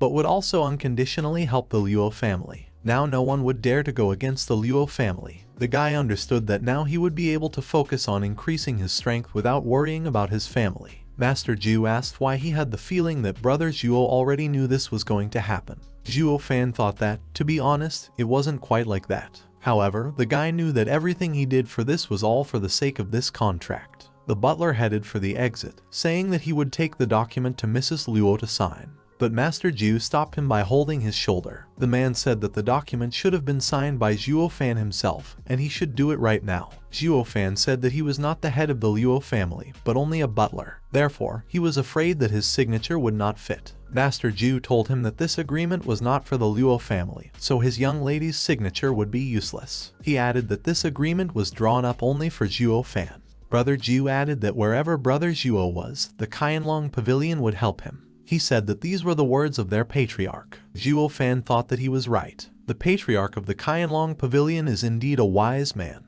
He added that the patriarch has an eye for talents. Towards nightfall, Zhuo Fan returned to his estate. In the courtyard of the Luo family residence, the guy met with Pan Tongling. The butler asked him where Mrs. Luo was, saying he had something to tell her. Pan Tongling said he would take him to her. His voice was sad, which surprised Zhuo Fan, but he obediently followed the man. They went into the kitchen, which surprised the butler very much. Pan Tongling pointed his finger inside the room, but he preferred to stay outside. Looking inside, Zhuo Fan saw that the lady was asleep, leaning on the table. The guardian of the Luo family said that the girl spent in the kitchen from morning to evening. He added that she also asked the chef for advice. The man said he felt tired, exhaled heavily and scratched his head. When the butler came into the kitchen, Pan Tongling said that he knew that Brother Zhuo was very talented. He added that the young man had never paid attention to the young lady and young master, but he should know that Ms. Luo had been working hard for the past month. Yunshin did this in order to cook delicious food for Zhuo Fan. In this way, the girl tried to thank the butler for his hard work. Zhuo Fan took a piece of food and ate it. He said that the girl really had no talent for it. But Pan Tongling said behind his back that even if the girl has no talent, Brother Zhuo should still pay attention to her and not offend her feelings. The man told the guy to look at him. The head guard said that it was really so difficult to eat and ate a piece of food. I coughed as soon as I lived. After catching his breath, Pan Tongling said that the butler was right. The young lady actually has no talent. He apologized for blaming Zhuo Fan earlier, and then he saw that the guy was eating the girl's food. Pan Tongling tried to stop him. He told Brother Zhuo not to force himself. The man apologized for what he had said to him earlier. The guardian of the family explained that as soon as he tasted the lady's food, he realized how the butler felt. After finishing his meal, Zhuo Fan said that everything was fine and he was just hungry. In the morning, the young lady woke up in the same place and in the same position. She saw that the plates were empty. The girl also noticed that she was covered with someone's jacket. Turning around, Yunshin saw that Zhuo Fan was sleeping behind her, and all this time she was leaning on him with her back. The girl blushed embarrassedly. Yunshin wondered if the guy was next to her now. Does this mean that he was here with her all night? Did they really spend the night together? And then a thought popped into her head. Taking advantage of the moment, while the butler was still asleep, the girl moved closer to him. She stretched her lips to the young man's face. She stretched her lips to the guy, knowing that he was asleep. And when the cherished goal was only a few centimeters away, her voice left her. Someone outside was calling for the young lady and Brother Zhuo. From this cry, the girl quickly sat back down, clinging to the guy, and her face was reddened. Zhuo Fan opened his eyes. The one who called them was Lao Pan. Zhuo Fan sleepily asked him what the problem was. But going into the kitchen, the man was surprised. He asked, pointing to Mrs. Luo from Brother Zhuo, if everything was alright with the girl. Zhuo Fan leaned closer to the girl and said that she was very hot. Perhaps the girl's temperature rose because it was so hot outside.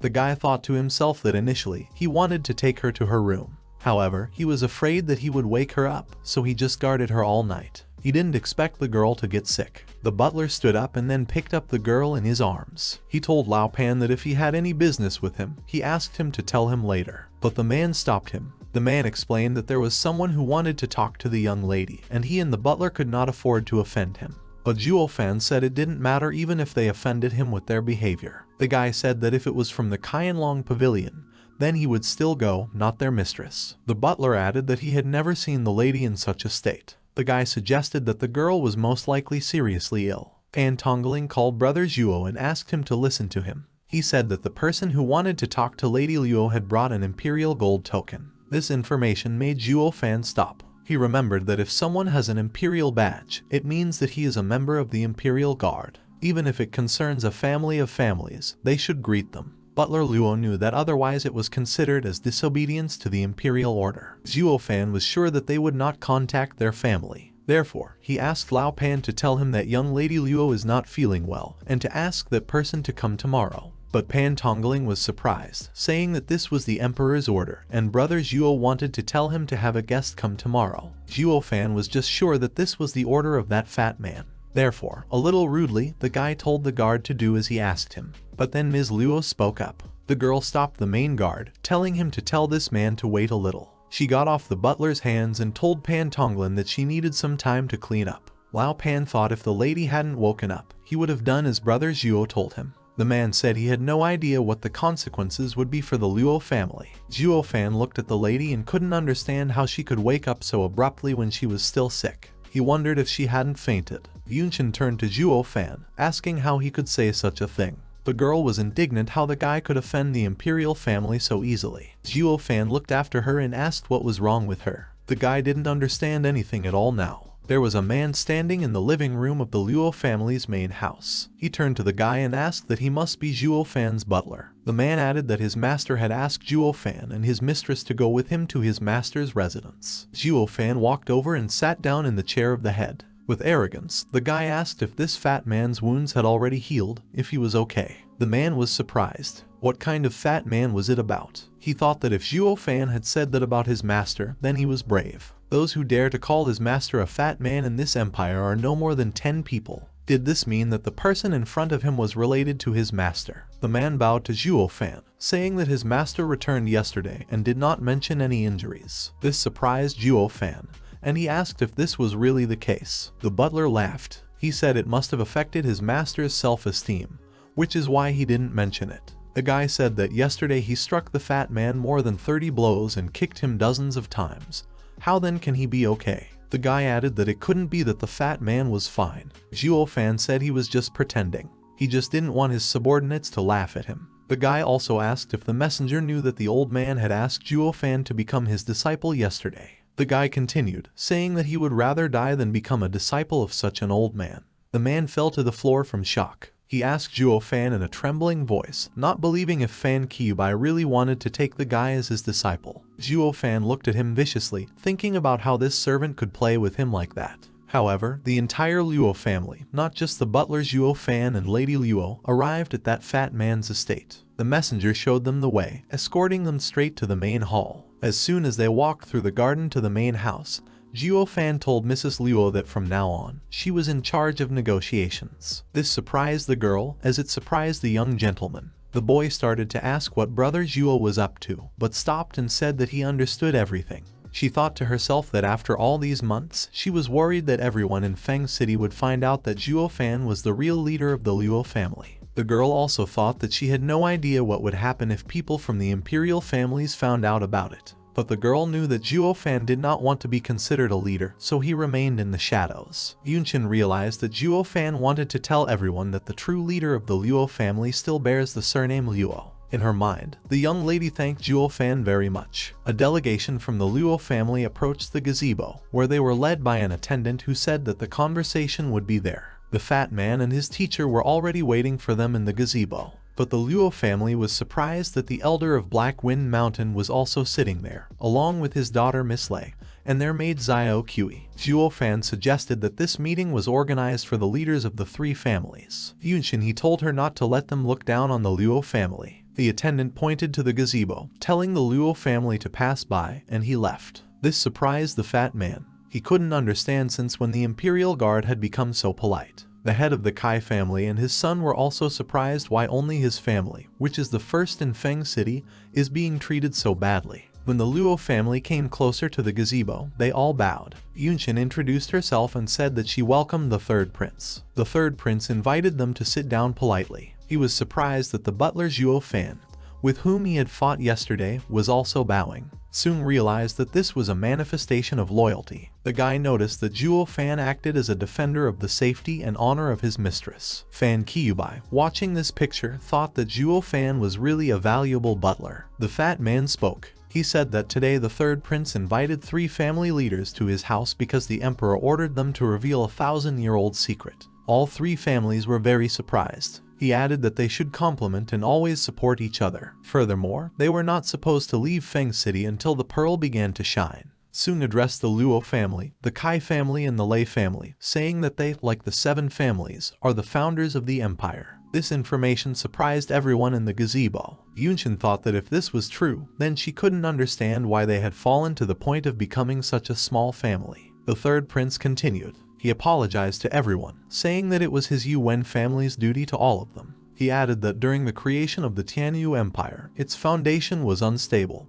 and chaos reigned in society. Sung said that no one knew that in 20 years these 7 families would grow and become stronger. The struggle for personal interests, which led to numerous wars. And in the end, the 7 families realized that there was no point in this war, and eventually agreed to make peace. The third prince summed up that this war was a real disaster, because the national power has decreased 3 times, which has led to numerous invasions. Zhuo Fan asked a question, how it all relates to their families. Sung replied that to be honest, their 3 families are the founders and elders of the central court. If their family were in the same position as in those days, then he is sure they would be on par with the 4 pillars of their empire. This information surprised everyone again.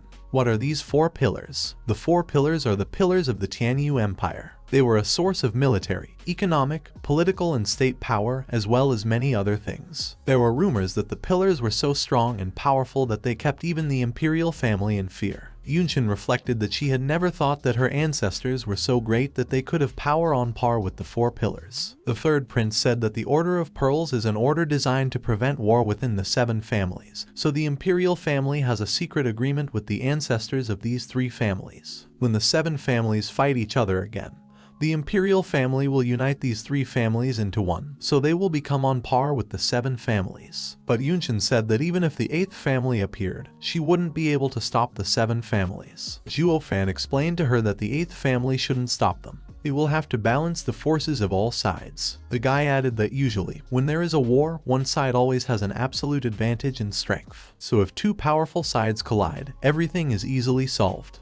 Fan said that in the end, no one wants to lose and incur losses because of this. The third prince said that Butler Zhuo is indeed a genius. The guy added that it was not surprising that the Luo family would become great again in his hands. Fan turned to the third prince, asking how the imperial family was going to make an 8th family out of them without putting them in danger. Sung replied that he deserved to be his family's butler.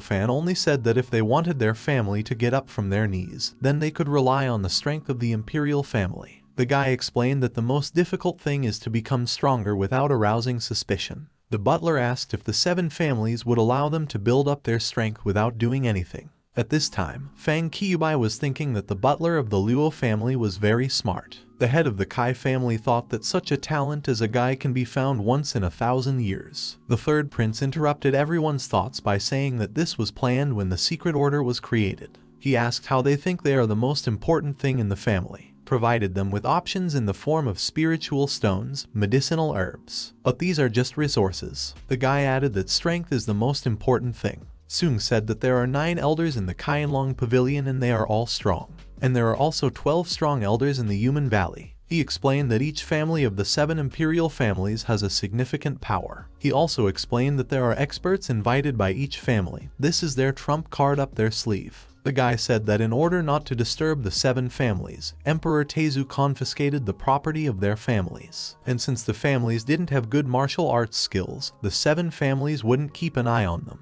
Sung explained that for this reason the property of their families was confiscated 500 years ago. He said that the 7 families definitely don't expect that these 3 families still have low-level mysterious martial arts. The fat man said that as long as these 3 families had these martial arts, they could increase their strength. And again, shock appeared on the faces of all the representatives of the 3 families. The heads of the Luo, Lei and Kai families simultaneously asked where they got the mysterious martial arts from. Fan smiled a little and said to himself that now he finally understood everything. The third prince held out his palm with a golden scroll. The guy said that this is a secret method of combining low-level skills. Fan raised his voice, saying that in other words, the dragon paw from the Luo family, the resolving wind legs of the Kai family, the thunder fingers from the Lei family are one martial art. Sung happily said that he did not expect such a thing from the butler Zhuo. He added that the guy was just incredible. The third prince could not have thought that Fan knew about this. Fan thought that perhaps the method of separating and combining martial arts is a rare technique in this place.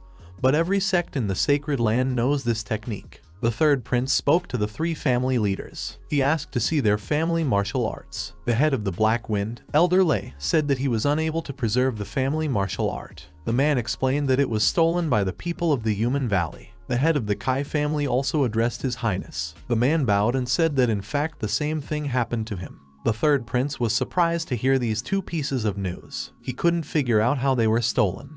Fan only smiled at this. The third prince was furious. He shouted, asking them how they think they deserve to be the leaders of their families. The fat man shouted that they had to protect the family martial arts, even if it would be at the cost of their lives. Both heads fell to their knees and begged for forgiveness. The head of the Kai family asked that His Highness couldn't the imperial family give them the mysterious martial arts again. This angered Sung even more. The third prince was shouting about how they really think that the mysterious martial art is like cabbage that is sold in the market. The fat man began to wander from side to side, wondering what they should do now. With the information revealed, it turned out that the secret order of pearls was completely destroyed. And then Fan realized that his time had come. The guy took out these secret martial techniques from the storage ring and added that he had found their martial arts. The third prince happily ran up and hugged the butler, even though he protested against hugging. Sung happily said that the butler Zhuo was really a great person. The fat man added that if it were not for him, the guy would not have been able to complete the task that his father would have given him.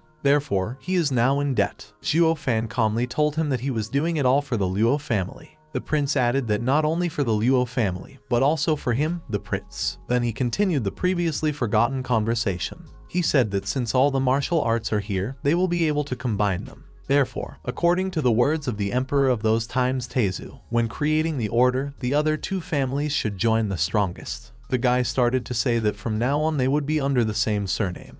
But then the head of the Kai family interrupted the prince. He said that only his Kai family remained, which is still strong and thriving. Therefore, the head of the Kai family proposed to unite these families with the Kai family as its head. Elder Lei grabbed his hand, asking that Kai Rong wanted to become the head of the family based on his strength alone. The man pulled his hand away. The head of the Kai family asked what was wrong with his desire. After all, in terms of strength, his Kai family is now the strongest family. Behind him, Miss La turned to Mr. Kai. She said that this month the girl recruited recruits and called the Black Wind people who were very far away. She added that they had at least 500 or 600 people now, and most of them were at the Kai gathering stage. Miss Lei explained that in terms of strength, the Kai family could not be their opponent. To this, the head of the Kai family shouted to them that they were just mountain bandits. So how can they compare to an elite family like the Kai family? Calming down a little, he added that if they let the Lei family become the new head, then he was afraid that it would be a laughing stock for the family of families. These words angered Miss La. She threw a death threat to a man for his words in the direction of her family. But the head of the Kai family insulted them again, asking if he was not telling the truth, calling them mountain bandits. All the members of the Luo family who were watching quietly had their own thoughts about this situation. Zhuo Fan thought that this family had just been formed, and they had already had a fight. The guy believed that this would not lead to anything good. Miss Luo was thinking that these two families were arguing with each other and they didn't care about the opinion of the Luo family at all. She was annoyed by their arrogant behavior. Here, young Mr. Luo slammed his hand on the table, attracting the attention of everyone in the gazebo. He shouted loudly, asking what they were all talking about here. The boy raised his little fist and said that out of 3 families, there is only one family that has the right to become its head.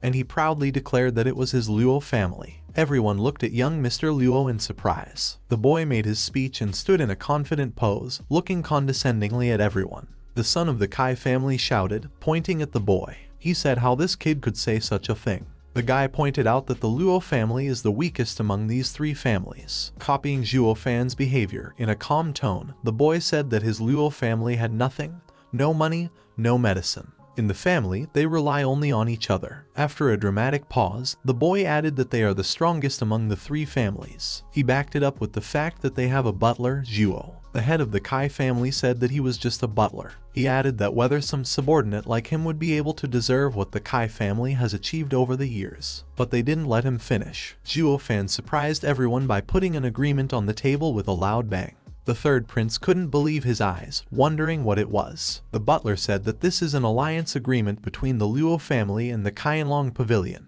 His teacher himself looked at it all and thought that the Kaianlong Pavilion was one of the 7 imperial families. For the imperial family to form an alliance with a small family. Out loud, the man asked Zhuo Fan how he managed to achieve this. The butler easily replied that he was only recognized and appreciated as a hero. The guy added that he would tell everyone something now. Zhuo Fan looked at the prince and said that it was only a matter of time before the Luo family entered the imperial family ranks. The guy also said that the Luo family didn't need their help. He added with a grin on his face that on the contrary, they would only interfere with them. The third prince, after listening to the young man's speech, said that he was very sorry that the butler Zhuo was in such a small family, and offered to join him. This angered the head of the Kai family. He shouted what Prince Sun was saying.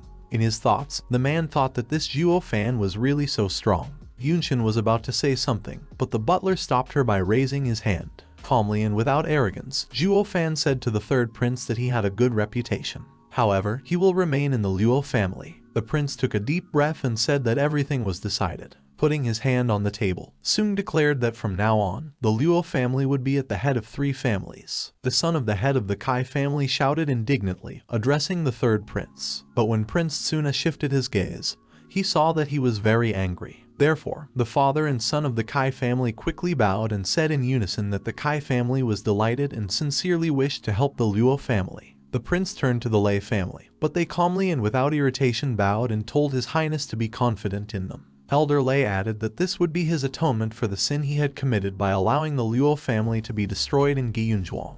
The third prince said that since no one objected, which was fine, then they would start uniting. All three families agreed. They left the gazebo, bowing and asking permission to leave. Prince soon let them go, but he asked the butler Zhuo to stay. Lady Luo looked at the prince with excitement and a little fear, and Zhuo Fan looked with a little surprise. The guy took Zhuo Fan somewhere in the forest. The butler began to think that the fat man decided to get even for yesterday's duel. He tried to talk to the prince, but the latter interrupted him, turning to him with a smile, saying that the butler had nothing to worry about. He said that what he would say now, Butler Luo would just have to repeat after him. He raised 2 fingers to the sky and said that he, the third prince of the Tianyu Yuan-Su Empire, swears by heaven. From today on, he and Zhuo Fan will become brothers. After finishing his fiery speech, the prince pointed his finger at the butler and told him to hurry up, because it was his turn. Zhuo Fan thought that at least he was still a little confused, but repeating the words after the prince may be useful. Therefore, he raised his hand up. Also folding his hand, he said the same thing as the prince,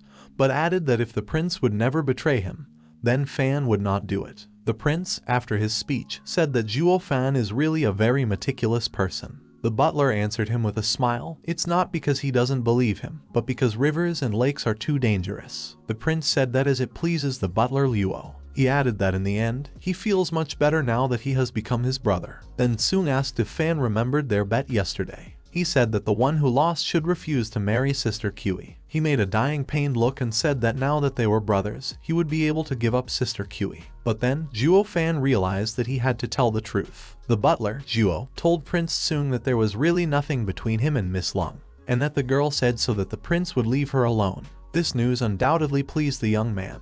The prince was happy. He laughed and said that Zhuo Fan was really his brother. But then Zhuo Fan pulled him out of his dreams. The butler asked the prince what the true purpose of the Order of the Pearl was. The third prince hesitated slightly, and then replied that he had already told his brother everything. Zhuo Fan said that this plan is incredible, and the goals that need to be achieved can indeed be justified. The truth was one thing, but the butler said that the purpose of this plan is too small. And as a poet, he doubts that this is the true task set by the emperor. Butler Luo thought that every emperor is a great hero and has great goals. He still didn't believe the prince's words. There must be some secret in this order of pearls. Zhuo Fan thought that the prince might not know anything about it. Or maybe on the contrary, it was his acting skills too great. The butler said that since the secret order had been in the shadows for over 1,000 years, how did the Human Valley find out about it then? He added that if you think about it, the Human Valley did everything to stop the creation of the order. The guy noticed that in order not to be suspected, they went to the Imperial Palace to complain about these incidents so that they would not be suspected. The fat man thought about it, saying that it was impossible. He said that there are many eyes and ears in the Imperial City. Perhaps information about the secret order has already leaked. Zhuo Fan noticed that the information had been hidden for thousands of years, but now, assuming that the information about the secret order was revealed intentionally. In his mind, he was almost sure of it. He added that he didn't really care. The butler remarked that as long as it was good for the Luo family, then he wouldn't think about such things, saying that it was bothering him. Zhuo Fan left after saying goodbye to the fat man. And the prince, left alone with himself, said that the butler was too smart. Then teacher Tsuna appeared abruptly next to him. He said that the more he looks at Zhuo Fan, the more he feels like he looks like someone else. The prince asked him who. The teacher replied that Zhuge Chengfeng. This surprised Sung because it is the name of the head of the 4 pillars. The teacher added that since Sung is Fan's brother from now on, this is the right choice that the fat man has made in his whole life, because someday he will become a member of the 4 pillars and help Sung control the world.